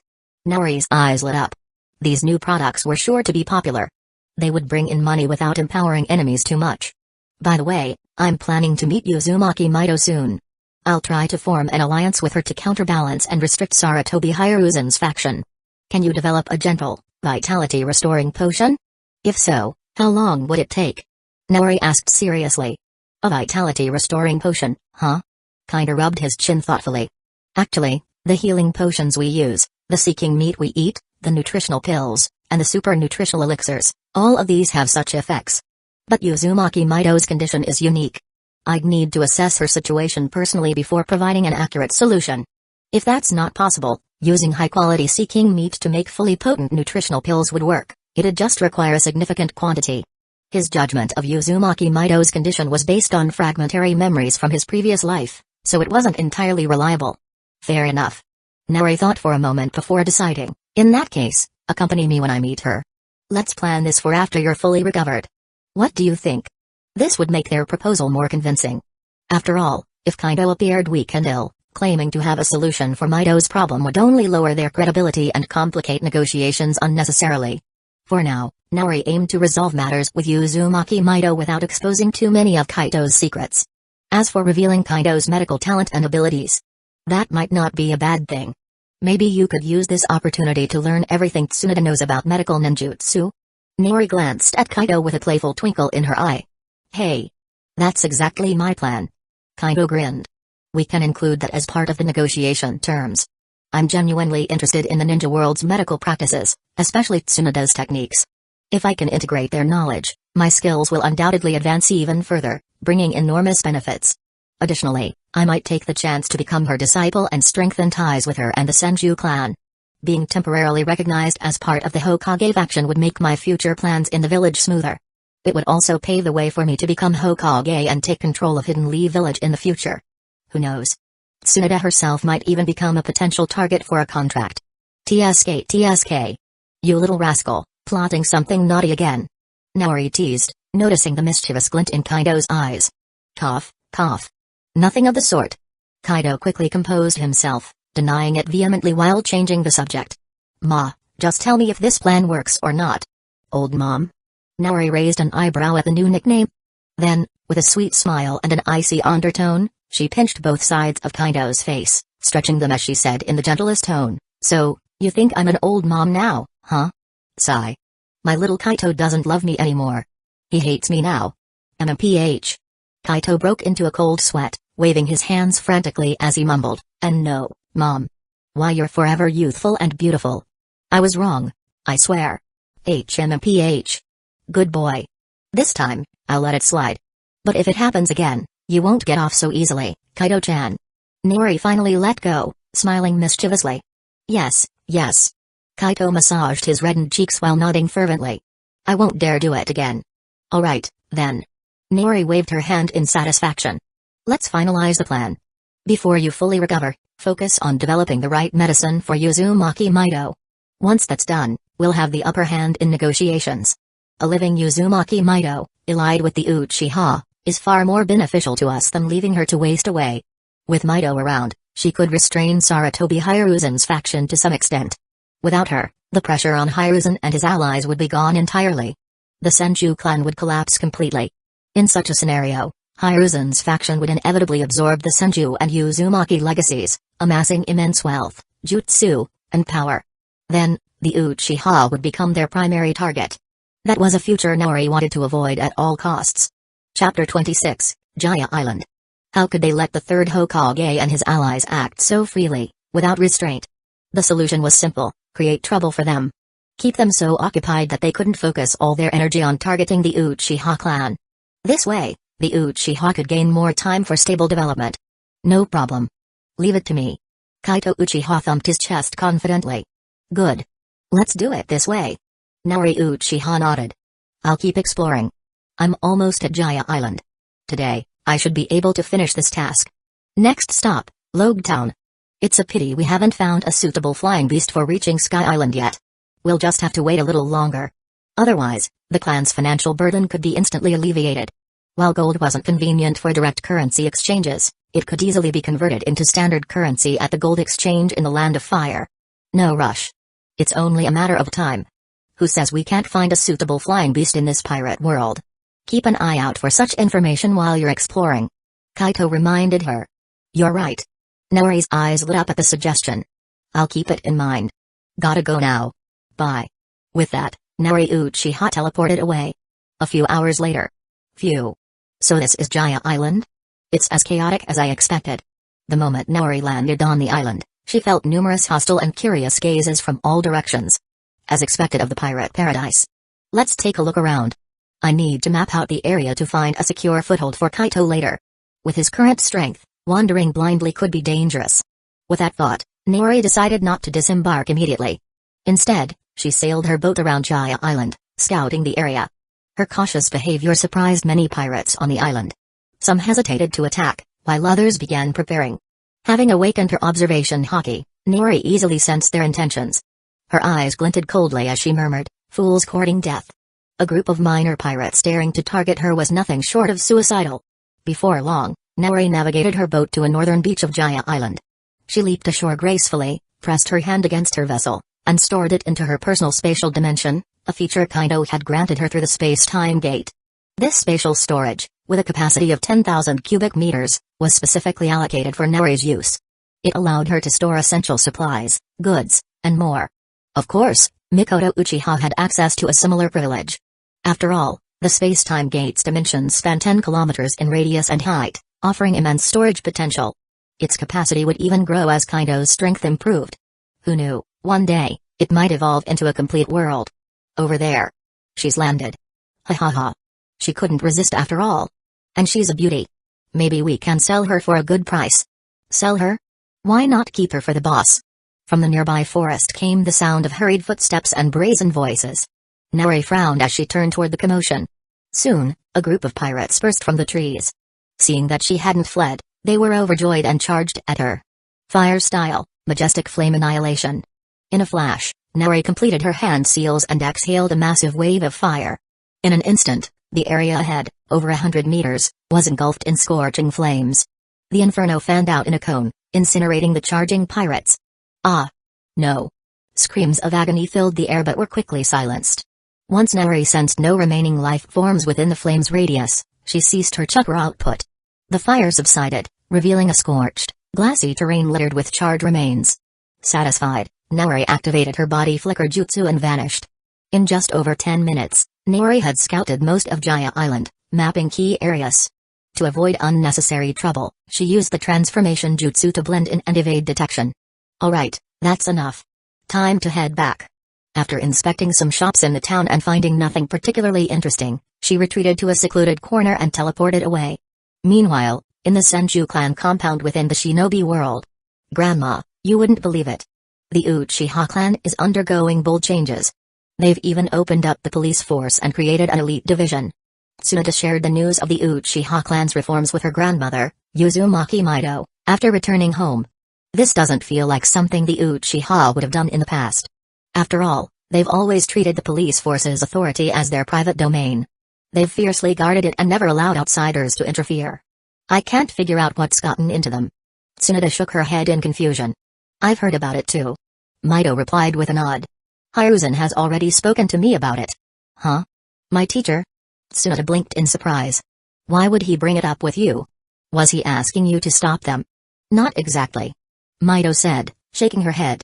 This is a rare opportunity for him to interfere with the police force. How could he pass it up? He doesn't understand why the Uchiha are doing this, so he asked me to meet with Naori Uchiha to gauge her intentions. Especially since there's word that Naori has regained her peak strength. Hiruzen is nervous. The third Hokage had also expressed concerns that these reforms could undermine the isolationist policies Obirama had implemented to alienate the Uchiha and foster public disdain toward them. Mito, however, was indifferent. She had never supported Obirama's policy. It's unfair to the Uchiha, she thought. All it does is push them further away. Eventually, it'll lead to disaster, and Hidden Leaf Village will pay the price. Sadly, Hiruzen didn't share her perspective. Even so, Mito agreed to meet Naori, not to uncover any Uchiha secrets, but to confirm whether Naori had truly regained her strength. If she had, Mito wondered if she might enlist her help to extend her own life. It wasn't fear of death that motivated her, but concern for Tsunade, Nawaki, Kushina, and the remnants of the Senju clan. As a wise elder, Mito had long observed the subtle measures Hiruzen and others had taken against the Senju, Uchiha, and other powerful clans. If they acted this way while she was alive, what would they do once she was gone? Chapter 27, Mito shatters Tsunade's naivety. Ah, I'm getting old. My time is short. Uzumaki Mito sighed deeply in her heart. With Hiruzen's position as Hokage growing increasingly secure and his influence expanding year after year, my deterrent power has diminished significantly. Grandma, what's wrong? Why do you suddenly look so troubled? Tsunade noticed Mito's shift in mood, her expression turning heavy with worry. Mito raised her gaze at Tsunade, gently patting her head as she let out a mournful sigh. Tsunade, Grandma doesn't have much time left. When will you truly mature and stand on your own? When will you shoulder the responsibility of the Senju clan? This. Tsunade felt a lump in her throat, an inexplicable sense of unease welling up inside her. She tightly gripped her grandmother's hand and said with concern, Grandma, don't say that. You'll live to 100 for sure. Hey. Mito smiled faintly but with resignation. Live to 100? Ninjas don't have such lives. Ninja. Being one is inherently a short-lived profession, a distorted profession. Even someone as strong and full of vitality as your grandfather died young. What hope do I have? If not for the ninja way of life, with his natural vitality, your grandfather might have truly lived to 100. But alas! The life of a ninja, filled with battles, relentlessly consumed their own energy and life force. The more they fought, the shorter their lives became. Tsunade nodded quietly, sadness flickering in her eyes. As a medical ninja, she understood this truth all too well. A ninja's existence depended on constantly extracting chakra, inevitably shortening their lifespan. Enough. Let's not dwell on this anymore. Noticing the growing confusion on Tsunade's face, Mito decided to end the topic. She warned, in any case, you're not young anymore. It's time to learn to grow up. Until Nawaki matures enough to take on the mantle of the Senju clan, you must carry the burden in his stead. Do you understand? In truth, Mito had little faith in Nawaki's ability to lead the clan in the future. The boy was far too naive, more so than Hashirama in his youth. But unlike Hashirama, Nawaki lacked his great talent and even the steady guidance of a figure like Tobirama. For now, Mito could only place her hopes on Tsunade to take responsibility for the family. I understand. I'll do it. Tsunade clenched her fists tightly. Yet, a question lingered in her mind, but doesn't the village still have my teacher? Isn't it not a big deal? Foolish girl. Mito's expression turned stern, a mixture of frustration and disappointment. Sarutobi Hiruzen isn't just your teacher, he's also the Hokage of Hidden Leaf Village and the head of the Sarutobi clan. When he accepted you as a disciple, it wasn't because of your talent. It was to draw closer to the Senju clan, and me, so he could solidify his position as Hokage. You really think he values you so highly? In his heart, the Sarutobi clan's interests come first, followed by Hidden Leaf Villages. Then, it's the interests of Denzo, Koharu, and Hamura's clans. After that, the Senju clan doesn't even rank. Instead, his focus shifts to the Inoshika Chotrio and other small to medium clans or civilian ninjas he's roped in. He's been covertly suppressing the ninja clans led by the Senju for years. Haven't you noticed any of this? How can I trust the Senju clan's future to you? How can I leave this world in peace knowing this? Mito's voice was full of exasperation, a deep disappointment in Tsunade's naivety. She despised this harsh reality but couldn't allow Tsunade's illusions to persist. Tsunade was stunned into silence. Her worldview shattered, and the image she had of her teacher crumbled like broken glass. How could this be? Tsunade murmured in disbelief. Why not? Mito snapped, her tone sharp. Think carefully about the clan's development in recent years. Isn't it obvious? Initially, Mito had not intended to destroy Tsunade's illusion of Hiruzen. She thought that with Tsunada's trust in and bond with him, she might have a measure of protection even after Mito was gone. But the recent changes in the Uchiha clan, particularly under Madara Uchiha's descendant, had shifted her perspective. Perhaps forming a covert alliance with the Uchiha might be a better solution. Mito thought to herself. Now fully grasping Mito's words, Tsunade recalled countless past events, both within the Senju clan and the village at large. Many actions that once seemed reasonable now appeared suspicious. Her face darkened with anger and disbelief. I can't believe it. That old man had such ulterior motives. Good. Now that you understand, I feel a bit better. Mito said, her tone softening slightly. But what should I do next, Grandma? Tsunade asked, feeling lost. Let me meet that Madara Uchiha's descendant first. You must be present when that happens. All right. Tsunade agreed, though she was still confused by her grandmother's anxiety. Tsunade. I'm not forcing you, the situation is becoming dire. Mito said with a weary sigh. We've received troubling news from the Uzumaki clan recently. Signs indicate that the other great shinobi villages have turned their attention to Hidden Eddy village, likely because of its expertise in jinchuriki and sealing techniques. Recently, spies from other villages have appeared more frequently in the land of whirlpools. Their intentions are anything but good. What? Tsunade was shocked. Then what should we do?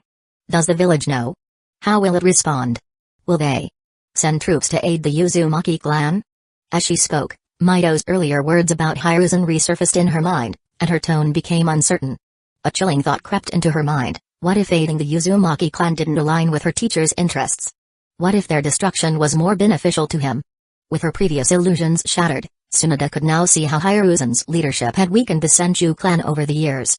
During her granduncle Tobirama's time, the Senju had been the strongest ninja clan in the Hidden Leaf and the entire ninja world. But now, the Senju's glory was a distant memory. Most of the clan's branch families had been assimilated into the civilian population. Many were lost in battle or had vanished over time. Even the main family had dwindled to almost nothing. Good. You've figured it out. Mito said, reading the changes in Tsunade's expression. This matter isn't something you can rely on Hiruzen or the village for. At best, they'll swoop in to reap the spoils of war. Originally, I wanted to persuade the Uzumaki clan to relocate to Hidden Leaf village for safety. Mito admitted. But Uzumaki Ashina refused. I couldn't change his mind, so I gave up on that idea. Now, I'm preparing to send an elite force composed of Senju clan members, mainly the main family and some close branch families, to assist them.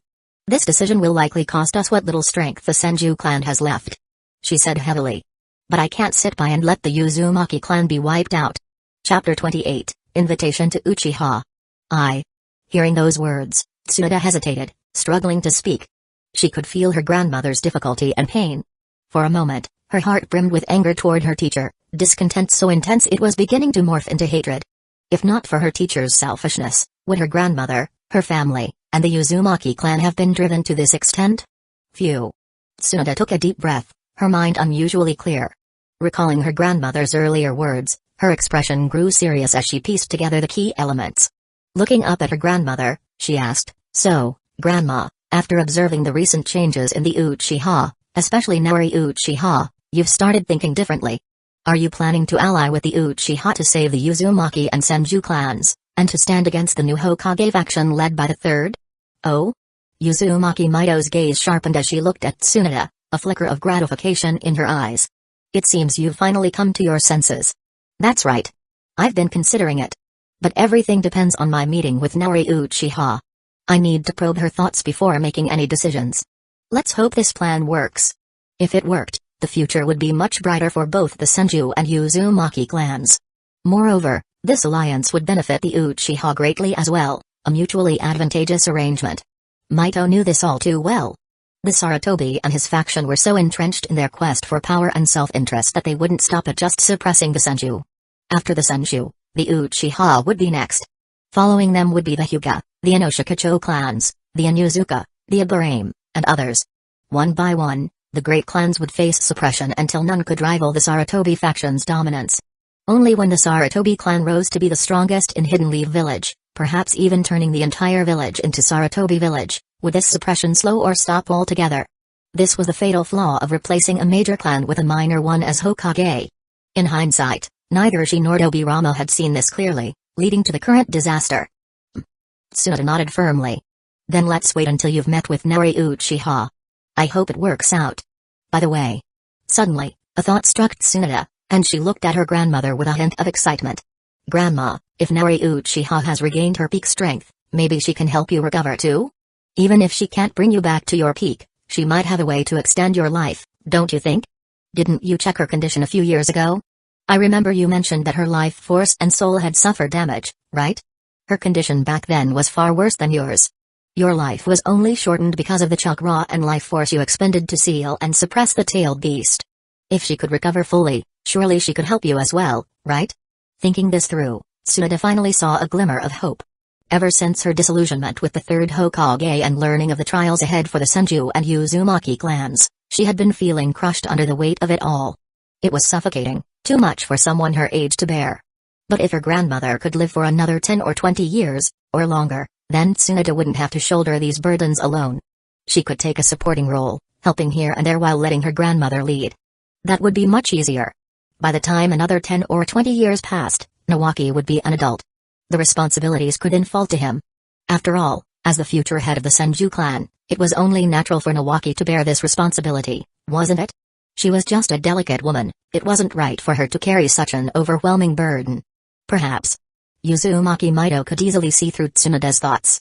But if extending her life by 10 or 20 years would help Tsunade carry less weight, she wouldn't mind. She could also focus on training Nawaki more intensely in the meantime. That's why I said everything depends on the meeting with Naori Uchiha.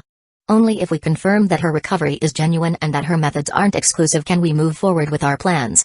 For now, deliver this invitation to Naori Uchiha, asking her to visit us soon. Mido pulled an invitation from her robe and handed it to Tsunade. Got it. I'll go right away. Tsunade took the invitation and hurried off. Before long, Tsunade arrived at Naori Uchiha's residence and explained her purpose, handing over the invitation. Oh? Naori raised her brows slightly as she opened the letter and skimmed its contents. I understand the reason for this meeting, she said. I agree, but I won't be available for the next 2 weeks. Let's meet in 20 days. I'll bring my son, Kaido, with me as well. If all goes well, you should get what you're hoping for. That's all. Though the invitation contained few words, Naori saw through its veiled intent.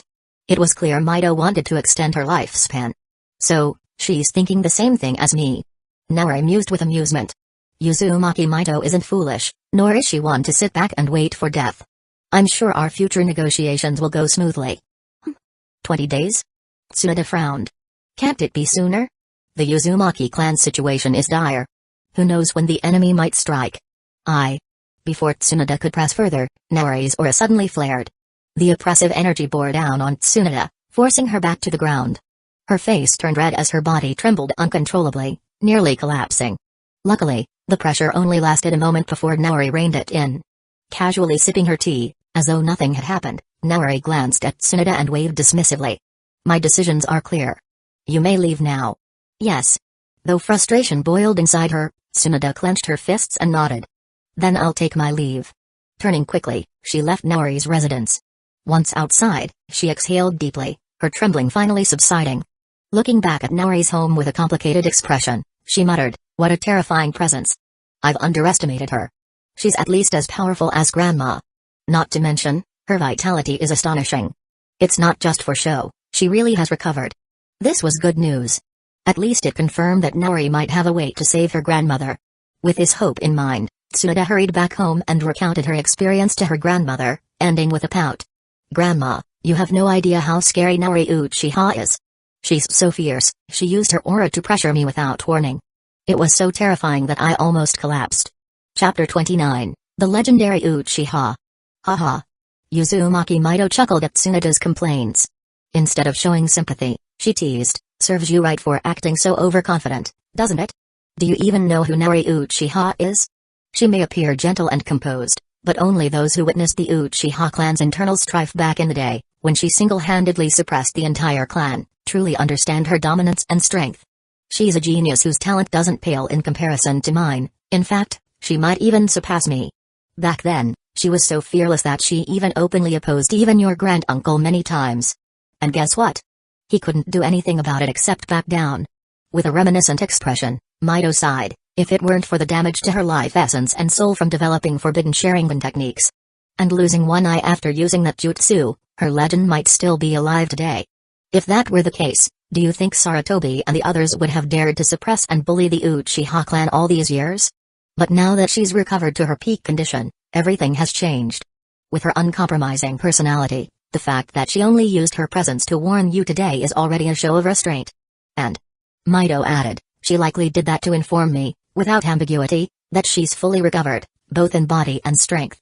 Her willingness to discuss terms shows she's open to cooperation. Whether it works out will depend on both parties' conditions. Mido wasn't worried about this at all.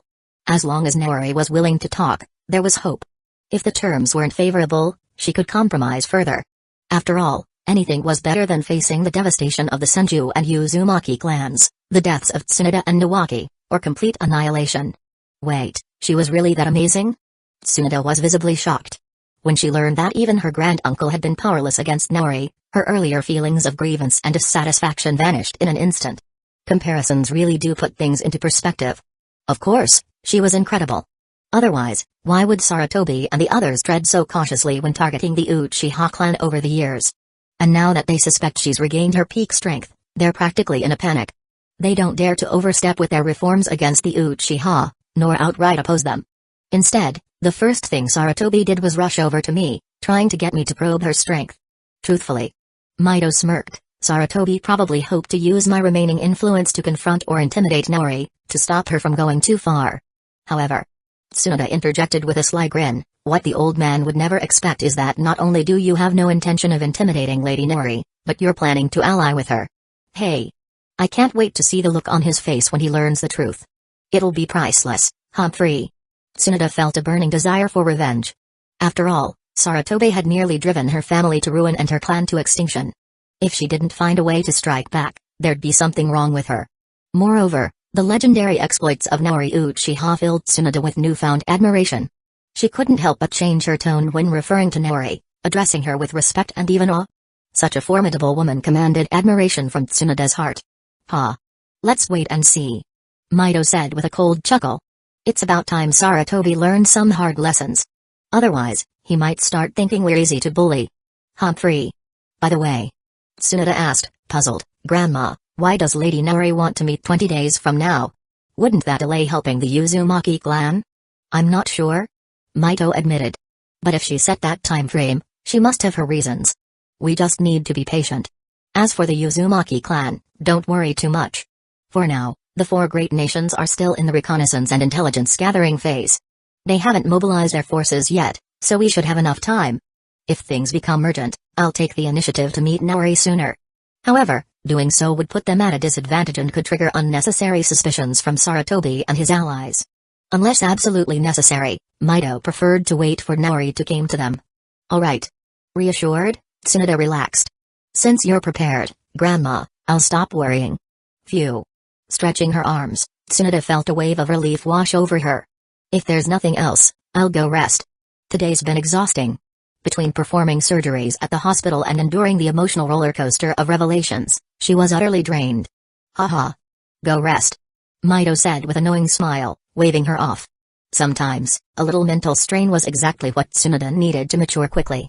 After all, she couldn't stay naive forever, leaving everything to her aging grandmother. Not long after Tsunoda left the Uchiha compound, Sarutobi Hiruzen received news and immediately rushed to Mido's residence.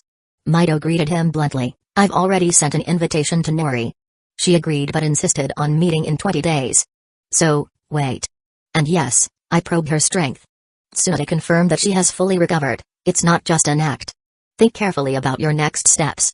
You should know as well as I do that she's not someone to be trifled with, ha ha ha.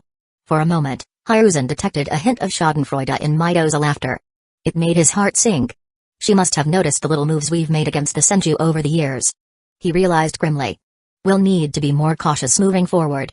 Reflecting on the situation, Hiruzen began to suspect that having Mido invite and test Naori Uchiha might have been a misstep. He had no way of knowing whether Naori's recovery method might also benefit Mido, which could shift the balance further. But he didn't understand Naori's condition or the specifics of Mido's health. Without clear information, all he could do was take things one step at a time. Stopping Mido and Naori from meeting wasn't an option, he didn't have the authority or courage to do that. At this point in his 9-year tenure as Hokage, Hiruzen hadn't yet solidified his authority like in later years when his influence peaked. Especially not with figures like Mito and Naori still active. After confirming the situation, Hiruzen didn't linger. He quickly excused himself, choosing not to share his suspicions about Naori's recovery with Denzo or the others just yet. The reason? He feared Denzo's reckless tendencies. Instead, he'd ordered Denzo not to make any move. Denzo's brazen nature made him capable of doing something disastrous, like trying to sabotage Mito and Naori's meeting. If that happened, the consequences would be catastrophic. Denzo would probably end up dead, wouldn't he? Hiruzen thought with a shiver. And if Naori decided to act, she'd make sure of it. Chapter 30, Lifespan Soaring. On Kaido's side, as time passed, his body grew stronger by the day. With the nourishment of specialized medicines and seeking meat, combined with the effects of his life force technique, his life essence was recovering rapidly. Even his height increased noticeably. 4 days later, Kira successfully developed super nutrition potions and body-strengthening tonics. In just 2 days, Kaito used these formulas to create diluted versions with varying effectiveness, such as 10%, 20%, 50%, and 80% potency. Additionally, he combined seeking meat with certain medicinal ingredients to craft nutrient pills. He then created a series of weakening formulas for these pills, ranging from 10% to 90% strength. After another 7 days, he successfully diluted and refined recovery tonics aimed at healing hidden injuries and restoring vitality. Building on these, he merged the effects of nutrient pills and potions to create a gentle, highly effective formula capable of quickly replenishing life force. He named this the Life Elixir. This elixir should perfectly solve Uzumaki Mito's problem, he thought, gazing at the gentle, vitality-filled potion in his hand. Assuming her issue is purely excessive life force depletion. By now, Kaido Uchiha's medical skills had reached the intermediate level and were steadily improving. His progress in other areas was equally significant. Oh? This potion isn't bad at all. It's especially useful for ninjas like you who extract this special energy, Kira remarked, walking over with a curious smile. With this, you might just avoid burning through your lifespan during combat. But this isn't cheap, is it? Kaito nodded affirmatively. Not at all. It requires a massive amount of seeking meat and rare medicinal ingredients. The extraction and refinement process is also incredibly intricate and time-consuming. Converted to belly, the cost is around 5 million per vial. If we can optimize the extraction process and streamline production, the cost could drop significantly, but that won't happen overnight. For now, mechanical manufacturing and engineering were beyond his expertise. Developing advanced production lines was out of the question. Maybe I could collaborate with Orochimaru? He mused. But the idea was quickly dismissed. No, he's not quite there yet in terms of research capabilities. Besides, he's still loyal to the third Hokage. It's not the right time. Perhaps I should seek solutions in the One Piece world. For example, obtaining technology from Germa 66? Of course, with his current strength, that was impossible. For now, he'd have to rely on his mother. Mama already has enough on her plate. This life elixir isn't urgent, better to shelve it for now. He sighed inwardly. If only I had powerful and trustworthy allies. Fortunately, he didn't need the elixir himself at the moment. His recovery was progressing well enough with nutrient potions and pills. It's already impressive, Kira commented, shaking her head slightly. The stronger the potion, the harder it is to refine. That's something you should know by now. In a few days, you'll be fully recovered. Don't forget, you still owe me quite a few medical texts. You'll be visiting often, right? So far, the books Kaido had given her totaled fewer than 200 volumes. While incredibly beneficial, they were far from satisfying her curiosity. Of course, Kaito said with a smile. You can count on me. Even after recovering, I'm not strong enough to roam freely out at sea. Besides, I still have thousands of your medical texts to study, and I've yet to master your techniques. There's no way I'm giving up on that. His plan was to fully tap into Kira's expertise, and raise her goodwill towards him to 80 points or higher. Currently, her goodwill was at 72 points, a promising start. Give me a few more months, and I should reach my goal, he thought. Although raising goodwill became harder as it increased, frequent exchanges of knowledge and interactions would gradually do the trick.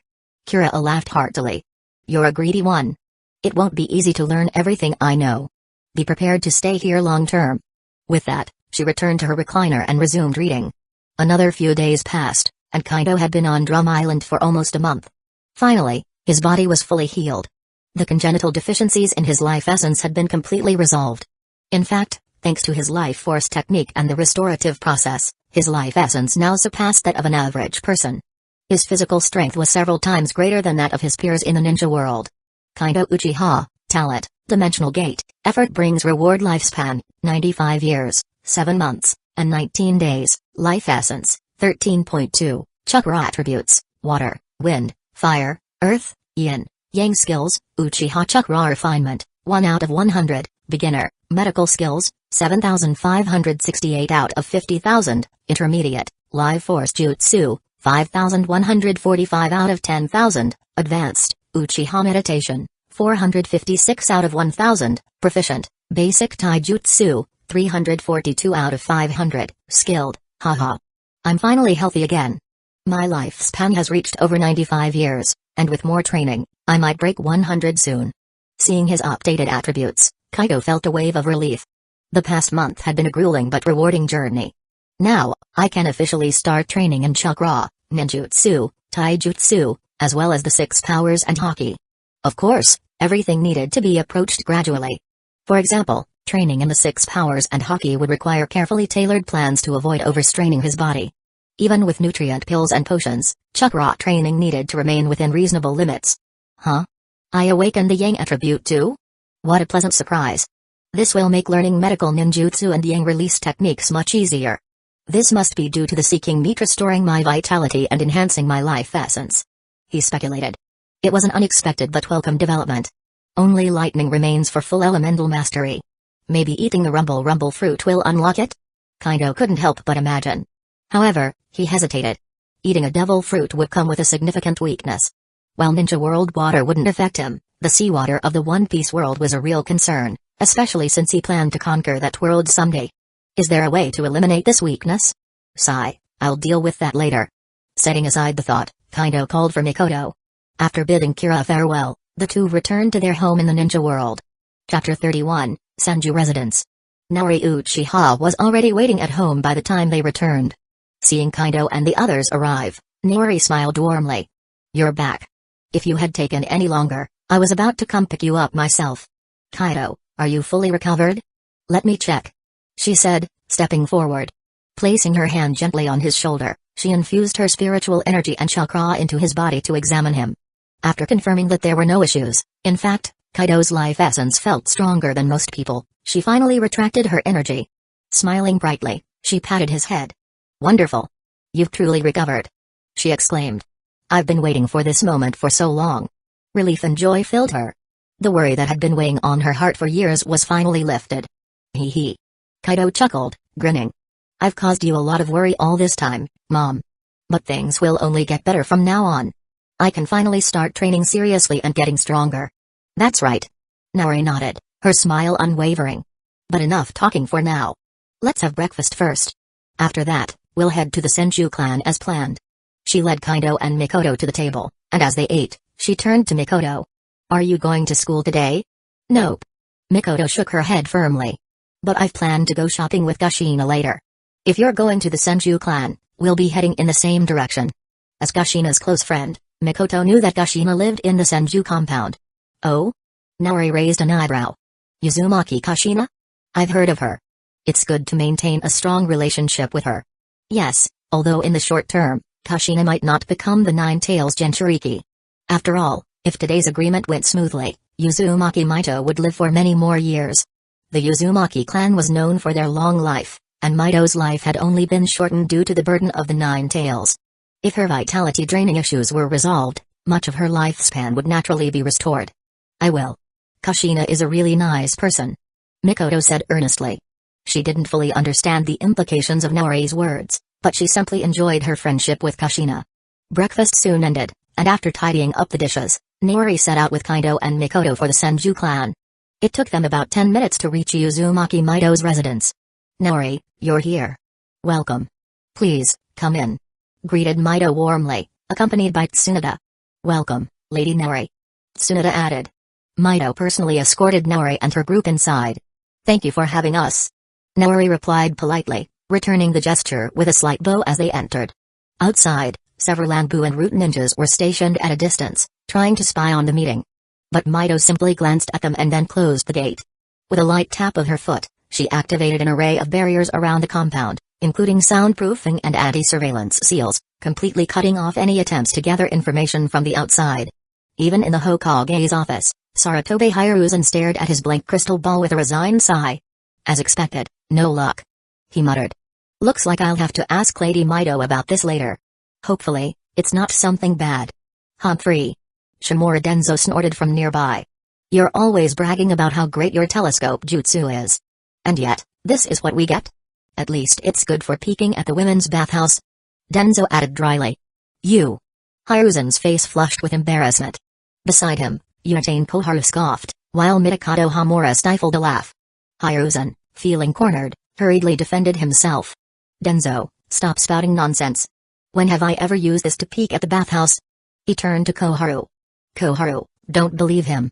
You have to trust me. I didn't do it. Truthfully, Hiruzen wasn't as concerned about Koharu's opinion as he was about his wife, Biwako. After all, Biwako and Koharu were close friends. If Biwako found out, he'd be in deep trouble. Oh, do you think I believe you? Koharu crossed her arms, her voice dripping with sarcasm. We've known each other for years. Who doesn't know what kind of person you are? Please, just let it go. Don't tell Biwako. Hiruzen begged. Fine, fine. Let's focus on the real issue. Koharu relented, enjoying her brief moment of amusement before shifting the conversation. Hiruzen, what do you think they're discussing?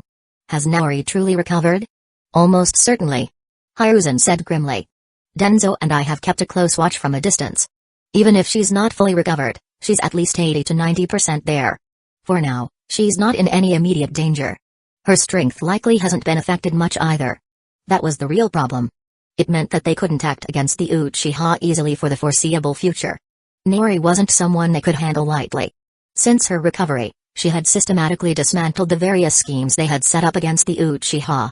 Any losses the clan had suffered were reclaimed through her precise countermeasures, leaving Hiruzen and his allies deeply frustrated. Koharu and Hamura glanced at Denzo, silently seeking confirmation. Denzo nodded grimly. That's correct. Then we'll have to suspend any actions against the Uchiha for now. Koharu said with a frown. Let's just hope Lady Mido doesn't throw any surprises our way. Otherwise, we might as well give up. If Uzumaki Mido and Naori decided to work together, no amount of plotting would help. Meanwhile, at Mido's residence, she ushered Naori's group into the living room and served them tea, with Tsunoda assisting. She sent Kushina and Mikoto off for their planned shopping trip, ensuring privacy. Once they had left, Mido took her seat across from Naori, scrutinizing her intently. Her astonishment was clear. I thought you might only appear to have recovered and were merely forcing yourself to function. Mido began. But when Tsunoda informed me that you'd truly recovered, I was skeptical. Today, seeing you in person, I realize that you've not just recovered, you've surpassed your peak. Your physique and vitality are several times stronger than during your prime. Even your soul and spiritual energy have regained much of their former strength. The same goes for your visual prowess. Mido's gaze grew sharper. If I didn't know you were a pure Uchiha, your vitality alone would make me think you were a Senju or Uzumaki. Even your son is the same. She continued. Though not as exaggerated, his vitality and physique are far beyond those of children his age. From what I've heard, just over a month ago, he was frail and sickly, unlikely to become a ninja. Now, not only has he fully recovered, but he's surpassed expectations. Mido leaned forward slightly. What exactly have you two been through recently? Would you mind sharing? Chapter 32, Senju and Uchiha Alliance. It wasn't just Uzumaki Mido who was curious, Tsunoda, standing nearby, was equally intrigued. This transformation was astonishing and left everyone yearning for answers. If I could gain the method to enhance vitality and physique, my strength would see a dramatic improvement. Tsunoda thought, her heart racing with excitement. At the same time, Grandma's condition could be completely resolved. If not for her fear of Naori Uchiha reprimanding her or causing unnecessary misunderstandings, she might have blurted out her questions then and there. Naori, noticing the silent curiosity, chuckled lightly as she took a sip of tea. There's nothing I can't say. I expected some questions when I came here, so I'm prepared to discuss terms. With a calm demeanor, she continued, it's nothing complicated. My son recently had a breakthrough and made some progress in medical techniques and pharmaceuticals. He developed a method to replenish and restore one's life essence and vitality. And also a way to nurture the eyes and their associated meridians. That's all. Mido's eyebrow twitched slightly. Tsunoda was speechless, both of them looking at her with expressions that screamed, do we look like fools to you? If you don't want to tell the truth, fine, but at least make up a believable lie. However, such details were unimportant. All they needed to know was that the Uchiha clan genuinely had a way to restore vitality and life force. That alone was enough. I'll be direct, Mito said, her tone serious. Because of sealing the nine tails, my vitality has been constantly draining at an unsustainable rate. If this continues, I'll only have a few years left to live. What must I offer in return to obtain this method to restore vitality and life essence? Mito had no patience for beating around the bush. She knew trying to outmaneuver Nori Uchiha was pointless. Nori wasn't the type to fall for such tactics. Being straightforward might even leave a better impression. As expected of Uzumaki Mito, straightforward. Nori smiled appreciatively. But no need to rush. First, let my son, Kaito, examine you to understand your situation. Treating the symptoms required understanding the problem first. Only then could they propose a suitable solution. Eh? Mito looked surprised, glancing at Kaito, then back at Nori. Are you serious?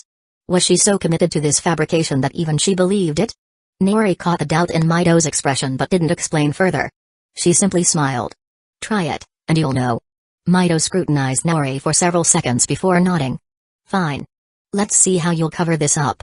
No way could this 6-year-old boy, Kaito, really possess such skills, right? Mito extended her hand toward Kaito. What do I need to do? Just place your hand on the table. Kaito gestured calmly. Mito complied, laying her palm on the table before him. With a composed expression, Kaito placed his fingers on Mito's wrist. Using his intermediate medical expertise, he quickly assessed her condition. It was straightforward, her excessive life force depletion matched his initial expectations. Replenishing her lost life force would resolve the issue. However, due to the extent of the loss, she would require a life replenishing potion for immediate recovery. That wouldn't address the ongoing drain caused by her sealing the nine tails, though. For that, she'd need periodic doses of supplementary medicine. It's clear now, Kaito said, removing his hand. He gave a subtle nod to Nori. Then, under Mito and Tsunoda's skeptical gazes, he explained, your body is in good condition overall, thanks to proper care. The issue is simply excessive depletion of your life essence. Taking the life replenishing potion will fully restore it in one go. Of course, age-related life essence loss isn't included in this remedy. If such losses could be reversed, it would require an immortality potion rather than a life replenishing one. Life replenishing potion? Mito and Tsunoda echoed in unison, curious. Mito turned to Nori. Is this the same potion you used yourself? At this point, Mito was beginning to believe that Kaito might truly have medical expertise. Could Nori's tale about her son's breakthrough actually be true? Mito wondered, unsure. Nori shook her head. No. My condition was far more complex than yours, so my recovery took over half a month. She added, of course, if the life replenishing potion had been available back then, my recovery might have been quicker. But slower recovery had its own advantages in my case. I see. Mito said, nodding in understanding. Nori's situation was indeed more intricate. So, what must I offer to obtain this potion? Once I take it, will it prevent further excessive depletion of my life essence? Before Nori could answer, Kaito spoke up. No, it won't prevent future depletion. The potion will only address your current losses. Afterward, you'll need occasional doses of a specialized supplement I've developed, nutrient pills. These pills are like a vastly enhanced version of military rations pills. They quickly restore stamina, alleviate fatigue, and provide a gentle boost to life force. These pills will be available for purchase at our new Uchiha pharmacy. You can get them whenever needed. With that, Kaito looked at his mother. Mom, now you can discuss terms. His job done, Kaito returned to Nori's side and sat quietly. Nori smiled and turned back to Mito. 3 conditions. First, from today onward, the Senju clan and Uchiha clan will form an alliance and stand together. You've probably noticed that Dobirama's students aren't exactly trustworthy or benevolent. Both the Senju and Uchiha are their targets for suppression or even destruction. There are common enemies. Mito nodded in agreement. I can't deny that. I agree to the alliance. An alliance with the Uchiha couldn't make things worse than they already were. If anything, with Kaito's abilities and the Uchiha's recent reforms, the clan might exceed her expectations in the future. Chapter 33, Pitiful Kurama. At this moment, forming an alliance didn't seem like a bad deal.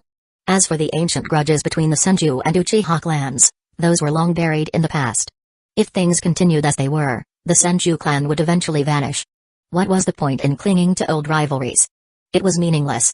Senjutobirama's wariness and prejudice against the Uchiha were trivial matters to Uzumaki Mido. I have two requests.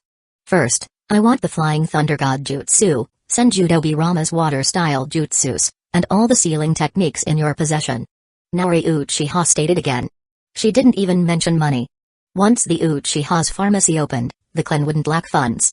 If they secured the golden shells from Sky Island, money would never be a concern. Asking for monetary compensation would be the most worthless choice. Ninjutsu and sealing techniques, on the other hand, were far more valuable. Although the teleportation ability of the space-time gate made Flying Thunder God seem redundant for the clan's contractors, it wasn't entirely useless. It could mask the space-time gate's true capabilities or be taught to non-contracted clan members. Either way, it was a worthwhile asset. This. Mido Uzumaki frowned slightly. The Flying Thunder God Jutsu and Dobirama's water style aren't an issue, but as for the sealing techniques, I cannot give you the Reaper Death Seal or Adamantine sealing chains.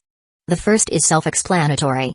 As for the second, without Uzumaki bloodline traits, you wouldn't be able to use it effectively even if I taught you. Moreover, revealing the technique could potentially expose vulnerabilities in the Uzumaki clan's defenses. Is that so? Fine. Those two can be excluded. Agreed. Naori Uchiha didn't dwell on this point. After a brief pause, she turned to look at Kaito, silently seeking his opinion. When Kaito nodded in agreement, she approved the terms. She then added, lastly, I'd like Tsunade to take my son, Kaito, as her apprentice and teach him all her medical knowledge and techniques. Do you have any objections? Huh? Both Tsunade and Uzumaki Mido were taken aback. Mido asked curiously, didn't you say your son has a natural talent for medicine? That he's already accomplished incredible feats, like creating the life elixir and nutrient pills? Why does he need Tsunade as a mentor? Or do you have ulterior motives? Perhaps you're eyeing the Hokage position? This was the most plausible explanation Mido could think of. Not entirely. Naori Uchiha shook her head. The Hokage position is indeed a fixation for many in the Uchiha clan, and it remains one of our long-term goals. But I understand that only with sufficient strength, influence, and supporters could an Uchiha ever become Hokage. A mere connection to the Hokage's lineage means nothing. Besides, with Sarutobi Hiruzen's greed for power, relying on his favor through Tsunade's mentorship to secure the Hokage seat is nearly impossible. She continued, the main reason is that my son's medical knowledge deviates from mainstream practices. As you've seen during his diagnosis of you earlier, his methods are uncommon. Furthermore, he hasn't mastered any medical ninjutsu, which he needs. Also, we hope that under Tsunade's mentorship, he can benefit from her guidance and the status of being her apprentice, allowing him to grow in peace for a few years. Do you have any objections? Relying solely on Tsunade's lineage to become Hokage? What a joke. Neither Naori nor Kaito harbored such intentions. When the Uchiha reached a level where they could dominate the ninja world, the position of Hokage would naturally be offered to them. I see. I must have misunderstood. Mido said with a nod. Indeed, being Tsunade's apprentice wouldn't be particularly advantageous for pursuing the Hokage seat. This request can be accepted. Tsunade, what do you think? I have no objections. Tsunade replied, glancing at Kaito with interest. He's really a handsome little brat. She thought, intrigued by his unconventional medical skills. With no reason to refuse and limited leverage in their hands, she agreed. Then it's settled. Naori Uchiha said, nodding in satisfaction before signaling to Kaito. Hand over the life elixir to Mido. Got it. Kaito replied, retrieving a vial of life elixir from his pouch and handing it to Mido Uzumaki. Instantly, both Mido and Tsunade's gazes locked onto the vial, filled with an intense yearning. The elixir radiated an overwhelming yet gentle life force, captivating them. Mido quickly accepted the vial, examining it with Tsunade. She marveled, this is truly an extraordinary creation. It was hard to believe that a 6-year-old child had crafted such a miraculous potion. But there was no time for distractions. Taking a deep breath, Mido uncorked the vial. Immediately, a rich, enticing wave of life essence force spread through the air. Creak. The wooden floor and table began sprouting buds. Hiss. Both Mido and Tsunade inhaled sharply at the sight. A quick reminder, once opened, it's best to drink it right away. It will evaporate otherwise. Kaito advised. Understood. Thank you. Mido said, nodding at him before downing the elixir in one gulp. Moments later, an immense, gentle wave of life energy spread from her stomach, coursing through her body and nourishing every cell. The deathly aura within her vanished like melting ice, and her vitality surged. Her complexion grew visibly rosy, and her once pale hair regained its vibrant red hue. This was despite the yin seal maintaining her appearance. Had it not been for the seal, the transformation would have been even more apparent, her aged features rejuvenated, and her withered body brimming with vitality. What is this? Inside Mido's sealing space, the Nine Tails stirred. It had been completely isolated from the outside world during this time and knew nothing of what had transpired. It could only sense Mido's rapidly recovering vitality. As her life force surged, the seal's strength also skyrocketed. In mere minutes, the Nine Tails felt as though the sealing space had returned to its peak condition from the day it was first imprisoned. Mido's life force, too, had reached its prime. Damn it. Uzumaki Mido, what did you do? Your vitality. It's restored? Let me out. Release me. I don't want to stay trapped any longer. The Nine Tails roared, thrashing against his cage in desperation. If Mido were truly rejuvenated, she might live for decades more. And that meant he would remain imprisoned for just as long. Kurama couldn't bear such a fate. He had been waiting for the day Mido's life came to an end. Even though he knew Hidden Lee Village would likely prepare another Jinchuriki, there was always the chance he could finally escape. He couldn't let that slim hope slip away. But his struggles were futile. Bound tightly by adamantine sealing chains, he couldn't move an inch. His pitiful, desperate cries were almost laughable. No wonder the Nine Tails harbored such hatred for Uzumaki Mido and Senju Hashirama. Who wouldn't, after enduring such torment? Chapter 34, completely recovered enough. Nine Tails, keep quiet. No amount of shouting and whining will change anything. I've completely recovered. For the next few decades, this old lady will continue to keep you company. Aren't you thrilled? Uzumaki Mido's spiritual form materialized within the sealing space. She gazed at the Nine Tails with a faint smile as she spoke. The Nine Tails froze, momentarily speechless. I can't believe this. The next moment, he erupted into a string of curses, furious and vile. Mido, initially in a good mood, felt her expression darken. Shut up. With a swift gesture, several golden chains shot forth, wrapping tightly around the Nine Tails' massive mouth, silencing him completely. No matter how much he thrashed or struggled, the beast couldn't break free. Inwardly, the Nine Tails was on the verge of tears. She's a demon. This woman is the real demon. Once he was subdued, Mido's spiritual form gradually faded from the sealing space. Back in the real world, Mido Uzumaki slowly opened her eyes. She flexed her hands and stretched her body. She felt amazing. She even experimented by undoing the yin seal's appearance-preserving effect. The result? She looked slightly more mature, with a refined, elegant demeanor, but no trace of her former frailty or old age. Ha! The results are excellent. I'm very satisfied. Mido exclaimed, her face glowing with delight. Her gaze toward Kaito softened, filled with warmth. What a treasure of a boy, she thought to herself. Maybe I should encourage him to spend more time with Kushina? If something comes of it, it wouldn't be a bad thing at all. Mido mused. And if that happens, getting more life elixir in the future would practically be a freebie. If it weren't for the age gap between Tsunade and Kaito, she might have even considered pushing Tsunade to marry him. The Uchiha are so enviable, especially Naori Uchiha. Mido thought with a hint of jealousy. Meanwhile, elsewhere in the village, Tsunade suddenly felt a chill run down her spine. She glanced around, puzzled. Finding nothing unusual, she dismissed the feeling, though she remained unsettled. I feel like something bad is watching me, she muttered to herself. At the same time, Kushina, who was out shopping with Mikoto, let out several sneezes in quick succession. What's going on? Is someone cursing me? Kushina wondered aloud, looking confused. Hey, Kushina, are you okay? Mikoto asked, concerned. Probably fine. Kushina replied, scratching her head. Then, her face turned stern.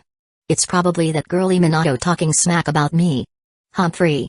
Just wait till school tomorrow, I'll teach him a lesson. Nearby, Minato happened to overhear everything. He froze, his face filled with helplessness. Why does this always happen?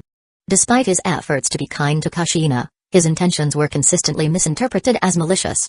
It's like there's an insurmountable wall between us. And that wall is called our completely different worldviews. Back to Uzumaki Mido. So, how are you feeling? Fully recovered? Naori Uchiha asked when she noticed Mido had opened her eyes. In truth, Naori didn't even need to ask. She could sense Mido's overflowing vitality and powerful presence without effort.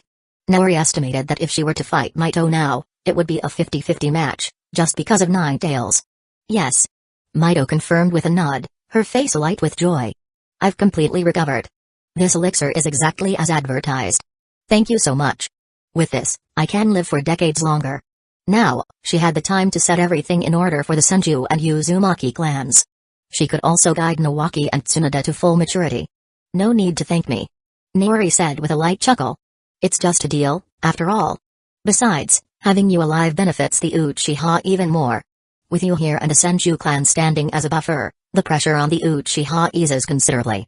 Thinking about how Saratobe Hiruzen and the others would remain under Mito's thumb for decades filled Naori with glee. Don't forget, we're allies now. We agreed to stand together. Mito teased. If there's pressure, we'll share it. She quickly added, by the way, I'd prefer if we didn't let the monkeys, Hiruzen and the others, know I've fully recovered just yet. Publicly, we can claim that your methods have merely extended my life by a few years. That way, they'll still have a glimmer of hope and won't act recklessly out of despair, creating unnecessary problems for us. What do you think? It was unwise to corner an opponent completely.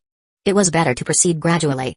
After all, eliminating the third Hokage and his faction outright would harm Hidden Leaf Village itself. Moreover, the ninja world was unstable at the moment. Another great ninja war could erupt at any time. Mito believed the Senju needed to focus on quietly regaining their strength. She also wanted to rescue what remained of the Uzumaki clan. Agreed, Naori said after a brief pause. The Uchiha aren't ready for an open confrontation with them yet. We can afford to wait. But you'll need to suppress your life force a bit, she added with a smirk. Otherwise, who'd believe you haven't fully recovered? Mito smiled faintly and placed a hand on her abdomen. In an instant, her surging vitality was dampened, reduced to roughly double what it had been before her recovery. Done. Let's finalize our alliance, Mito suggested. Even if it's just a formality, it's better to make things official. What do you think? Naori raised an eyebrow but nodded. Sure. Wait here while I prepare the documents, Mito said, standing up. She turned to Tsunade. Tsunade, keep our guests company. Got it, Tsunade replied. After Mito left, Tsunade poured fresh tea for Naori and the others. Then she turned to Kaido with a curious smile. Hey, Kaido, can you tell me about your medical techniques? Let's have a discussion. Sure. Kaido agreed easily. As they spoke, Tsunade quickly realized just how exceptional Kaido's skills were. Minutes into their discussion, she was astonished to find his expertise far exceeded her own. However, his methods were entirely different from hers and from mainstream ninja medicine. It felt like an entirely separate medical system. The more she learned, the more amazed she became. When Mito returned 20 minutes later, holding the alliance documents, a scroll containing the Flying Thunder God technique, Tobirama's water-style techniques, and a large scroll brimming with advanced sealing knowledge, she paused at the door. Tsunade was still engrossed in her conversation with Kaido. Most of the time, it was Kaido doing the explaining. Tsunade, listening attentively, marveled at how quickly he absorbed and expanded on ideas. His learning ability stunned both Tsunade and Mito. Chapter 35, Intermarriage. Has this child always been this impressive? Uzumaki Mito set down the documents in her hand and leaned toward Naori Uchiha, softly asking the question. Yes. Once he has figured things out, this is the result. Impressive, right? Naori Uchiha chuckled lightly and nodded, a hint of pride in her tone as she subtly showed off. Impressive indeed. I'm envious. If Nawaki were even half as smart, I wouldn't have to worry so much. Mito shook her head helplessly, then handed 2 documents to Naori. Let's leave them to their discussion.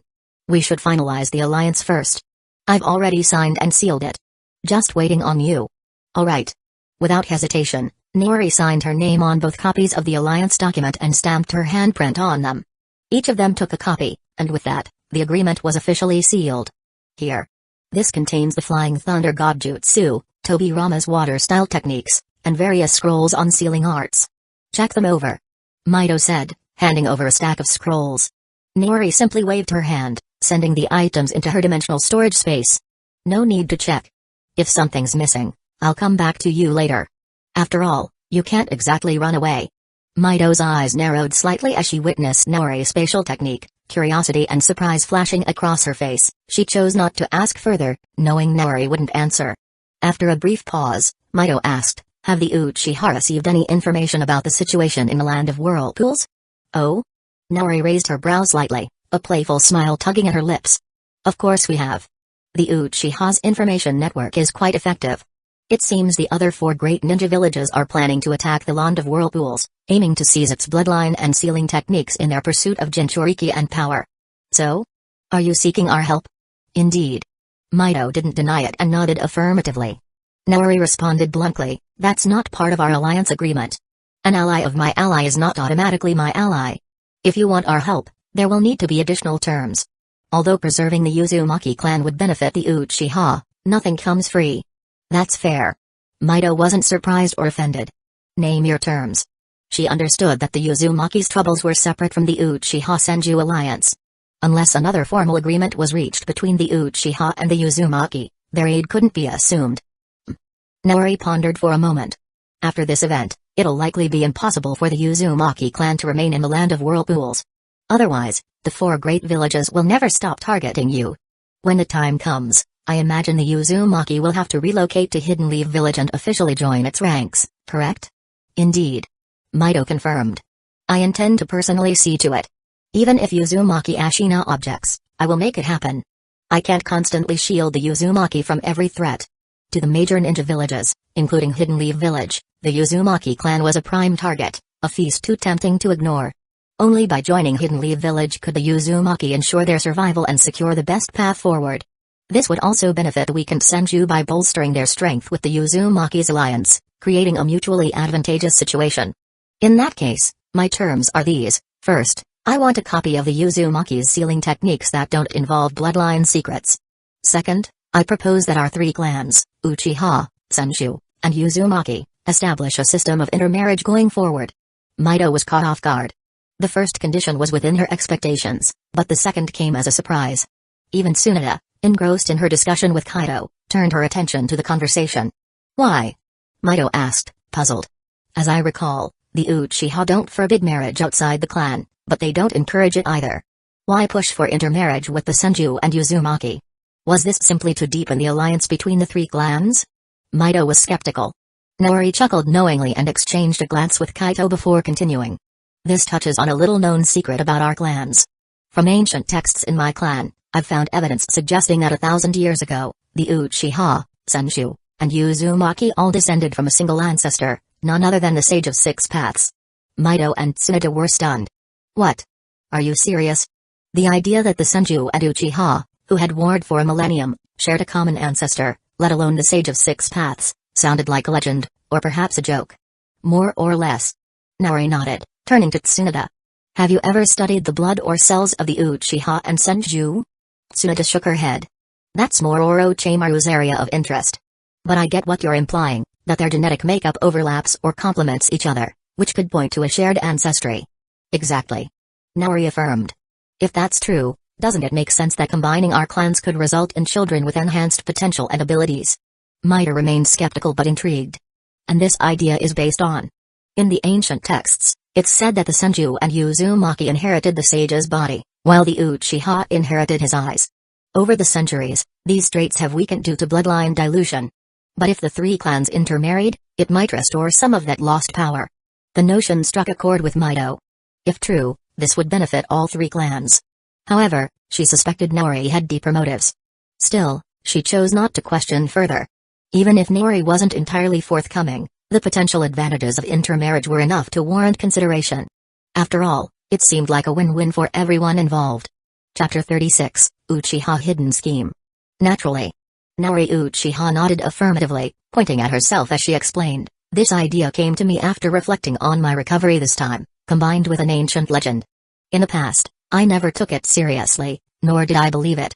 But after being healed by Kaido, my body not only recovered but even saw enhancements to my life force and vitality.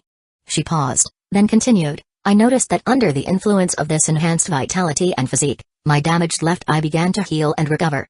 Even without the eye-nurturing medicine Kaido created, the effects were clear. Remarkably, my blind right eye is also showing signs of regeneration and awakening under this strengthened condition. This proves that a robust and vital body can greatly benefit the Sharingan, doesn't it? If someone were to possess both the Sharingan and the Sage body, perhaps they could not only awaken the Sharingan more easily but also activate the Mangekyo Sharingan with less difficulty. Furthermore, thanks to the enhanced vitality and physique, their Mangekyo Sharingan might recover naturally from overuse. With this in mind, I propose that our 3 clans form alliances through marriage. What are your thoughts? This reasoning was only part of her motivation. Naori also wanted to explore whether the eternal Mangekyo Sharingan could be achieved without relying on merging siblings' eyes. If successful, This would elevate the Uchiha's future prospects and prevent the grim necessity of family members sacrificing their eyes for power. It would break the infamous Uchiha curse, ensuring that internal conflicts over eyes would never happen again. And, if by chance, this method could lead to the birth of descendants with the Rinnegan, all the better. However, Naori Uchiha knew that this goal was difficult to achieve. Madara had awakened the Rinnegan only because he was the reincarnation of Indra and had fused with the DNA of Asura's reincarnation, Hashirama Senju. For an ordinary sage body and eternal Mangekyo Sharingan to awaken the Rinnegan was unlikely. Even Kaido wasn't certain if Indra's and Asura's chakra were the only necessities for unlocking the Rinnegan. Is that so? Uzumaki Maito nodded thoughtfully. It's feasible, but there's a concern. If a child born from an alliance between the Senju or Uzumaki and the Uchiha awakens the Sharingan, what happens? Surely, you wouldn't have them return to the Uchiha and change their surname? Conversely, if a Uchiha-born child were to awaken traits of the Senju or Uzumaki, such as the sage body, would they be sent back to the Senju or Uzumaki clans? We need a clear plan to address these potential issues. Not sending children back to their respective clans could create complications. Over time, Sharingan would no longer be exclusive to the Uchiha, and traits like the sage body, adamantine sealing chains, or Kagura's mind's eye would no longer belong solely to the Senju or Uzumaki clans. Such matters, tied to bloodline inheritance, were undoubtedly complex. The child belongs to the clan where they are born. Naori declared without hesitation. I believe that by then, the bonds between the three clans will be close enough to eliminate resentment and barriers, fostering genuine peace. Don't you agree? After all, they'd all be serving under her son's future empire. Alright, it's settled then. Maito agreed, though she knew Naori likely had additional schemes in mind. Regardless, the Senju and Uzumaki clans stood to benefit. Moreover, the Uzumaki needed Uchiha's help to protect themselves, so Maito nodded in agreement. However, Maito added, marriage alliances shouldn't be forced. We can organize regular matchmaking events between the three clans, allowing younger generations to choose their partners.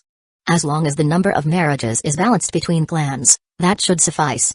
What do you think? That's acceptable. Naori replied. I wouldn't want too many Uchiha women marrying out, after all. Who doesn't know that the Uchiha are blessed with handsome men and beautiful women? When you've decided on the rescue operation, just inform me in advance. I'll send people to assist you. Agreed.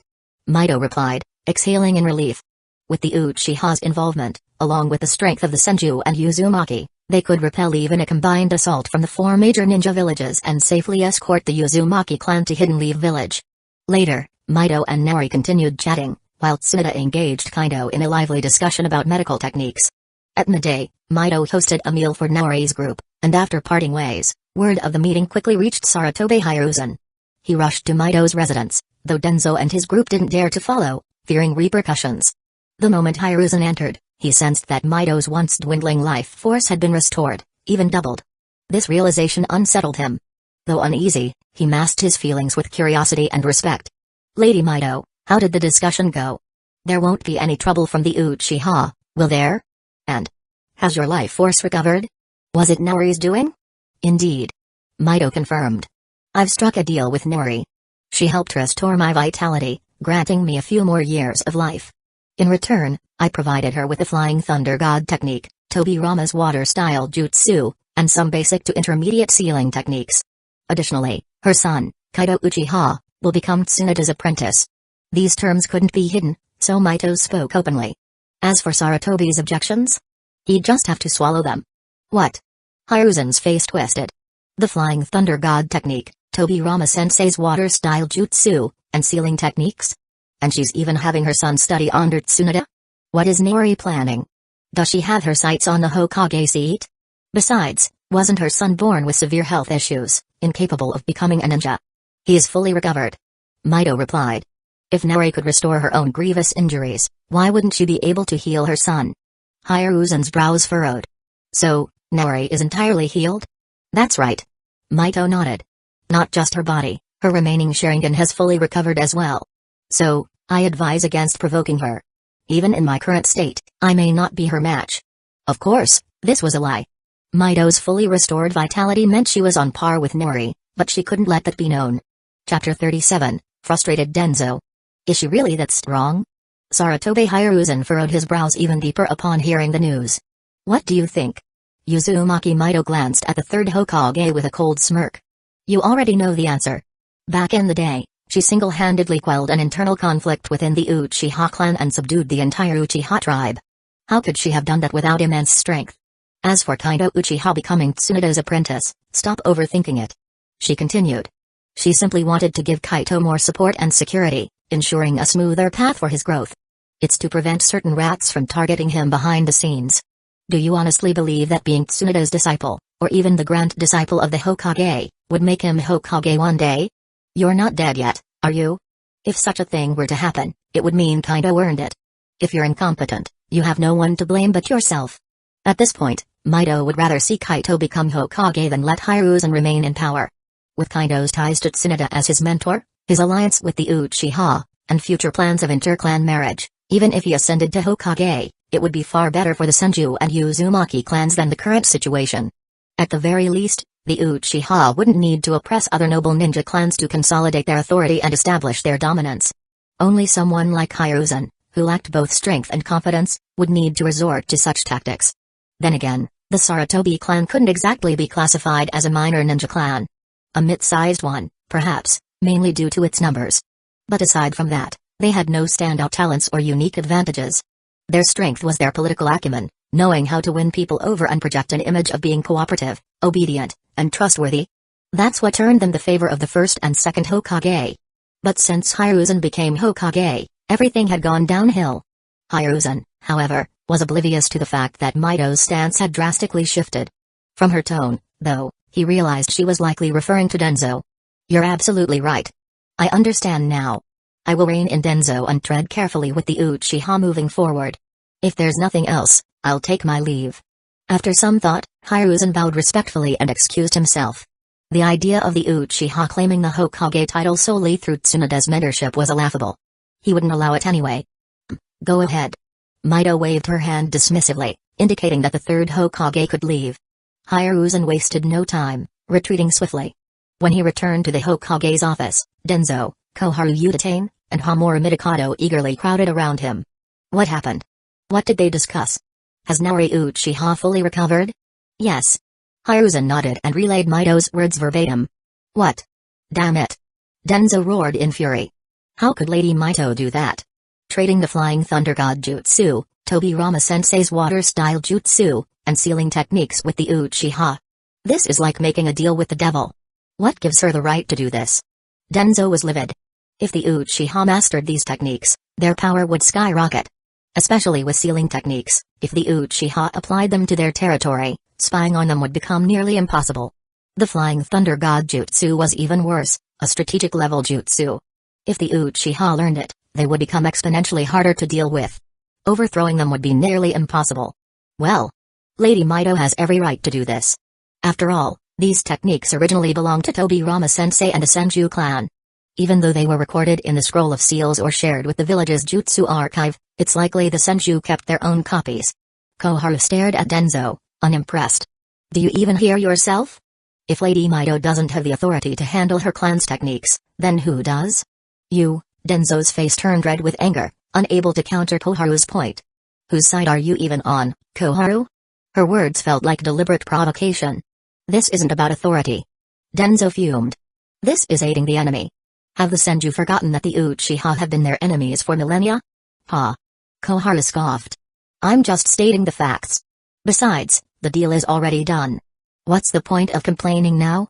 You. Denzo clenched his fists in frustration, veins bulging. Enough, Denzo. Hiruzen cut in, halting the bickering. The situation is what it is. Lady Mito has also regained some vitality through the deal. I suspect she'll hold on for a few more years. For the next few years, we'll need to ease up on the Senju and Uchiha. Otherwise, things could get very messy. Also, Hiruzen turned to Denzo with a stern look. Don't target Kaido Uchiha. He's Tsunoda's disciple now. If you provoke him, neither Naori Uchiha nor Lady Mito will tolerate it. Even I won't be able to protect you. Denzo's eyes flickered. Is it really that serious? It is. Hiruzen nodded gravely. This arrangement is part of the deal between Lady Mito and Naori Uchiha. If you act against him, you'll face their combined wrath. Don't say I didn't warn you. Fine, I get it. Though displeased, Denzo begrudgingly agreed. I'll leave that brat alone for now. Still, his heart sank. Ever since learning of Naori Uchiha's potential recovery, he'd been plotting ways to undermine her. But before he could act, their countermeasures were already in place. He felt utterly exposed, as though all his schemes were laid bare. Damn it. Denzo seethed internally.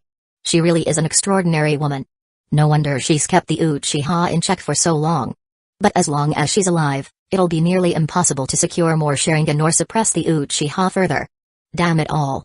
Hiruzen, noticing Denzo's brooding, snapped him out of it with a sharp voice. Enough. Lighting his pipe, he continued, now we need to address the Uzumaki clan situation. With Lady Maida regaining her strength, should we still send reinforcements as originally planned? Or do we proceed with the previous arrangement? Although Maida appeared only partially restored, Hiruzen couldn't shake the thought that she might be hiding the full extent of her recovery. If she had truly returned to her prime, then following their current course of action could provoke her wrath, something the village could not afford. Even now, Maido's influence within the village was immense. While it might be an exaggeration to say her word was law, it wasn't far from the truth. The Senju's legacy still held significant weight. If she wished, she could potentially have Hiruzen ousted as Hokage. Chapter 38, Next Plans. This. Utain Koharu and Mikado Hamura hesitated for a moment after hearing the suggestion. It really did seem inappropriate to continue as they were. They risked being held accountable by Uzumaki Maito later. Why not? But Denzo, as stubborn as ever, sneered and said, what's wrong with making decisions from the perspective of the village's best interests? We already warned the Uzumaki clan, advising them to relocate and join Hidden Leaf Village as a group. It was Uzumaki Ashina who refused. So if they're annihilated afterward, how could that be our fault? Besides, there's no way to pinpoint when the other villages will attack. And even if they do, it will only be through small, elite squads conducting surprise assaults. That's bound to be a swift and decisive strike. By the time we send a large force for rescue, it'll definitely be too late. Or are you suggesting we station an army near the land of whirlpools on constant alert, just in case? Do they really deserve that level of commitment? Denzo was clearly unimpressed with the Uzumaki clan's apparent lack of foresight and disregard for the situation. In his mind, fools who couldn't grasp the bigger picture deserved their fate. However, those sealing techniques couldn't be allowed to fall into the hands of other villages. If they did, the Jinchuriki of those villages might truly become unstoppable. Indeed. Hamura reluctantly admitted Denzo had a point. The Uzumaki clan had brought this upon themselves, what else could they do? They had already done more than enough. What about sending a small elite team for support when the time comes? At this moment, Hiruzen Sarutobi spoke again, we can prepare a portion of our elite forces, including members of the Anbuan route, to stand by and be ready for immediate deployment. I'm sure Maito-sama will also send the remaining Senju elites to help. We can coordinate with them. And during the rescue, how much effort we put in will be entirely up to us. This way, even if we fail to save the Uzumaki clan, Maito-sama can't blame us. What do you all think? After all, the intelligence from their spies and recent reports indicated that the other 4 major villages were likely to act soon. Regardless of the outcome, the Uzumaki clan sealing techniques had to be brought back to Hidden Leaf Village and not fall into enemy hands. Koharu, agreed. Hamura, I'm on board. Denzo, particularly intrigued upon hearing that Maito might send the remaining Senju elites, had some thoughts forming in his mind. However, on the surface, he pretended to agree reluctantly, saying, fine, let's do it that way. Alright then, it's settled. Meanwhile, with Kaido and the others. Upon returning home, Naori Uchiha took out the scrolls containing the acquired jutsus and sealing techniques and handed them to Kaido and Mikoto. Here are the ninjutsu and sealing techniques we got from this deal. Feel free to pick what you want to learn. Got it. Kaido smiled as he stepped forward, immediately picking up the Flying Thunder God Jutsu scroll and skimming through it. Soon, he frowned slightly. As expected, this requires a solid foundation in sealing techniques to even begin learning. Looks like I'll have to set it aside for now and start with sealing techniques first. Afterward, he scanned through the water-style techniques, committing them to memory. Finally, he unsealed the massive scroll containing advanced sealing techniques and buried himself in reading again. His plan was to memorize everything first and train later. Andy, can I try too? Mikoto Uchiha looked at Naori in surprise, pointing to herself. Of course. Naori smiled warmly. You've already started calling me Auntie, and you've made a contract with Kaido. Naturally, you won't be left out. Auntie hopes you grow stronger quickly to help Kaido. So study hard. Learn as much as you can. But don't bite off more than you can chew. Start with a few and master them before moving on. Thank you, Auntie. Mikoto, touched, nodded and picked up the Flying Thunder God Jutsu scroll. She quickly put it down, frowning deeply. This is so hard. It's not something I can handle right now. I'll focus on sealing techniques first. As for water style, she didn't have a water affinity, so it wasn't necessary at the moment. Go with what feels right for you. Naori reassured her, taking the Flying Thunder God scroll herself. Is this technique really that difficult? Let me take a look. After a while, she rubbed her temples and set the scroll down. It's definitely challenging. Obi-Rama really was a genius to create this. In terms of inventing ninjutsu, he was a monster. Even she had to admit it. Then, she picked up a water-style scroll and mused, learning water style would be useful in the pirate world. It could have surprising effects, especially against devil fruit users. Huh? Mikoto blinked. Should I learn a few water-style techniques too? No rush. Naori shook her head. You're still young and lack water affinity. Focus on fire style, lightning style, and sealing techniques for now. Adding taijutsu, hockey, and life force jutsu training, your schedule is already packed. Don't overdo it. Wait until you've mastered one type of chakra nature transformation and shape manipulation first. That makes sense. Mikoto nodded in agreement. Kaito, what are your plans next? Naori asked while studying the water-style scrolls. Me? Kaito looked up briefly before continuing to absorb the knowledge of sealing techniques. First, I'll head to Warship Island, Gung, to retrieve the dragon bone and craft my secret medicine. Then, I plan to visit Kokoyashi Village and Windmill, Fasha Village to scout some talented kids. Finally, I'll go to Frost Moon, Shimatsuki Village to apprentice in swordsmanship from the pirate world. For all of this, I'll probably need your help with navigation and possibly your company, Mom. He laid out his comprehensive plan, knowing his training regimen would include chakra, ninjutsu, taijutsu, body strengthening, and swordsmanship. Not to mention health training, which he had integrated into his daily post-meal routine to aid digestion, boost vitality, and extend his lifespan. It's a good plan. I'll help. Naori replied with a nod. I've already mapped out Log Town as of yesterday, though I forgot to tell you. We can set out from there. Warship Island isn't far, is it? Nope. Kaito confirmed, it's about a day's sail away. Though, without a flying mount, mapping is such a hassle. Mom, have you found a suitable flying mount yet? A flying companion would make everything faster. Otherwise, lighting up all these islands on the map would take forever. Chapter 39, Increasing Proficiency. We've made some progress. Naori Uchiha shook his head slightly, saying, I've dispatched some clan members to investigate this matter recently. 3 days ago, we received news from the Land of Rivers. They've located a giant eagle capable of becoming a ninja beast. If all goes well, they should be able to bring it back in the next day or two. However, there's still an issue. Can the ninja beast be directly brought into the pirate world? Or does it also require a binding contract? If it does, would we need to build a good affinity with the beast first? If affinity was necessary, that would take additional time. Hearing this, Kaito paused for a moment before responding, it depends on its level of intelligence. If it possesses full intelligence, we'll need to cultivate a bond with it. Otherwise, we can either forcibly contract it or directly carry it through the space gate. This limitation was actually meant to ensure Kaito's safety. Otherwise, problems could arise easily. If the ninja beast isn't brought across worlds but simply stored within the space gate's dimension, then these restrictions don't apply. As long as it's rendered unable to resist, it can be stored within the space gate. This was demonstrated the last time Rayleigh was asked to hunt a Sea King. The higher the level of a Sea King, the more complete its intelligence tends to be. The Super Sea Kings, those spanning over 1,000 meters, even possess their own language, can understand human speech, and are capable of communication. Then you'll probably need to work on building affinity with this ninja eagle. Naori reminded him. Ninja beasts generally possess full intelligence. Some can even speak human language outright. Kaito nodded in understanding. That makes sense. Ninja beasts aren't humans, so their minds are simpler, making it easier to gain their trust. I'll feed it plenty of Sea King meat or nutrient pills when the time comes. That should quickly fulfill the requirements for binding. If only it were that simple with humans, too. True. Naori agreed. Let's go with that plan. Several hours later, Kaito finally finished reading through all the sealing techniques and related knowledge he had recently acquired. He even skimmed through the Flying Thunder God Jutsu, committing all the information to memory. Of course, mastering it would still require a considerable amount of time. After dinner, Kaito officially began training his chakra. This was his first chakra refinement since awakening his talent during his initial extraction. The process felt incredibly smooth this time.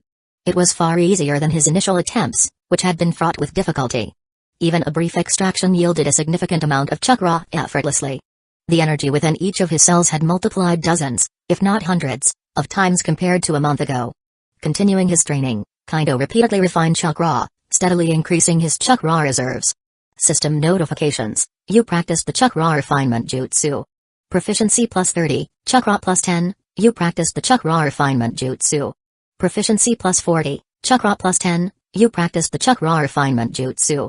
Proficiency plus 52, chakra plus 12. As his proficiency grew, so did his efficiency in extracting and utilizing cellular energy. The amount of chakra he could synthesize in each session steadily increased. His chakra reserves continued to climb higher and higher. It's often said that a ninja's chakra reserves are inherently limited, and normal training can't increase them significantly.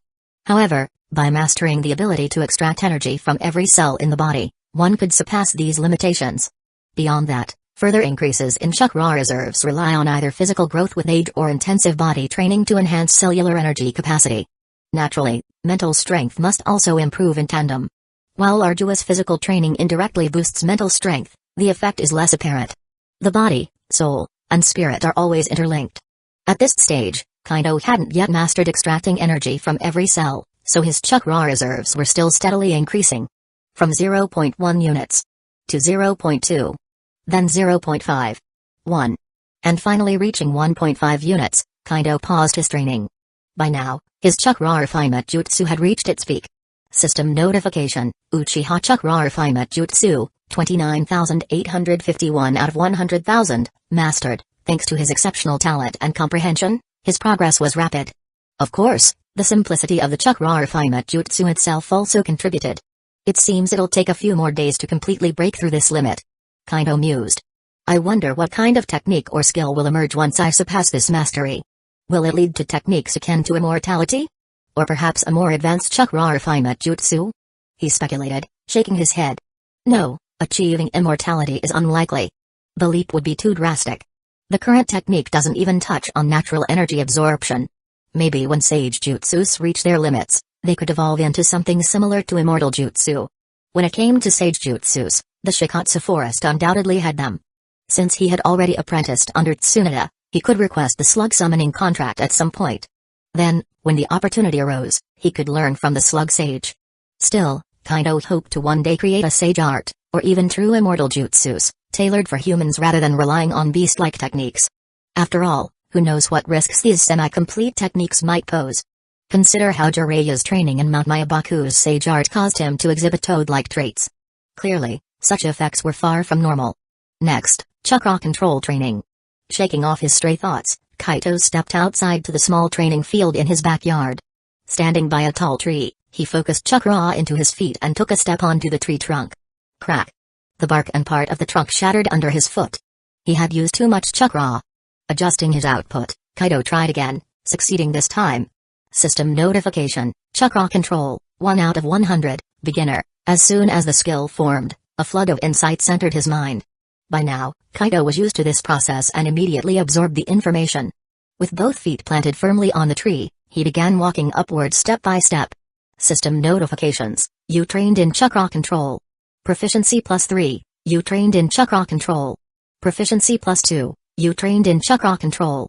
Proficiency plus 4. By the time he reached the top of the tree, his chakra control had improved significantly. Climbing was no longer a challenge for him. His chakra control skill advanced to the proficient level. This progress is incredible. This is my true talent and comprehension shining through. In the past, my weak body held me back so much, the euphoria of his rapid improvement was intoxicating. Gone were the days of cautiously training his body, terrified of injuring himself. He recalled his nervousness when he first extracted chakra, fearing a single mistake could be fatal. But now, his awakened memories and enhanced spirit had unlocked his full potential. Standing atop the tree, Kaido gazed out over the Uchiha clan grounds and the distant, illuminated streets of Hidden Leaf Village. His journey as the strongest had officially begun. Chapter 40, Ninja Academy. Kaido, it's already very late. Take a break. There's no rush to continue training tomorrow. You shouldn't neglect your health just because your body had gotten better. At that moment, Nari Uchiha had appeared under the tree without Kaido even noticing. She looked up at him perched at the top of the tree and called out gently. She was pleased to see her child so dedicated, but that didn't mean he could ignore his health. From the beginning, She had been monitoring his chakra extraction process. If she had noticed anything wrong, whether an injury or overexertion, she would have stopped him immediately. Fortunately, Kaido's process was smooth, and his mastery of chakra extraction was improving rapidly without any harm to his body. Startled, Kaido looked down to see his mother standing with her hands on her hips. Sticking his tongue out sheepishly, he quickly climbed down from the tree. "Ah. All right, Mom. I'm coming down now." When he was about a meter above the ground, he jumped and landed steadily in front of his mother. Scratching the back of his head in embarrassment, he said, "Hee, I kind of lost track of time. It's just that extracting chakra was so much easier than I expected." Naori nodded slightly, reaching out to pat his head. "All right, off to bed now." "Yes, ma'am." Kaido obediently went to rest. Early the next morning, after enjoying breakfast made from seeking meat with his mother and Mikoto, the three headed to the small training ground in the backyard to practice the life force jutsu. You consume seeking meat to aid in practicing the life force jutsu. Proficiency plus 10, lifespan plus 9, life essence plus 0.03. Breaking through to perfection with the life force jutsu is still going to take some time. Once that happens, I imagine the benefits will be even better. I'm kind of looking forward to it. I just wonder what it will be like after breaking the limit. After practicing the jutsu 5 times, digesting most of the food in his stomach, Kaido finally stopped. After taking a quick bath, he returned to the backyard. While occasionally offering a tip or two to his mother and Mikoto about the art's essentials, he began practicing his hand seals. There was no rush to learn ninjutsu just yet. Building a solid foundation in chakra control, hand seal proficiency, and speed would pay off later. Sharpening the axe will not delay chopping wood, after all. You practice hand seals. You've successfully unlocked the skill, hand seals. Proficiency plus 1, you practice hand seals. Proficiency plus 2, you practice hand seals. Proficiency plus 3, perhaps due to his natural talent, strengthened further by the right jutsu, Kaido's growth in hand seal proficiency was astonishingly fast. Within half an hour, as Naori and Mikoto finished their morning practice, Kaido had already advanced from the beginner level to the proficient level. Not only could he now perform hand seals with precision, but his speed had also increased to 2 seals per second, a solid start. Knock, knock. Suddenly, a loud knocking came from the front courtyard, followed by Tsunoda's bold voice. "Naori-sama, little Kaido, are you home?" "Huh?" Kaido and the others were momentarily stunned. "Tsunoda? Let's go see what she wants." Naori led Kaido and Mikoto to the front yard, opened the door, and welcomed Tsunoda inside. "Come in and sit for a bit." "No need, Naori-sama, thank you." Tsunoda waved her hand dismissively. "I came here today for something else, so I won't stay long." "Oh? What's the matter?" Naori and Kaido asked curiously. "Well." Tsunoda hesitated for a moment, then said awkwardly, "Yesterday, my teacher, the third Hokage, called me to the Hokage's office. He's heard about me taking Kaido as my student. He wants me to take Kaido to meet him, as his grand disciple, so to speak. And he also suggested Kaido should attend the Ninja Academy. Although, to be honest, I think it's a complete waste of time considering Kaido's level of knowledge." Having seen Kaido's medical expertise firsthand, Tsunoda knew his skills even surpassed hers in some areas. Given his talent and intelligence, what could the academy possibly teach him? He could probably master the entire curriculum in just a few days. But since the request came from the Hokage, she couldn't outright refuse. It was obvious to her, though, that her teacher was hoping to use this opportunity to instill the will of fire in Kaido. "Too bad, teacher. You've miscalculated. Someone as smart as Kaido isn't someone you can brainwash." Tsunoda smirked inwardly, finding some schadenfreude in the situation. She wasn't exactly fond of the third Hokage these days. If it weren't for the timing being off, she would have already had a falling out with him. "What?" Kaido looked completely unimpressed. "Ninja Academy? Seriously? That's pointless. That kind of playhouse-like school isn't worth it. The reformed clan school is way better. Besides, my schedule is already packed every day with things to learn and train. I don't have the time for this." Though he was mildly interested in meeting a few potential talents and building rapport for future contracts, he wasn't willing to waste much time on it. So you're not going?" Tsunoda blinked, surprised but also agreeing with his reasoning. Especially now that she could sense Kaido's chakra levels, which were already comparable to a standard Jonin despite him only starting to train yesterday. His chakra talents were monstrous, to say the least. Sending him to the academy really was meaningless. It would be far more effective for her to teach him directly, passing on her own ninjutsu, strength enhancement techniques, and medical ninjutsu. "No, he's going." Before Kaido could speak again, Naori placed a firm hand on his head and said, "You'll go meet the third Hokage, enroll formally, and get to know your classmates. Once you feel the academy is no longer useful, you can use a shadow clone to attend instead. Alternatively, Tsunade can talk to the academy and the Hokage, allowing you to switch to private training with her, like learning medical ninjutsu." For now, Naori hadn't considered the possibility of early graduation. In her eyes, Kaido's current strength was still far from sufficient. Graduating early would only mean being sent on dangerous missions outside the village, which, coupled with Denzo's lurking ambitions, was too risky for now. When Kaito had developed sufficient strength to protect himself, they could revisit the topic. "What do you think, Tsunade?" Naori asked, turning to the blonde Sannin. "No objections here." "That's perfect." Tsunade grinned. This arrangement suited her just fine. Naori-sama was so considerate. Turning to Kaido with expectant expressions, both women asked, "What about you, Kaido?" Seeing their firm expressions, Kaito sighed inwardly. Did I even have a choice? Chapter 41, Meeting the Hokage. Fine. I agree. Kaido sighed helplessly, raising his hands in defeat. Good. That's settled. Naori Uchiha nodded in satisfaction, patting Kaido on the head before pushing him toward Tsunade. "Take him with you. I've got things to do. Mikoto, you should head to school too. You're going to be late." "Yes." With that, Mikoto bid everyone goodbye and left quickly. "Let's go too," Tsunade said, bidding farewell to Naori Uchiha and motioning for Kaido to follow. After a short walk, Tsunade brought Kaido to the Hokage Tower. Without hesitation, she kicked the office door. Bang! The door groaned pitifully, slamming into the wall with enough force to shake the office. Dust rained down from the ceiling. The third Hokage. Kaido. Both of them twitched slightly at the corners of their eyes. "Yep, that's Tsunade, all right." The third Hokage looked at her with a mix of exasperation and helplessness, pinching the bridge of his nose. "Tsunade. Can't you just use your hands to open a door like a normal person? This month alone, I've had to replace this door 5 times because of you. And you're a teacher now. Can't you set a better example and mind your image? You're going to corrupt the kids." Frankly, the Hokage had no idea why Tsunade's attitude toward him had worsened so much in the past 20 days. Her personality had become increasingly erratic, and it was giving him a headache. He was pretty sure he hadn't offended her recently. "Humphrey. I'm used to it." Tsunade crossed her arms and raised her chin arrogantly. "I brought the kid, didn't I? Introduce yourselves quickly so I can take him to school." With her respect for the third shattered, Tsunade couldn't care less about his peace of mind. Besides, what was a kicked door compared to what he'd done to the Senju clan? She considered herself restrained. The Hokage shook his head helplessly before turning to Kaido. Forcing a genial smile, he said, "So, you're Kaido Uchiha. I'm the third Hokage, Sarutobi Hiruzen. Did your teacher mention me?"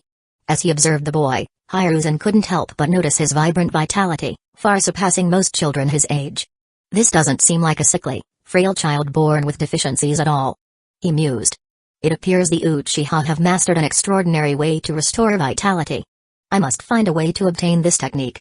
Such a method would benefit not only him but also the Sarutobi clan. And this chakra. It's substantial.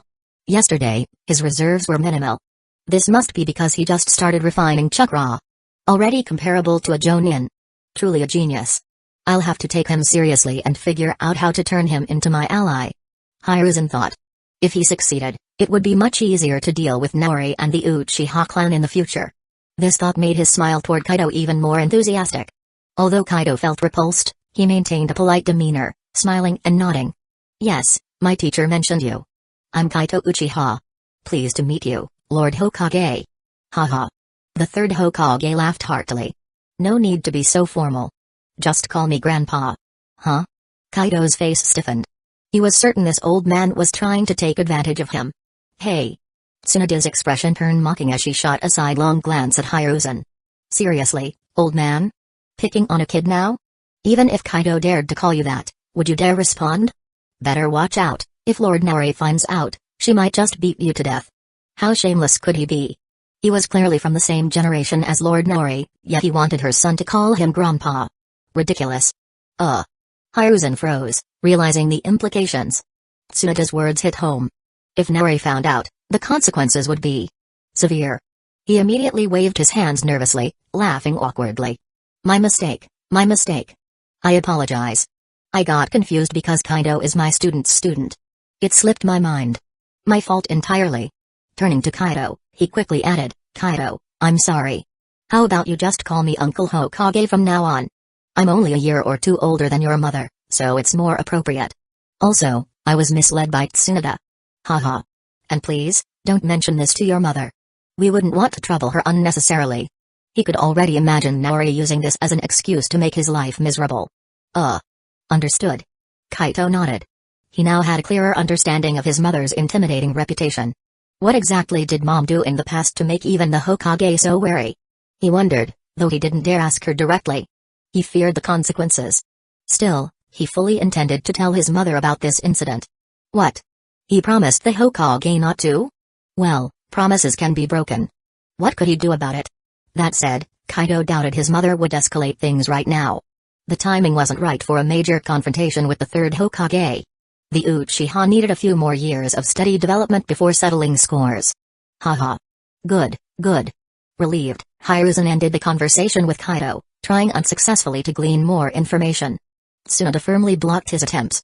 Realizing he wouldn't get anywhere with her around, Hiruzen concluded the meeting and sent Tsunade and Kaito off to the academy. Shortly after, Tsunade brought Kaito to the ninja academy. After explaining the situation to the vice principal and meeting the first-year elite class's homeroom teacher, she handed Kaito over and left. The teacher, Kuroda Iko, led Kaito to class 1 just as the lesson was about to begin. Wow, who's that? He's so handsome. Judging by his clothes, he must be from the Uchiha clan. But I don't recognize him. Why is he joining now? No idea. Seiichi, you're from the Uchiha clan too. Do you know him? I think he's Kaito Uchiha from the Great Elder's family. But he's changed a lot. As Kaito entered, the classroom buzzed with curiosity. Chapter 42, Uzumaki Kushina. Yo. You're Kaito, right? Mikoto told me all about you. Hi there. I'm Kushina. Uzumaki Kushina. If anyone bullies you in class, just say my name. I promised Mikoto I'd look after you. Humphrey. Kushina stood up boldly and waved enthusiastically at Kaito as she spoke. Her words, full of the bold manner of a gang leader, made Kaito chuckle internally. Then I'll be in your care. Kaito smiled and nodded, not wanting to hurt her pride. Kushina. Sit down right now. Their teacher, Kuroda Iko, yelled angrily at her, veins bulging on his forehead. This girl was getting bolder by the day, showing no respect for him anymore. But there wasn't much he could do to her. If he punished Kushina, Tsunade would undoubtedly make his life miserable. Not to mention, Lady Mido herself had Kushina's back. She was untouchable, a walking powerhouse of connections. Alright. Kushina sat back down, satisfied she had made her point. Meanwhile, Minato Namikaze, sitting 2 rows diagonally in front of Kushina, overheard her bold declaration and couldn't help but glance at her with amusement. Who knew Kushina had it in her to play the gang leader? Interesting. What are you looking at? However, his obvious glance and amused expression were like a red flag to Kushina. She slammed her desk and glared at him. Hey, Blondie. Are you laughing at me? You wanna die? No, I wasn't. Minato stammered, trying to explain. But before he could finish, Kuroda Iko roared again, Uzumaki Kushina. Sit down right now. Then he turned to Minato. And Minato Namikaze. Stop fooling around. Don't pick up bad habits. Yes, sir. Both of them sat down obediently. Minato had no chance to defend himself again, while Kushina silently fumed. This is all that Blondie's fault. If it weren't for him, I wouldn't have been scolded again. She thought bitterly. And what's with the teacher? Don't pick up bad habits. Is he saying I'm a bad influence? Unbelievable. Pure discrimination. After the commotion, Kuroda gestured for Kaito to introduce himself to the class. With various reactions from his classmates, Kaito stepped off the podium and, at Kushina's wave, sat in the empty seat beside her. He had noticed that Kushina already had a favorable impression of him, 62 points on his system. It was a surprisingly high starting value. Probably because of Sister Mikoto. Or maybe Tsunade-sensei and Lady Mido mentioned me to her. He guessed. In the following days, Kaito attended school as usual. With his learning abilities, he quickly mastered everything the school had to offer. He also grew closer to Kushina and even made friends with Minato, who approached him to chat. Over time, both Kushina and Minato's favorability toward him steadily increased. However, he was still far from the minimum 80 points needed for a contract. No need to rush. Kaito thought. These things take time. One day after school, Kaito spoke to Kushina and Minato. Kushina, Minato, I've already learned everything the school has to offer. It's not useful to me anymore. So, I've decided to send a shadow clone to attend classes while I focus on my own training. Just wanted to let you know. Since they were already friends, Kaido thought it was better to be upfront about his plan. If they found out later, it might strain their friendship. A shadow clone to attend school? You can do that? Why didn't I think of it? Kushina exclaimed, her eyes lighting up. She had been attending school a few months longer than Kaido. With her quick mind, she'd already learned what she needed and had no interest in the rest. To her, school was sheer boredom. She had even considered asking her grandmother for permission to drop out and focus on learning sealing techniques instead. But now, hearing Kaido's idea, she saw a perfect solution. Why quit school when a shadow clone could handle it? Her grandmother would surely approve of this plan. Alright.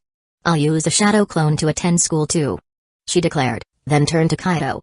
By the way, Tsunade said you've been learning sealing techniques recently? Yeah. Kaido nodded. My mom traded with Lady Mito and got some sealing techniques, so I've been studying them. Perfect. I'm planning to learn sealing techniques from Grandma soon. Wanna study together? We can exchange tips and learn faster. What do you think? Kushina offered eagerly. Having a companion to study with sounded much more fun to her.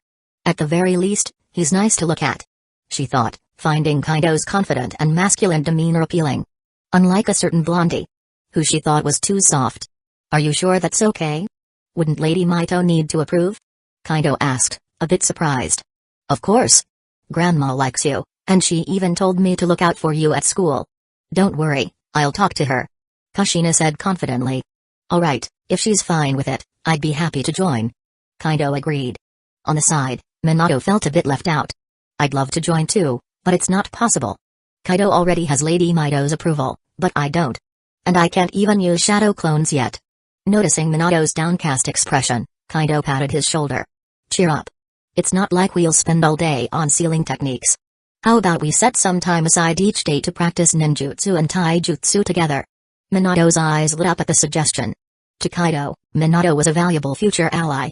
By investing in their friendship now, he could gain Minato's loyalty and prevent him from falling under the influence of the third Hokage. Better to recruit him early than let him become an enemy in the future. Kaido thought. Of course, this also meant subtly guiding Minato to see the flaws in the third Hokage's leadership and the truth behind the so-called Will of Fire. The ninja world wasn't as noble as it seemed. Chapter 43, Investing in Minato. I don't mind. Kushina glanced at Minato and agreed. Although she still found Minato a bit too soft for her liking, he was at least a friend. It only seemed fair to take his feelings into account. Huh? Is this really okay? Minato looked at Kaido with a face full of gratitude. He hadn't expected someone from such a prominent family like Kaido to be so approachable. Not only did Kaido treat him like a friend, but he was also willing to compromise and help him in moments like these. Minato didn't know what to say. At that moment, Kaido noticed something interesting. Minato's favorability toward him had shot up by 10 points, reaching 65. There's nothing wrong with it. We're going to train anyway, so why not improve together? We're friends, aren't we? Kaido smiled and shook his head. Even if there weren't any personal benefits involved, Kaido genuinely didn't mind befriending someone like Minato. At the very least, Minato wasn't the type to scheme behind someone's back. But I don't know the shadow clone jutsu. I can only train after school. Is that okay with you? Minato asked, a little embarrassed. That's a minor issue. Kaido waved it off casually. Minato, I think highly of your talent and future. As an early investment, I'll teach you the shadow clone jutsu and even a few ninjutsu suited to you. When you grow stronger in the future, you can pay me back, and repay the village as well. What do you think? Do you dare accept this offer? Sensing that Minato might hesitate, Kaido threw in a little provocation. Of course, by then, the village might very well bear the name Kaido Uchiha. Dare? Why wouldn't I? As expected, Minato's fighting spirit was ignited. He nodded decisively. But as his enthusiasm ebbed, he scratched the back of his head awkwardly. But wouldn't I owe you too much, Kaido? He wasn't sure if he'd ever be able to repay such a debt. It felt like Kaido had more confidence in him than he had in himself. Then repay me slowly. If I'm not worried about you owing me a lot, why should you be? Kaido smiled and patted Minato's shoulder. It's settled then. Thank you, Kaido. Minato's expression grew complicated, his eyes full of gratitude as he looked at Kaido. This was the first time someone had been so kind to him, placing so much faith in him. In his heart, Minato silently vowed that Kaido would always be his best friend. Meanwhile, Kaido noticed that Minato's favorability toward him had soared to 84 points. Huh? That high? Could I form a direct contract already? Although he maintained a calm demeanor, Kaido was surprised. But we've only known each other for a short time. Bringing up a contract now might seem too self-serving. I'll wait a bit longer, at least until I've taught him the Shadow Clone Jutsu and some other ninjutsu to solidify our bond. Kaido decided. Minato's skyrocketing favorability was almost unnerving. It only proved that Minato was a remarkably pure-hearted person. Let's go. Come to my place first. I'll teach you the Shadow Clone Jutsu before we move on to anything else. Turning to Kushina, Kaido added, Kushina, let's call it a day here. Check with Lady Mido, and if it's not possible, don't force it. Got it. You two go ahead. Kushina nodded, waving them off before quickly heading her own way. Let's go. Kaido patted Minato's shoulder and led him toward the Uchiha clan grounds. As they walked, several Uchiha clansmen looked at them curiously. Kaido's back? Is that your friend? One of them greeted him with a smile. Yes, Uncle Shu. How's business today? Kaido replied warmly. Not bad. Today's the last day for it, though. Starting tomorrow, I'll be helping run the family pharmacy once it opens. Shu Uchiha's tone carried a hint of excitement. He had already seen the medicinal products that would be sold and knew how much of a sensation they could cause. If sales went well, the clan wouldn't lack funds anymore. Recent reforms in the clan had been expensive, especially for things like the academy, the elite police force, and the new welfare systems. Every aspect needed money and resources. Really? It's opening already? That's great. Kaido's eyes lit up. While he had been making medicine for a couple of hours daily, he hadn't managed the other preparations. His mother had clearly been efficient.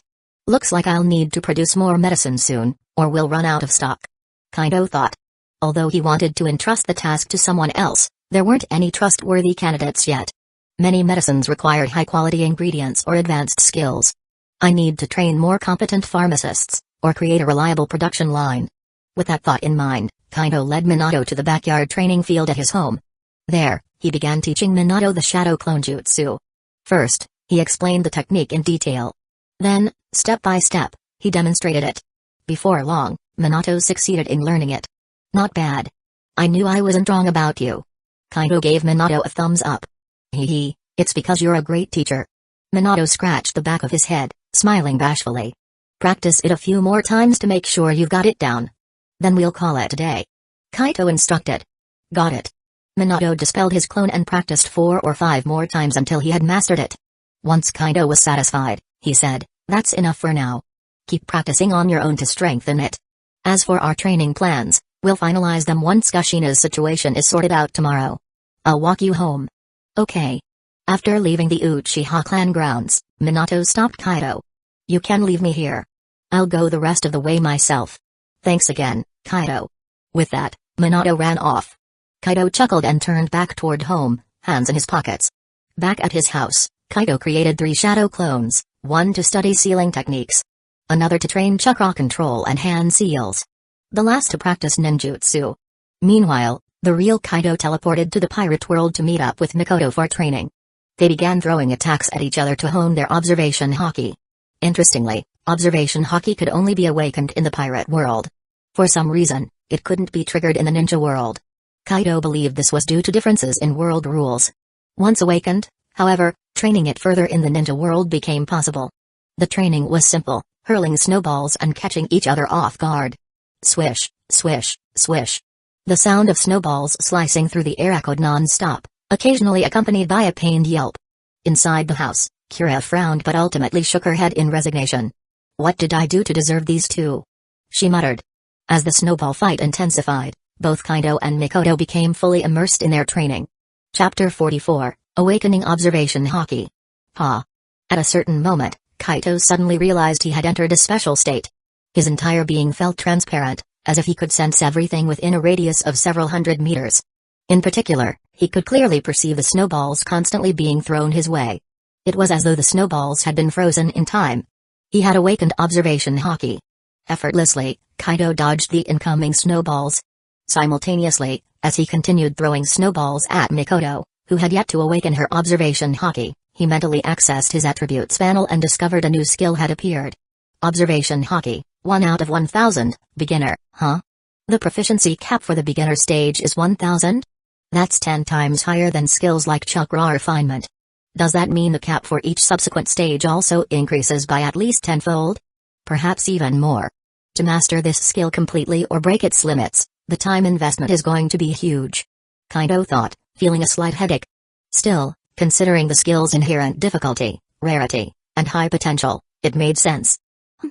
At this moment, Mikoto noticed something different about Kaido.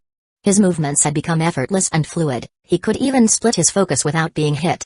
She quickly split her attention to call out, "Kaido, did you successfully awaken observation haki?" "Exactly." While dodging, Kaido nodded and confirmed, "I just awakened it." "Do you want to keep going?" "Yes." Mikoto gritted her teeth and nodded firmly. Kaido had already awakened his haki. As his elder sister, there was no way she could lag behind. "Any tips?" As she continued to dodge, she couldn't help but ask. In truth, she was slightly distracted by Kaido's progress. "Calm yourself, focus entirely on dodging. That's the only trick. Mikoto, you have the talent and mental strength for this. Believe in yourself. Now, I'm going to increase the speed and angle of my throws. Be careful. I believe you can do it. Here it comes." "Alright." Mikoto took a deep breath. Hearing his encouragement, her frustration lessened significantly. She forced herself to calm down and responded confidently. In the next moment, whoosh, whoosh, whoosh. She felt an unrelenting barrage of snowballs coming at her from every direction, like a storm. The speed had more than doubled, and the angles were far trickier. She couldn't even spare the effort to throw snowballs in return. Still, she gritted her teeth and persevered. She kept pushing herself, forcing her concentration to new limits. Her pupils began to turn red, a sign of activating the Sharingan. But Mikoto suppressed it. According to Nari Uchiha's experience, activating the Sharingan to dodge wouldn't help awaken observation haki. In fact, it might have the opposite effect. Focus, focus, and focus again. Mikoto felt as if she was on the verge of awakening her haki, just one step away. She lost track of time, completely immersed in the effort. Then, at a certain moment, her mind suddenly elevated, and she felt a powerful resonance. The entire world became different, clearer, sharper. She could now keenly sense everything within a radius of several dozen meters, including even the faintest movements. The snowballs flying toward her from all directions seemed to slow down. Observation haki had awakened successfully. Swish, swish, swish. Mikoto effortlessly dodged all the snowballs. In the next instant, the snowball assault ceased. It was clear Kaito had noticed her transformation and stopped on his own. "Congratulations." Kaito walked over, smiling warmly as he offered his congratulations. Huff. Huff. Supporting herself on her knees and catching her breath, Mikoto smiled back. "Thank you. I couldn't have done it without you. Who knows how long it would have taken me otherwise. Your advice was really helpful." Creak. At this moment, the sound of a door opening drew their attention. They turned to see Kira stepping out, her face filled with astonishment as she surveyed them. "You both awakened observation haki? That's incredible. There was only a few minutes difference between you two. How did you manage that? Don't assume awakening observation haki is easy. Even in the world of One Piece, it's a power that only a select few possess. Most people go their entire lives without awakening it. Even many who excel in armament haki fail to awaken observation haki. Unlike armament haki, which can be trained through physical exertion, observation haki requires mental strength and a sixth sense beyond the 5 physical senses. Its awakening is far more challenging and heavily reliant on talent." Hey. Kaido and Mikoto exchanged a smile. Kaito said, "We have a special awakening method." Kira rolled her eyes. "You think I didn't hear your earlier conversation? If simply focusing on dodging were enough to awaken it, observation haki wouldn't be so rare. Let's just say the Uchiha clan has a knack for mental and sensory abilities." She glanced at both of them, her gaze lingering on their unique Uchiha traits. Interestingly, Kaido hadn't yet awakened his so-called Sharingan. Kira assumed it was because of his age. Given his talent, awakening it in the future was inevitable. "Maybe." Kaido replied, his tone non-committal. "Alright, since you've succeeded, stop this noisy training already. It's been driving me crazy, I couldn't even read in peace." After voicing her complaints, Kira returned to her room. Kaido and Mikoto looked at each other and laughed. Kaido suggested, "Shall we call it a day?" "Sure. I need to reflect and test the full capabilities of my observation haki. I'll head back first." Mikoto nodded before teleporting back to the ninja world. The next moment, Kaido followed suit. "Back already? Dinner's ready. Go wash your hands first." As soon as he returned, he saw Nari Uchiha setting the table. Mikoto was already heading to the kitchen. "Alright." Kaido quickly went to his room, changed into lighter clothes, washed his hands, and returned to the dining area. Mikoto said you both awakened observation haki? Naori Uchiha asked as they ate. Exactly, Mom. Kaido replied while chewing on a piece of meat. Not bad. That's quite fortunate. Naori Uchiha nodded with a smile. With observation haki, your survival skills will improve significantly. Keep training it. It's not just about enhancing perception and evasion, it also strengthens mental fortitude. It's a win-win. For now, I'd say it's even more effective than our Uchiha meditation techniques. Of course, that doesn't mean you should abandon meditation altogether. Meditation and observation haki complement each other. Make sure to balance both. Understood? Yes. Both Kaido and Mikoto nodded in unison. This was Naori Uchiha's conclusion after studying observation haki for some time. Chapter 45, The Ninja Hawk. By the way, Kaido, our Uchiha pharmacy is opening tomorrow. Naori Uchiha suddenly mentioned. Over the next few days, Kaido, you'll need to prepare more medicines. It'll be a bit of hard work for you. Got it. I've already been keeping that in mind. Kaido nodded, then added, oh, right. I forgot to tell you, the ninja hawk we captured has finally warmed up to me, and I've managed to form a contract with it. I've been keeping it in the space gate dimension. I've granted you both access, so if you ever need it, you can summon it directly. But I think it'd be better if we add a summoning contract, it'll make everything smoother and keep things under control. As he spoke, Kaido activated the permissions, granting Naori Uchiha and Mikoto access to the hawk in the space gate dimension. The ninja hawk had arrived a few days earlier, and Kaido had spent the time feeding it and building trust. Finally, he succeeded. This hawk was massive, with a wingspan of 15 meters, practically a small airplane. Its chakra levels were on par with a jonin, and it could wield wind style, making it blindingly fast. It could reach supersonic speeds, over 400 meters per second, a terrifying force. Of course, if anyone wanted to ride it at full speed, they'd need to limit the load and endure the impact and wind resistance. Alright, we've got blank summoning scrolls at home. Naori Uchiha agreed. We'll bind it to the scroll, and each of us can sign the contract. With this hawk, exploring new areas will be so much easier. From now on, I'll take some time every day to scout new locations. You just focus on your work, Kaido. Once everything's ready, I'll let you know so we can explore together. She was unwilling to let Kaido venture out to sea alone. Understood. Kaido replied, moved by her concern. Naturally, he didn't object. After dinner, Naori Uchiha retrieved a blank summoning scroll and joined Kaido and Mikoto in the space gate dimension to complete the contract with the ninja hawk before returning home. In the Senju house, Kushina had just returned and was chatting with Mito Uzumaki. Grandma, I'm planning to use shadow clones for school. Also, I was wondering if Kaido could join me in learning sealing techniques from you. Oh? Mito raised an eyebrow, intrigued. It seems you're getting along very well with Kaido. Wanting to study together, huh? Could it be you like him? As soon as Mito said this, both Nawaki and Tsunade, who had just returned, stared at Kushina with teasing expressions. Grandma. Kushina's cheeks turned bright red as she protested, puffing up her face. It's nothing like that. Yet, deep down, she couldn't help questioning herself, do I? She hadn't thought about it before. Initially, her interactions with Kaido were because of Mikoto and Mito's instructions. But somehow, spending time with Kaido had become increasingly comfortable and enjoyable. He always seemed to know exactly what she needed, making her feel understood and at ease. Mito's teasing had sparked a realization, her feelings for Kaido might have already started to change. Emotional attachments often defy control or logic. Really? Mito pressed, her sharp eyes catching every flicker of Kushina's expression. Really? I swear. Kushina insisted, shaking her head vehemently. No matter what, she wasn't going to admit it now. She wasn't about to let them gossip about her. Alright, I'll stop. Mito relented, seeing Kushina practically bristling. She chuckled and said, if you want him to join, that's fine. It's a good opportunity to build goodwill. With his talent in medical ninjutsu, he's worth the investment.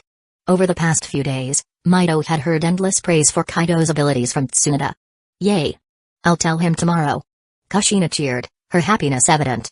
Tsunade, grinning, chimed in, so you're planning to use shadow clones for school? Perfect. That means I'll have more time to exchange medical knowledge with Kaido. Maybe I'll even have him use a shadow clone to study with me. She added, smirking. I should have thought of this sooner, I've wasted days of potential learning. Mito had no objections. She was eager for Tsunade to learn as much as possible from Kaido, enhancing her already impressive medical skills. The next morning, Kaido, I talked to my grandma, and she agreed. Kushina announced excitedly when she saw him at school. When should we start learning? How about today? Kaido replied without hesitation. He had no intention of staying in school any longer than necessary. Minato just learned the shadow clone jutsu, too. Let's find a spot together and set up a training area, he suggested. For sealing techniques, shadow clones can handle most of the work. The real body should focus on physical training to strengthen itself, something clones can't replace. But today, let's meet Mito-sama in person and explain the plan to avoid any misunderstandings. He added. Spending excessive time personally learning sealing techniques wasn't worth it. He had too much to accomplish each day to afford inefficiency. Additionally, he'd noticed the previous evening that Kushina's affection for him had increased significantly, reaching 81 points, the threshold for forming a contract. Kaido planned to bind both her and Minato soon, ensuring his secrets would remain safe. Once bound, he could invest more in them, sharing life essence enhancing technique, hockey training methods, and seeking meat to accelerate their growth. Huh? Physical training? Won't that be too hard? Kushina asked hesitantly. It's not that bad. Kaido reassured her with a smile. With the meat I prepared and the right techniques, it'll be manageable. Trust me. Alright, I trust you. Kushina said, looking into his eyes before quickly glancing away, her cheeks turning pink. Her heart raced as she thought to herself, he's so cool. Yesterday, Mito's words had made her see him differently, and now she couldn't stop noticing his charm. Strangely, she didn't mind the change. From a distance, Minato watched this interaction, feeling as though his heart had shattered. Kushina likes Kaido, doesn't she? He thought with certainty, a complex mix of emotions swirling within him. His first love seemed over before it even began. However, he bore no ill will toward Kaido, recognizing that Kushina had initiated everything. For now, he could only sigh and move forward. Chapter 46, The Right Use of the Shadow Clones. Yo, Minato. Perfect timing. We were just talking about training. At that moment, Kaido noticed Minato's arrival and immediately raised his hand in greeting, motioning for him to join them. However, he quickly sensed that Minato seemed a bit downhearted. He wasn't slow at it and, with a glance at Kushina, whose face still held a rosy flush, he quickly pieced things together. Out of curiosity, he checked Minato's favorability rating toward him and was surprised to find it hadn't dropped, it still stood at 84 points. Wow! Minato's character is seriously impressive. It makes me feel a bit guilty. Maybe I don't need to test him any further. I should bind him and Kushina to me together soon. Kaido thought. He reflected that if it were him in Minato's position, seeing someone else take the person he liked, he wouldn't have been able to handle it without resentment. Minato, however, quickly adjusted his emotions, forcing himself not to dwell on his disappointment. Since Kushina had made her choice, he decided there was no point in clinging to the past. Walking forward, Minato asked, So, what's the plan? Kaido responded promptly, First, I'll create a shadow clone to accompany you in finding a suitable secret training spot. My main body will go with Kushina to meet Lady Mito and explain our plan to use shadow clones to study sealing techniques with her. After that, Kushina and I will meet back up with you, and we'll draft a training schedule to officially begin our regimen. Of course, before we leave, we'll each leave a shadow clone at the academy. Are you okay with that? No problem. Minato nodded. I practiced again last night and can maintain my shadow clones pretty well now. Great. Then let's find a quiet spot to leave our clones before heading out. With that, Kaido led Minato and Kushina out of the classroom. They found an empty corner, each creating a shadow clone to attend school on their behalf, before sneaking out of the academy. On the way, Kaido made another shadow clone to accompany Minato in searching for a secret base. Meanwhile, his main body and Kushina headed to the Senju clan's compound, where they met Uzumaki Mito and explained their intentions. Oh? You want to use shadow clones to study sealing techniques? Mito didn't reject the idea outright but asked, You do realize that sealing techniques require precise chakra control during study and practice. Are you sure you're up to the task? I am. Kaido nodded firmly. In fact, I have a photographic memory. I've already memorized all the sealing techniques you shared with me days ago. These past few days, I've also dedicated some time, or used shadow clones, to practice sealing techniques. At this point, I've mastered over 10 beginner-level seals. If you don't believe me, I can demonstrate. Without waiting for Mito's response, Kaido quickly formed hand seals and pressed his hand to the ground. In an instant, a soundproof barrier formed. Then, he performed several other seals, including detection barriers, 4-symbol sealing, and fire sealing. Both Mito and Kushina were amazed by his demonstrations. "You never fail to surprise me, child," Mito said, her expression complicated as she studied Kaido. Finally, she nodded. "Alright, I'll agree to your request. From now on, you may send shadow clones to study sealing techniques with me." She estimated that, given Kaido's talent, he could catch up to her level in sealing techniques within a few years even without her teaching. His talent in this area already surpassed hers. Since she had chosen to foster goodwill, she decided it wouldn't hurt to go the extra mile.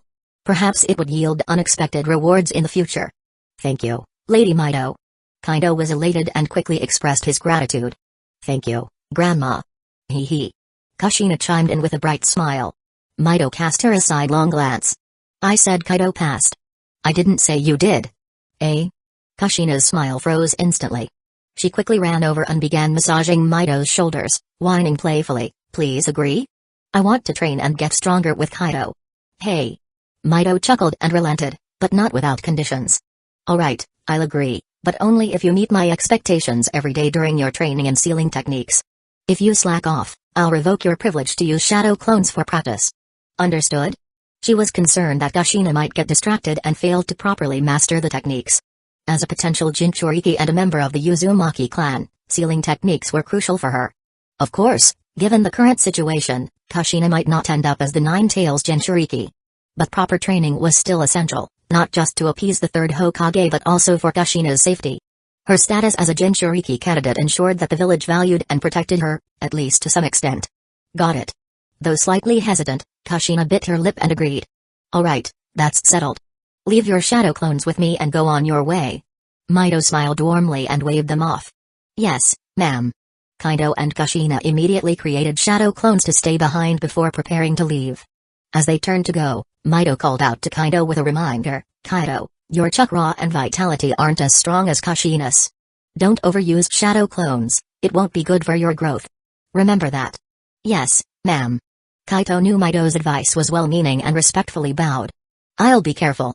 If not for his diet of seeking meat to replenish nutrients and vitality, plus the support of the life force technique, he wouldn't dare maintain so many shadow clones at once. At the moment, he even had a shadow clone in the One Piece world studying medicine under Kira. Counting the ones at the academy, with Mito, and accompanying Minato, he had 4 active shadow clones, each maintained for extended periods. The strain was significant. "Good. As long as you're mindful. Off you go." Satisfied, Mito dismissed them and began teaching the shadow clones the fundamentals of sealing techniques. Despite having self-studied the basics, Kaido took his shadow clones training seriously. Although shadow clones didn't directly benefit from his diligence-based talent, his innate learning aptitude was high, ensuring effective results. When the shadow clones eventually dispelled, their accumulated experience and knowledge would return to his main body, triggering his talent for a second round of gains. Though not as efficient as his main body learning firsthand, it was still a cheat-like advantage. After leaving Mito's place, Kaido and Kushina headed toward the Naka River. Although this area wasn't yet part of the Uchiha clan's territory, their shrine was located nearby. As such, part of the region fell under Uchiha jurisdiction. Kaido planned to scout this area for a suitable secret base for their training. It didn't need to be overly secure, just secluded and quiet enough to avoid interruptions. Chapter 47, A Contract with Minato and Kushina. As Kaido Uchiha and Kushina approached the Naka River, Kaito suddenly stopped. A rush of information flooded into his mind. "What's wrong?" Kushina asked, her tone laced with concern. "It's nothing." Kaito replied with a faint smile. "The shadow clone I sent with Minato just dispelled, transferring its information to me. Our base has already been located. Let's go, it's this way." Digesting the information swiftly, he gestured for Kushina to follow. Within minutes, they ran over a kilometer, weaving through a dense forest along the Naka River, until they emerged in a clearing downstream. "Yo, Minato. We're here." Kaito called out cheerfully, raising a hand in greeting. Minato, already waiting, waved back with a warm smile. "Welcome. What do you think of this spot? Pretty good, right?" "Indeed." Kaito nodded in approval. Minato continued, a hint of uncertainty in his voice, "So, how should we begin training? I'm not entirely sure what to start." Despite his talent, Minato came from a civilian background and lacked guidance in advanced training methods. Most of what he knew came from the academy. Kaito didn't hesitate. "We'll start with hand signs, the foundational taijutsu training and chakra control. Ninjutsu can wait. Build a solid base first, it'll make everything else easier later." Minato looked puzzled. Hand sign training and taijutsu basics I understand, but chakra control? How do we even train that? Kaito smirked and shook his head. Not the stuff they teach at the academy. I'll explain chakra control later. I've developed a taijutsu training method inspired by my clan's foundational techniques. This has become mandatory for all Uchiha Academy students and younger children in the clan. Words won't be enough. Let me show you. Kaito began demonstrating the techniques, performing each movement slowly while explaining every detail. Kaito's mastery of the foundational taijutsu was evident, his movements precise and fluid. Over the past days, his training had brought him close to full mastery of this technique, a blend of Uchiha taijutsu fundamentals and elements of the six powers training methods. His innate talent, heaven rewards diligence, also played a part, constantly refining the technique as he practiced. Though it wasn't comparable to the breakthroughs from post-limit realizations, it still elevated the method to surpass traditional clan techniques in both efficiency and effectiveness. After his slow and meticulous demonstration, Kaito stopped and asked, "How much of that did you catch?" "All of it." Kushina and Minato answered in unison, their expressions earnest. Their sharp memories and understanding made it possible for them to grasp the details, especially with Kaito's deliberate pace and thorough explanations. "Good. Now try it yourselves. Let's see if you can put it into practice." The two began their attempts, but it was clear they hadn't fully grasped the essence. Understanding wasn't the same as practicing. Kaito, patient as ever, created a shadow clone to guide them through the training. Meanwhile, his original body moved to a corner to continue his own practice. For himself, the taijutsu training and the life force jutsu were his primary focuses. When paired with high-grade nutrient pills or seeking meat, the effects of the vitality technique were even more pronounced. Unlike the pills the Uchiha pharmacy had begun selling publicly, Kaito's personal supply contained only the highest purity extracts, with 90% derived from concentrated seeking essence. One pill equaled the benefits of a pound of seeking meat, making his regimen both effective and efficient. After 10 rounds, Kaito felt fatigue and soreness setting in. He paused to consume a nutrient pill. As the warm energy spread from his stomach, the exhaustion and soreness began to disappear, though it would take about 30 minutes for full recovery. He dismissed the shadow clone instructing Minato and Kushina and walked over to check their progress. Both had successfully grasped the basics, much to his satisfaction. "Not bad. It seems your comprehension and physical talent are excellent," he praised. "For the next few months, dedicate 1 to 2 hours every morning and afternoon to this training. Keep refining your bodies every day." Kushina groaned, visibly exhausted. "Every day? Morning and afternoon? You might as well kill me now. This training is brutal. Isn't there an easier way?" Minato chuckled at her complaints. "There's no shortcut to strengthening your body and training. Kaito's sharing such a valuable method with us is already an incredible gift. It's something I'd never have had access to before." Gratitude shone in Minato's eyes, and his goodwill toward Kaito increased yet again. Kushina rolled her eyes at his earnestness. "Seriously? You're such a goody two-shoes. Can't you tell I'm just venting?" Turning to Kaito, her eyes sparkled with hope. "Isn't there really a less grueling way?" Kaito smiled thoughtfully. "Well, there is. But it comes at a cost." Both Minato and Kushina stared at him, intrigued. "What kind of cost?" Kushina asked, clinging to his arm and looking up at him expectantly. Minato, more composed, simply observed. He had already resolved to focus entirely on his training, setting aside any personal feelings for Kushina. "It requires your complete trust in me," Kaito said seriously. "What I'm about to share involves one of my most closely guarded secrets. If you agree, you'll gain immense benefits but also be bound to me to some extent. If you're unwilling, we'll stick to the original training plan." The time had come to bind them through a contract. Their goodwill was already high enough, and while Minato had the determination to persist with traditional training, Kushina's temperament and lack of hardship made it unlikely she'd endure for long. "I agree," Kushina said without hesitation. Being bound to Kaito didn't bother her, her heart was already his. If it meant an easier path to power, why not? Minato, after a brief moment of thought, nodded firmly. "I trust you, Kaito. Let's do it." "Good," Kaito said, satisfied with their resolve. Concentrating, he summoned 2 intricate runes from his brow, sending them to hover before Minato and Kushina. "Touch these marks and choose to accept the contract in your mind." Without hesitation, both reached out. The runes dissolved into streams of light, entering their bodies and settling in their minds. As information surged into their consciousness, they closed their eyes to process it. Kaito had shared not only details about the time-space gate and the world of pirates but also glimpses of the future, including the impending destruction of the Uzumaki clan and the eventual threat posed by the Otsutsuki. These revelations were carefully chosen to instill urgency without overwhelming them. After 10 minutes, they opened their eyes, still reeling from the knowledge. Is this all real? Another world? Pirate world? Devil fruits? Sea kings? And the Uzumaki clan's future? Minato muttered, overwhelmed. The enormity of Kaido's secrets left him both awed and deeply grateful. Kushina, however, focused on her clan's disaster. Is the Uzumaki clan really doomed? How can this happen? Does Grandma know? Kaido placed a reassuring hand on her head. Don't worry. My mother and Lady Mido have already taken steps. Though the Uzumaki leader rejected the initial suggestion to relocate to Hidden Leaf Village, we'll intervene when the time comes. Really? Kushina asked, her hope rekindled. Yes. Kaido affirmed, though he added a caution. But keep this to yourself. Sharing it could compromise my secrets. Focus on training. If you're not strong enough, you won't be able to face future challenges. Remember, Lady Mido and others can't protect us forever. Turning to Minato, he added, the same goes for you. Don't waste your talent. I'll provide the tools, but the results depend on your effort. Minato nodded resolutely. I won't let you down, Kaido. I just want to ask, in the future there will be a race called Otsutsuki invading the ninja world and destroying the ninja world. Is this news true? Can you really see the future? Chapter 48, The Decision of Inoshikacho. That's right. I can. Kaito said firmly. This isn't just about the Sage of Six Paths, it also involves his mother, the moon goddess Kaguya. But now isn't the right time for you to learn about it. I'll tell you more secrets when the time is right in the future. I can catch glimpses of the future. He added, though it's far from complete. In reality, he couldn't see the future at all. Everything he claimed came from his past life's memories, but it was convincing enough to mislead others. I understand. Minato said, his expression turning serious. He nodded with determination. I'll train even harder to strengthen myself and face the crisis ahead. You don't have to carry this burden alone, Kaido. Minato said, his tone filled with resolve.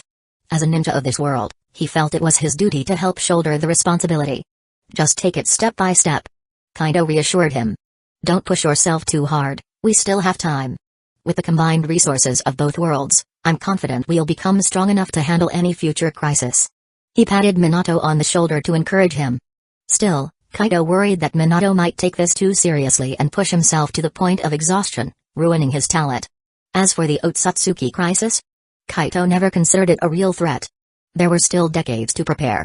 With the resources from the pirate world, even if he relied solely on his talent and hard work, if he couldn't easily crush Momoshiki and the others decades from now, then he might as well knock himself out. For now, he was merely using the topic to motivate Minato and Kushina, giving them a sense of urgency to train harder. Understood. I won't act recklessly. Minato smiled warmly, sensing Kaido's genuine concern. He knew how to manage himself. I'll work hard too, Kaido. Kushina finally composed herself. With a determined look, she clenched her fists. I also won't let you bear all the pressure alone. I'll strive to be your partner. Haha. All right. Kaido chuckled heartily and patted Kushina on the head. I'll be counting on you then. Oh, by the way. Kushina said, suddenly changing the topic. Kaido, you mentioned something about making taijutsu training easier. Were you talking about seeking meat? Earlier, Kaido had emphasized the incredible benefits of this meat for physical training in the information. He'd even cited examples of powerful taijutsu users from the pirate world. It was clear he was encouraging Kushina and Minato to recognize its value. That's correct. Kaido affirmed. Seeking meat contains high-quality nutrients and vitality. It's fantastic for improving physical strength and enhancing taijutsu training. I owe my recovery from congenital weaknesses largely to it. In addition, when paired with any life essence improving technique, its effects can be multiplied several times over. Alright, enough talk. I'll teach you the life force technique after we eat. Oh, and here's a meal made from seeking meat. Kaito said, pulling 3 large dishes from his spatial storage. Eat your fill, then we'll train. Wow. It smells amazing. Kushina eagerly accepted her portion, her eyes lighting up after a sniff. Her appetite surged, and she began eating right away. She'd been hungry from her earlier taijutsu training. Minato followed suit. Thanks. You're welcome. Kaido also dug in, and soon all 3 of them had finished their meals. Patting their full stomachs, both Minato and Kushina sighed with satisfaction. I'm so full. This meal is incredibly satisfying. Minato added, also, my stomach feels warm, and I can sense waves of warmth spreading through me. My cells seem to be eagerly absorbing it. This was far superior to any meat he'd eaten before. No wonder Kaito was so confident in its benefits. Same here. Kushina nodded repeatedly. That's normal. Kaito smiled knowingly and clapped his hands. Alright. Now that we've eaten, it's time to train in the life force technique. This will accelerate the digestion and absorption of the meat's nutrients and vitality. It will improve your physique, enhance your bones, boost vitality, and even extend your lifespan. Pay close attention. Kaito then began demonstrating the technique for them. After ensuring they'd memorized the routine, he continued guiding them through their practice. More than an hour later, once they'd mastered the basics of the life force technique and absorbed most of the seeking meat, Kaito moved them onto other training. He supervised as they practiced chakra control exercises like tree climbing and water walking. By the time they'd completed the full regimen, it was already noon. The afternoon followed the same pattern as the morning, eating seeking meals and repeating their training. Though the exercises weren't easy, neither Minato nor Kushina complained. Kushina, in particular, demonstrated a remarkable level of determination and resilience that even surprised Kaito. It seems the information about the future has truly motivated her, helping her mature a lot. Well, that's a good thing. Kaito thought with satisfaction. Meanwhile, earlier that morning on Hidden Leaf Village's busiest street near the police headquarters, the Uchiha pharmacy officially opened its doors. Thanks to Kaito's advice, Nari Uchiha had already organized a discreet promotional campaign. The effectiveness of the pharmacy's products had already drawn significant attention. While many were skeptical, the Uchiha clan's reputation for honesty led many to check it out. As soon as the store opened, it was packed with customers. When the first wave of buyers confirmed that the product's effects were genuine, the place erupted in excitement. This nutrient pill is amazing. It's not only highly nutritious and easy to absorb, but it also strengthens the body over time. The body-strengthening potion works wonders. The recovery potion is a miracle. I feel like it cured several chronic ailments and even healed some old injuries I thought were untreatable. The crowd became even more frenzied. Ninjas scrambled to purchase the products, and despite the Uchiha's efforts to stockpile, the store sold out by the end of the day. The opening day's revenue exceeded 20 million ryo. Although the initial stock was large, future daily supplies would be much smaller unless Kaito developed better production methods or trained a reliable team of pharmacists. Even so, with consistent daily sales, the pharmacy could easily generate over 5 million ryo a day, equivalent to the reward for 5 S-rank missions. The Uchiha clan's financial troubles were effectively over. Naturally, this drew the attention of many, including the third Hokage, Denzo, and various ninja clans. Most clans and shinobi focused on the product's remarkable efficacy. The Inoshikacho trio, particularly the Akimaki clan, was especially intrigued by the nutrient pill's benefits. At the Akimaki household, the 3 clan leaders gathered. Try these, Shikayama and Uchiha. Akimaki Torafu handed each of his companions a nutrient pill. These are from the Uchiha pharmacy. Their nutritional value surpasses our clan's best secret military ration pills by 30%. More importantly, they have virtually no side effects, perfectly replenishing the body's needs and being easily absorbed. On top of that, they contain a faint trace of vitality. If taken regularly, they won't harm the body, instead, they'll enhance physical growth and vitality over time. These are extraordinary. I can't imagine how the Uchiha managed to create this. Though the pills were expensive, Torafu considered them worth every ryo. Nara Shikayama and Yamanaka Uchiha, impressed by Torafu's praise, each swallowed a pill. Moments later, they were astonished. Unbelievable. This really is incredible. The vitality boost alone makes it priceless. Usually, only rare medicinal herbs have this kind of effect. How did the Uchiha achieve this? Torafu shook his head. The creator of these pills is an expert beyond anything we've seen. Even our clan's top pharmacologists couldn't identify the main ingredients or refine the formula. Nara Shikayama smiled knowingly. The Uchiha must have prepared thoroughly before releasing these products. We should establish a long-term purchase agreement with them before demand skyrockets and supply becomes scarce. It's always better to act early, be the first to taste the crab and claim the benefits before others catch on. As for the other ninja clans missing out on the shares later, well, that was none of the Inoshikacho trio's concern. Akimaki Torafu, agreed. Yamanaka Uchiha, no objections, alright. I'll personally deliver the invitation shortly to the Uchiha. I hope we can meet soon, said Nara Shikayama decisively with a nod. Then we'll trouble you with this, Shikayama.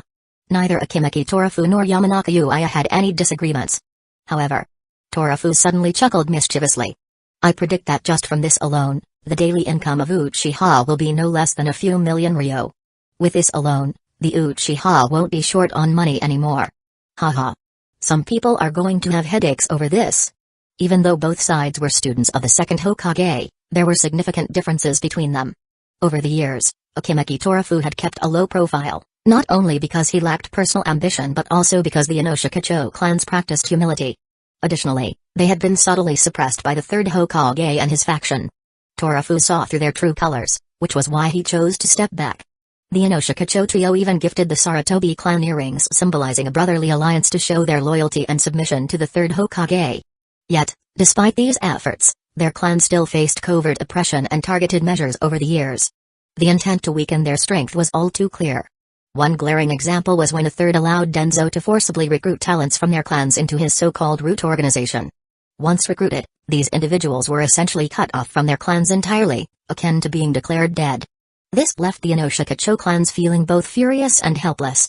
Currently, the third Hokage's faction held the most power, so enduring was the only option. Endurance, however, did not equate to being without temper. Compared to the Inoshikacho trio, the Uchiha clan was undoubtedly the third's greatest enemy. Well, at least, they used to be second only to the Senju clan. But now, the Senju clan had almost been eradicated. The Uchiha's recent reforms in the police force and their clan academy were already causing headaches for the third Hokage's faction. Following their police force reforms, the Uchiha had delegated minor civil disputes to the newly established 3rd Police Unit, freeing themselves to focus on more critical matters. As a result, the Uchiha's reputation among villagers and even smaller ninja clans had begun to improve. Currently, the effects were not yet obvious due to the short time, but Torafu and the others could foresee that the Uchiha's reputation would only grow stronger in the future.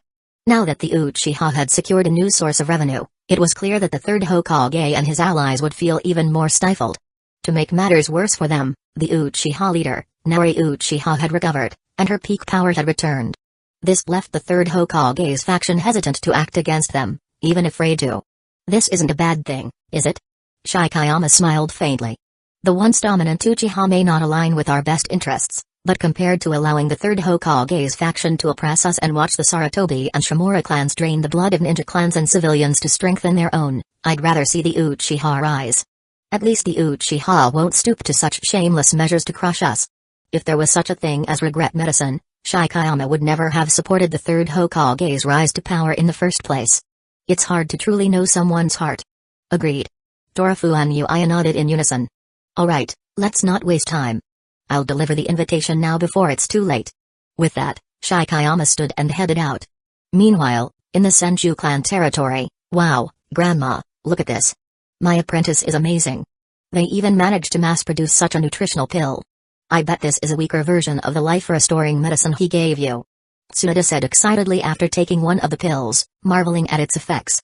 At this time, Kaido and Kushina had just finished their sealing technique training and dispelled their shadow clones. Isn't it obvious? Uzumaki Mido smiled lightly. If they can create such amazing life-restoring potions, it's only natural that they can produce better nutritional pills. But this is already good enough. Mido added. Any better, and it would attract too much attention.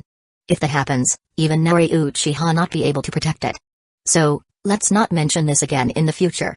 This version is enough to restore my daily energy loss. It might even gradually strengthen my body. Maybe I should take up physical training again? If her physique could be further enhanced, it would not only boost her strength but might also slightly extend her lifespan and peak performance. True. Tsunade nodded seriously. I'll keep this a secret. After all, this is my apprentice and our benefactor. Although the treatment for Uzumaki Mido was an exchange between both parties, neither Tsunade nor Mito viewed it as merely a transaction. Still, I bet that monkey and his allies are going to have a headache. Haha. I'm looking forward to see their useless reaction. Mito chuckled with narrowed eyes. She wasn't one to forget grudges easily. Haha, isn't that for the best? Tsunade smirked coldly. Chapter 49, Uchiha Soaring Status. By the way. Uzumaki Mido suddenly turned to Tsunade. Later, go to the Uchiha clan and find Naori Uchiha. Arrange a long-term contract to purchase nutrition pills and body-tempering potions. Huh? Tsunade was confused. Why? If we need them, we can just buy them directly from Kaido. It's different. Uzumaki Mido explained, shaking her head. Those are extras. We need to secure an open, consistent supply for ourselves. First, it keeps our dealings with Kaido hidden, so others won't know we're buying extra nutrition pills. Second, we need to reserve enough supplies for the Senju and the Uzumaki clans, who will inevitably join in the future. Do you think they don't need these pills to enhance their strength? If we don't take our share, someone else will. Sacrificing their own benefits to strengthen others was foolish. That's right. Realizing this, Tsunade stuck out her tongue sheepishly. I forgot about that. I'll head there right now. You need to start taking family matters seriously. You can't keep slacking off like this. Uzumaki Mido shook her head helplessly. Tsunade had been too well protected. She never needed to worry about family affairs, which made her overlook such important issues. Hee. Isn't that what I have you for, Grandma? I'll be off. Tsunade quickly fled, sensing trouble.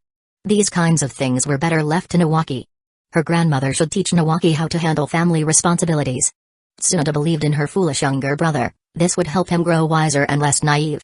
Meanwhile, other prominent ninja clans, like the Hyuga, Aburame, and Inuzuka, had varying reactions, but one thing was clear, they all coveted these medicines. In the Hokage's office, damn it. I'd heard the Uchiha were planning to open a pharmacy, but I didn't pay much attention at the time. I didn't expect it to be this successful. They've hidden their capabilities too well. Uchiha Koharu was furious. Seeing the enemy make a fortune felt as bad as losing money herself. More than that, the Uchiha had something so valuable in their hands. She wished she could take it for herself and earn the profits. Beside her, Mitakato Hamura frowned deeply and said, everything changed when Naori Uchiha returned. Ever since then, we've been in the dark. To this day, we still don't understand what caused the Uchiha's sudden transformation. All we know is that it's tied to Naori Uchiha, but beyond that, we have no clue. It's a complete failure on our part. Previously, they had reliable spies providing insight into Uchiha affairs. Recently, though, it was as if they'd gone blind. They couldn't uncover anything about what was happening inside the Uchiha clan. Even those they had swayed or brainwashed seemed to waver, and the intel they provided was unreliable. It was frustrating. Sigh. You think I don't know that? But what can we do? We have no way to deal with the Uchiha right now. The third Hokage, Saratobe Hiruzen, sighed heavily as he puffed on his pipe. This situation was an ongoing source of frustration for him. Hiruzen, we can't let this continue. Denzo finally spoke up, his voice cold and stern. From what I see, that pharmacy earns the Uchiha a fortune every single day. If this goes on, they'll never lack money again. The stronger they become, the harder it will be to control or suppress them. Their arrogance will only grow. We should simply shut down their shop and force them, under the village's name, to hand over the medicine formulas. After all, these medicines can be considered strategic resources. How can such vital assets remain in the hands of a single clan? If you agree, I can take action. Denzo's words shocked Koharu and Hamura. They immediately tried to dissuade him. Denzo, calm down. You can't act recklessly. That's right. Hiruzen also nodded, his face serious as he looked at Denzo. We can't do that. It's unjustifiable. If we try to force the Uchiha to hand over their formulas for such a flimsy reason, they'll never agree. The other clans won't stand for it either. If we use such an absurd excuse against the Uchiha today, what's stopping us from demanding other clans hand over their secret techniques tomorrow? We can't open that door. If they did, the backlash from the village's other ninja clans would be catastrophic. The Uchiha might not be able to defy the entire village, but could Hiruzen's Saratobi clan and the other three clans withstand that pressure? Then what's the plan? Are we just going to sit back and watch the Uchiha grow stronger by the day? Denzo growled in frustration. He thought Hiruzen was being far too conservative and hesitant. If they combined the power of their four clans, along with the Anbu and the Root, they could easily deal with the Uchiha. They could even use the profits from the medicines to lure other clans to their side. Instead of spending enormous sums to buy medicines from the Uchiha every month, wouldn't it be better to take the formulas outright? Unfortunately for Denzo, no one else supported his idea. Enough. That's not an option. We'll think of another way. Hiruzen saw that Denzo was still trying to persuade him, so he firmly rejected the idea, his face stern. You. Denzo glared at Hiruzen angrily, at a loss for words. In the end, he turned his back on Hiruzen and sulked in silence. At this time, Denzo was not yet the embodiment of the darkness of the ninja world. Otherwise, he might have said something like, Hiruzen, you'll regret this. And then stormed out of the room. Koharu broke the silence. Hiruzen, while Denzo's methods are extreme, he's not entirely wrong. We can't just sit back and watch the Uchiha grow unchecked. We need to think of a way to suppress their expansion. Otherwise, wouldn't we be betraying our teacher's efforts all those years ago? Of course, this was just surface-level reasoning. The real issue was profits. Hidden Leaf Village's market, and its resources were finite. If the Uchiha monopolized the profits from the medicine business, what would be left for the others? In the past, this type of work was often left to the Uchiha, the senju, or even cannon fodder ninja from civilian families. The higher-ups and their clans would never bother with such thankless tasks. Just wait. The opportunity will come soon. Hiruzen spoke slowly, his voice heavy. In the past 2 years, the other major villages have been recovering their strength. Hidden Clouds Village, Hidden Stones Village, and even Hidden Sand Village are beginning to stir. The hawkish factions in those villages are on the rise. They're no longer content with the status quo. A new war is on its way. And during wartime, our authority will be at its peak. When war breaks out, we'll have legitimate and irrefutable reasons to command any clan's ninja to complete any mission. Even if the missions fail and people die, it doesn't matter. It will all be seen as a glorious sacrifice for the village. These things are impossible to achieve during peacetime.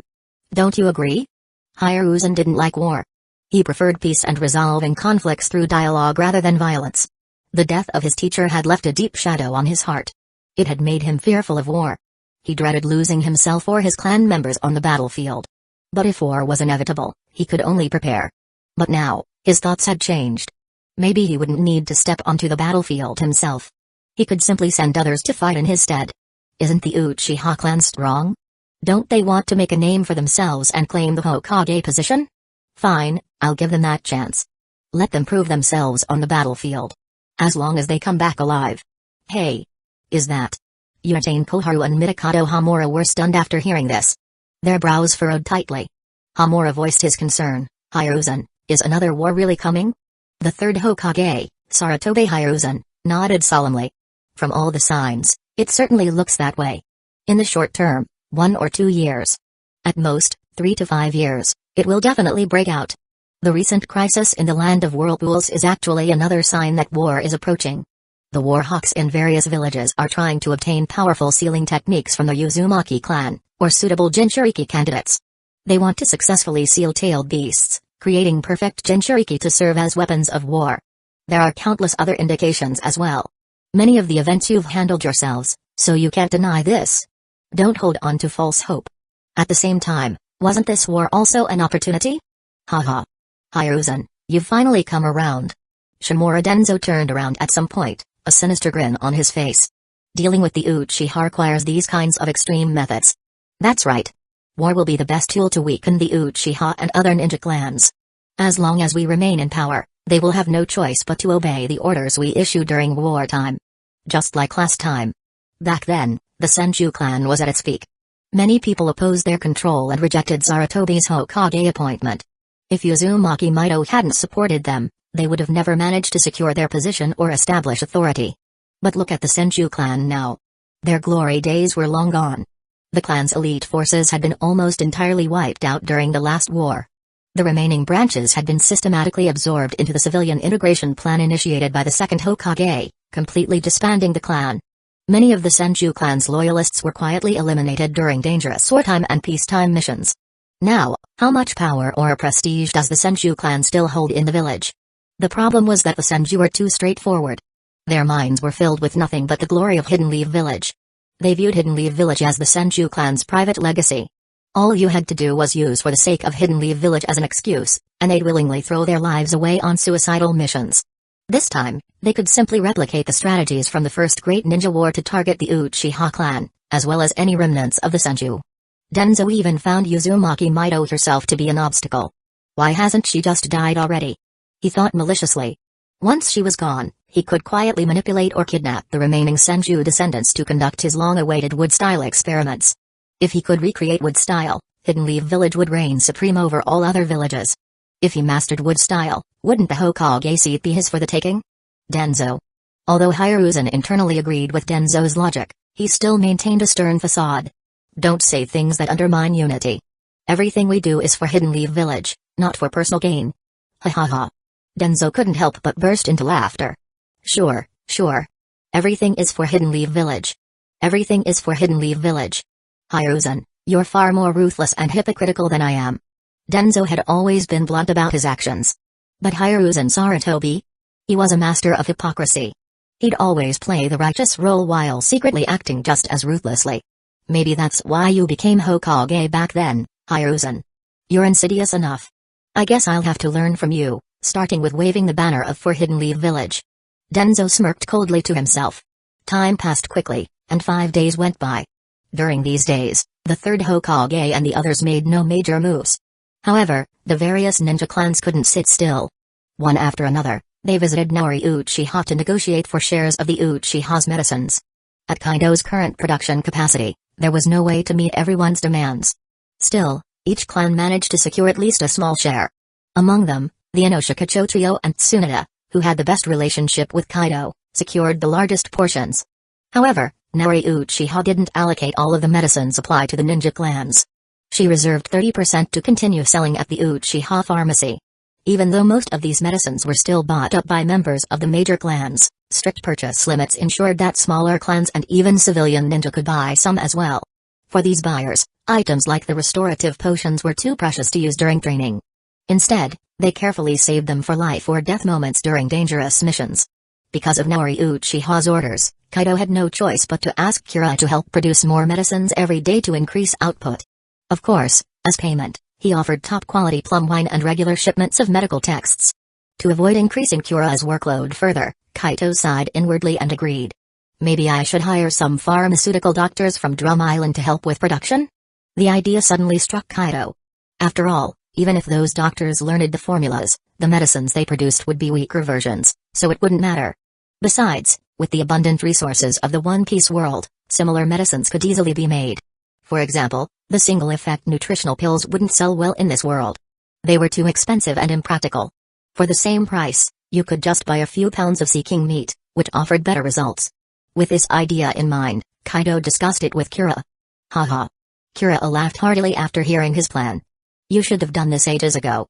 You could open a pharmaceutical factory in a nearby town specifically for producing these medicines. That way, you wouldn't have to trouble me, this busy person. Hee hee. Kaido chuckled awkwardly and rubbed his hands together. But as you know, I don't have much influence here. Starting a factory might require your name to smooth things over and hire some pharmaceutical workers. I'm willing to pay you with 500 bottles of top-quality plum wine and 10 kilograms of gold as compensation. What do you say? Kaido wasn't oblivious to Kira's influence in this country. The average citizen might not know her well, but the kingdom's upper echelon certainly did. In fact, Kaido suspected that even the king of Drum Island feared her. Otherwise, after Wapol's eventual downfall, how else could Kira so easily occupy the royal palace as her residence? Oh? Kira raised her eyebrows slightly, clearly intrigued. You're pretty generous. Fine. To make our lives easier later, I'll agree to this. But you better not skimp on the payment. Also, purchasing land, building the factory, hiring workers, and setting up supply channels all require money. Are you sure you have enough funds for this? Chapter 50, Uchiha and Senju Ninja Force. Yes, you can just wait a few days, Kaido said decisively. I'll get the funding needed soon. In his view, exchanging a large amount of gold for paper currency in the ninja world to get the money needed was quite troublesome. He'd have to travel to the Fire Nation's capital and negotiate with the daimyo or the higher-ups of the Fire Nation since those resources were essentially under their control. The gold was crucial for stabilizing their currency. Now that he had a flying mount, Ninja Hawk, which could fly tens of thousands of meters up, reaching the Sky Island was no problem. He could easily carve out time to travel there with his mother, collect a batch of gold, and solve their immediate funding needs. At this time, Sky Island's golden city was still buried beneath the clouds. Neither the Sky Islanders nor the Shandians paid much attention to it and hadn't bothered to retrieve it. In fact, they were probably still embroiled in their war. Getting gold would be much easier now compared to Enel's reign. While I'm at it, I should also search for the Thunder Fruit and secure it. If Enel is easy to manipulate, I might even be able to win him over and build his loyalty. He'd make a great henchman in the future. After all, that guy had impressive talent. He was worth cultivating, if he could be persuaded. Do as you like. Just let me know when you're ready to go. But be quick. I'm sick of brewing these low-quality potions for you every day. Speaking of which, Kira sneered. What exactly are you making these for? You're not up to anything shady, are you? Ha. Kira teased. Ahaha. Of course not. Kaido scratched the back of his head awkwardly. Sure, he was making a lot of money off the potions, but it wasn't like he was ripping anyone off, right? The Hidden Leaf villagers were practically begging for them. They even thought the Uchiha clan was considerate for offering such helpful products. Let's just say, different worlds had different national conditions. That same day, Kaido returned home and shared his plans with his mother. Alright, let's go to Sky Island tomorrow and collect the gold. Naori Uchiha had no objections. After all, you could never have too much money. The sooner that gold was secured, the more at ease she would feel. Moreover, she was quite curious about devil fruits, especially the thunder fruit, which was supposedly the strongest of the Logia-type fruits. She wanted to see it for herself. As for whether she would eat it or not, that could be decided later. Alright. Kaito nodded in satisfaction. Oh, right. At that moment, Naori Uchiha looked at Kaito and asked, I've been busy recently and haven't checked in on you. Mikoto mentioned you've already bonded with Uzumaki Kushina and even Minato no Mikaze? That was quick. You've only been at school for a few days, and you've already maxed out their favorability? Kushina was understandable. She was a member of the Uzumaki clan and had exceptional talent. But Minato no Mikaze? If she remembered correctly, Kaito once told her Minato was supposed to become the fourth Hokage in the original timeline. She had to admit, her son worked fast. Of course, for favorability to increase this quickly, effort was essential. Yep. Kaito grinned. They're kids, so their minds are relatively simple. It's easier to raise favorability. Kushina wasn't too hard to bond with since Mikoto helped me, and Lady Mito offered her support. As for Minato, even though he's from a civilian background, his talent is extraordinary.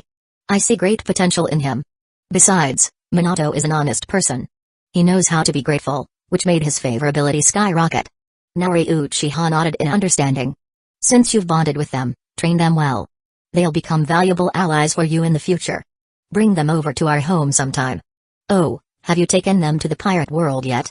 Not yet. Kaito shook his head. These past few days, I've been teaching them basic taijutsu, chakra control, and how to train with life force jutsu. I haven't had time. I'll take them soon. Good. Naori Uchiha was about to say something more. Knock, knock, knock. Suddenly, there was a knock on the door. Naori Uchiha paused, her expression growing serious as she used her observation haki. It's Shichidai Uchiha, she said, rising to open the door. What's the matter, Shichidai? Elder. Shichidai said urgently, our spies in Hidden Clouds Village, Hidden Mist Village, and Hidden Stones Village have all sent back troubling reports. A group of elite ninja has disappeared from all three villages. Especially in Hidden Clouds Village and Hidden Mist Village, the Raikage and Mizukage have been missing for an entire day. On top of that, our operatives in the land of whirlpools report that enemy spies and saboteurs have suddenly disappeared as well. My team and I believe these three villages are mobilizing their forces to attack the land of whirlpools. The sudden quiet within Whirlpool Country must be the calm before the storm. They're likely trying to lull the Uzumaki into a false sense of security before launching a surprise attack. Shichidai's expression was grave as he relayed his report. This was a top priority task Naori Uchiha had assigned to him. He dared not slack off. Naori Uchiha frowned. Your assessment sounds accurate. They're preparing to strike. I'll go speak to Uzumaki Mito immediately to coordinate a response. Shichidai, send word to the 2nd, 3rd, and 4th elders to gather at the clan grounds. Also, issue orders for the 1st and 2nd Elite Police Divisions to assemble at once and stand ready for deployment. The Elite Police Divisions consisted of 364 Mon units, 192 of the Uchiha clan's top fighters. The weakest among them were Chunin with 2 Tomoe Sharingan. Those who couldn't meet that standard didn't qualify for the elite ranks. A full 30% of the force were Jonin or even Elite Jonin. The strength of the Uchiha this time was undeniable. Yes. Shichidai Uchiha accepted the orders and hurried off. Naori Uchiha turned back to Kaido and Mikoto. There's trouble brewing in the land of whirlpools. I'll leave immediately to meet with Lady Mito. We'll likely mobilize to assist soon. To ensure everything goes smoothly, I'll leave behind a shadow clone. If anything happens, contact the clone, and I'll teleport back immediately. Until I return, stay within the clan grounds. Don't leave for school or venture outside the area. If you need to go anywhere safe, head to the pirate world. Still, I won't give those rats lurking in the dark any chance to harm you. Naori Uchiha clearly wasn't going to give Denzo or anyone else any openings. Understood. Kaido and Mikoto nodded firmly. I'll also leave Uchiha in charge of the 3rd Elite Division to patrol the clan grounds. He'll ensure no one has the opportunity to spy on us. Lastly, close the pharmacy for now. Stockpile the potions, and we'll sell them all at once when I return. Kaido and Mikoto, got it. Alright, that's settled. I'm off. After reviewing her plan and confirming there were no oversights, Naori Uchiha created a shadow clone and disappeared into the night. However, Kaido thought for a moment and decided against it. Wait. Mom, you're about to head to battle, and you might face the third Raikage, Mizukage, and Sushikage. It's better not to divide your chakra unnecessarily. I have a better way for us to stay in contact. Kaido explained calmly. The third Raikage and third Sushikage weren't easy opponents. It was better for his mother to conserve her strength as much as possible. Oh? What way? Naori Uchiha paused in her actions, curiosity lighting up her face. It's a unique way of using the space-time door. Kaido smiled knowingly and elaborated. I can divide a small area within the space-time door specifically for communication purposes. I'll create a space where we can send messages directly, kind of like a mail system. If we need to send notes or letters to someone we're connected to, we just place the message in their respective space. Once that's done, they'll automatically receive an alert through the space-time door's mental imprint in their consciousness. For Kaido, who had complete control over the space-time door, this setup was a piece of cake. Wait, it can do that? That's actually brilliant. Both Naori Uchiha and Mikoto's eyes lit up at this novel idea. They never imagined the space-time door could have such an application. Alright, let's set it up and test it now.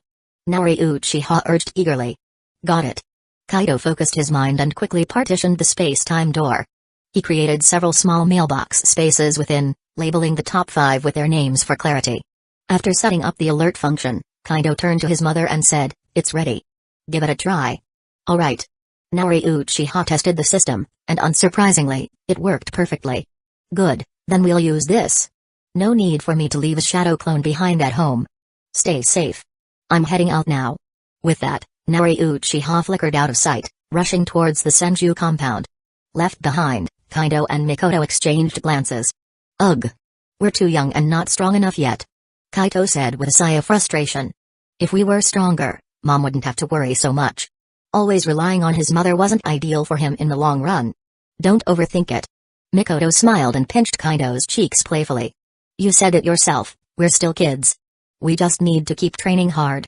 When we're older, we'll be able to help Aunt Naori too. Besides, you're not doing nothing here. If it weren't for you, Aunt wouldn't have recovered, and the Uchiha wouldn't have become as united and strong as they are now. Even I wouldn't have the strength I do today without you. You've done plenty already. Don't rush to grow up. Just take it one step at a time. She had watched the family's transformation over the past month firsthand. Day by day, the clan had changed. The previously divided factions, hawks, doves, and moderates, had all came together as one. Now, those divisions were virtually non-existent. This was in no small part due to Kaido. Alright. Kaido pushed Mikoto's hand away from his face, looking slightly helpless. For some reason, he felt a certain maternal glow in Mikoto's expression and tone, leaving him a bit speechless. Ah, the curse of being young. Meanwhile, Naori Uchiha arrived at the Senju compound at top speed. After being announced, she quickly met Uzumaki Mido. Naori? You seem in a hurry. What happened? Uzumaki Mido asked, puzzled. Hey, it seems the Senju clan's intelligence network isn't what it used to be. I wonder if the village even knows yet. Naori Uchiha teased lightly, then her expression turned serious. Let's get straight to it. My clan has just received some alarming news regarding the other villages and the land of whirlpools. She quickly explained the situation in detail, summarizing the intelligence received from their spies. My judgment is that the 3 major ninja villages, Cloud, Mist, and Stone, have dispatched elite forces to the land of whirlpools to strike. What? Uzumaki Mido's expression changed drastically. She immediately stood up,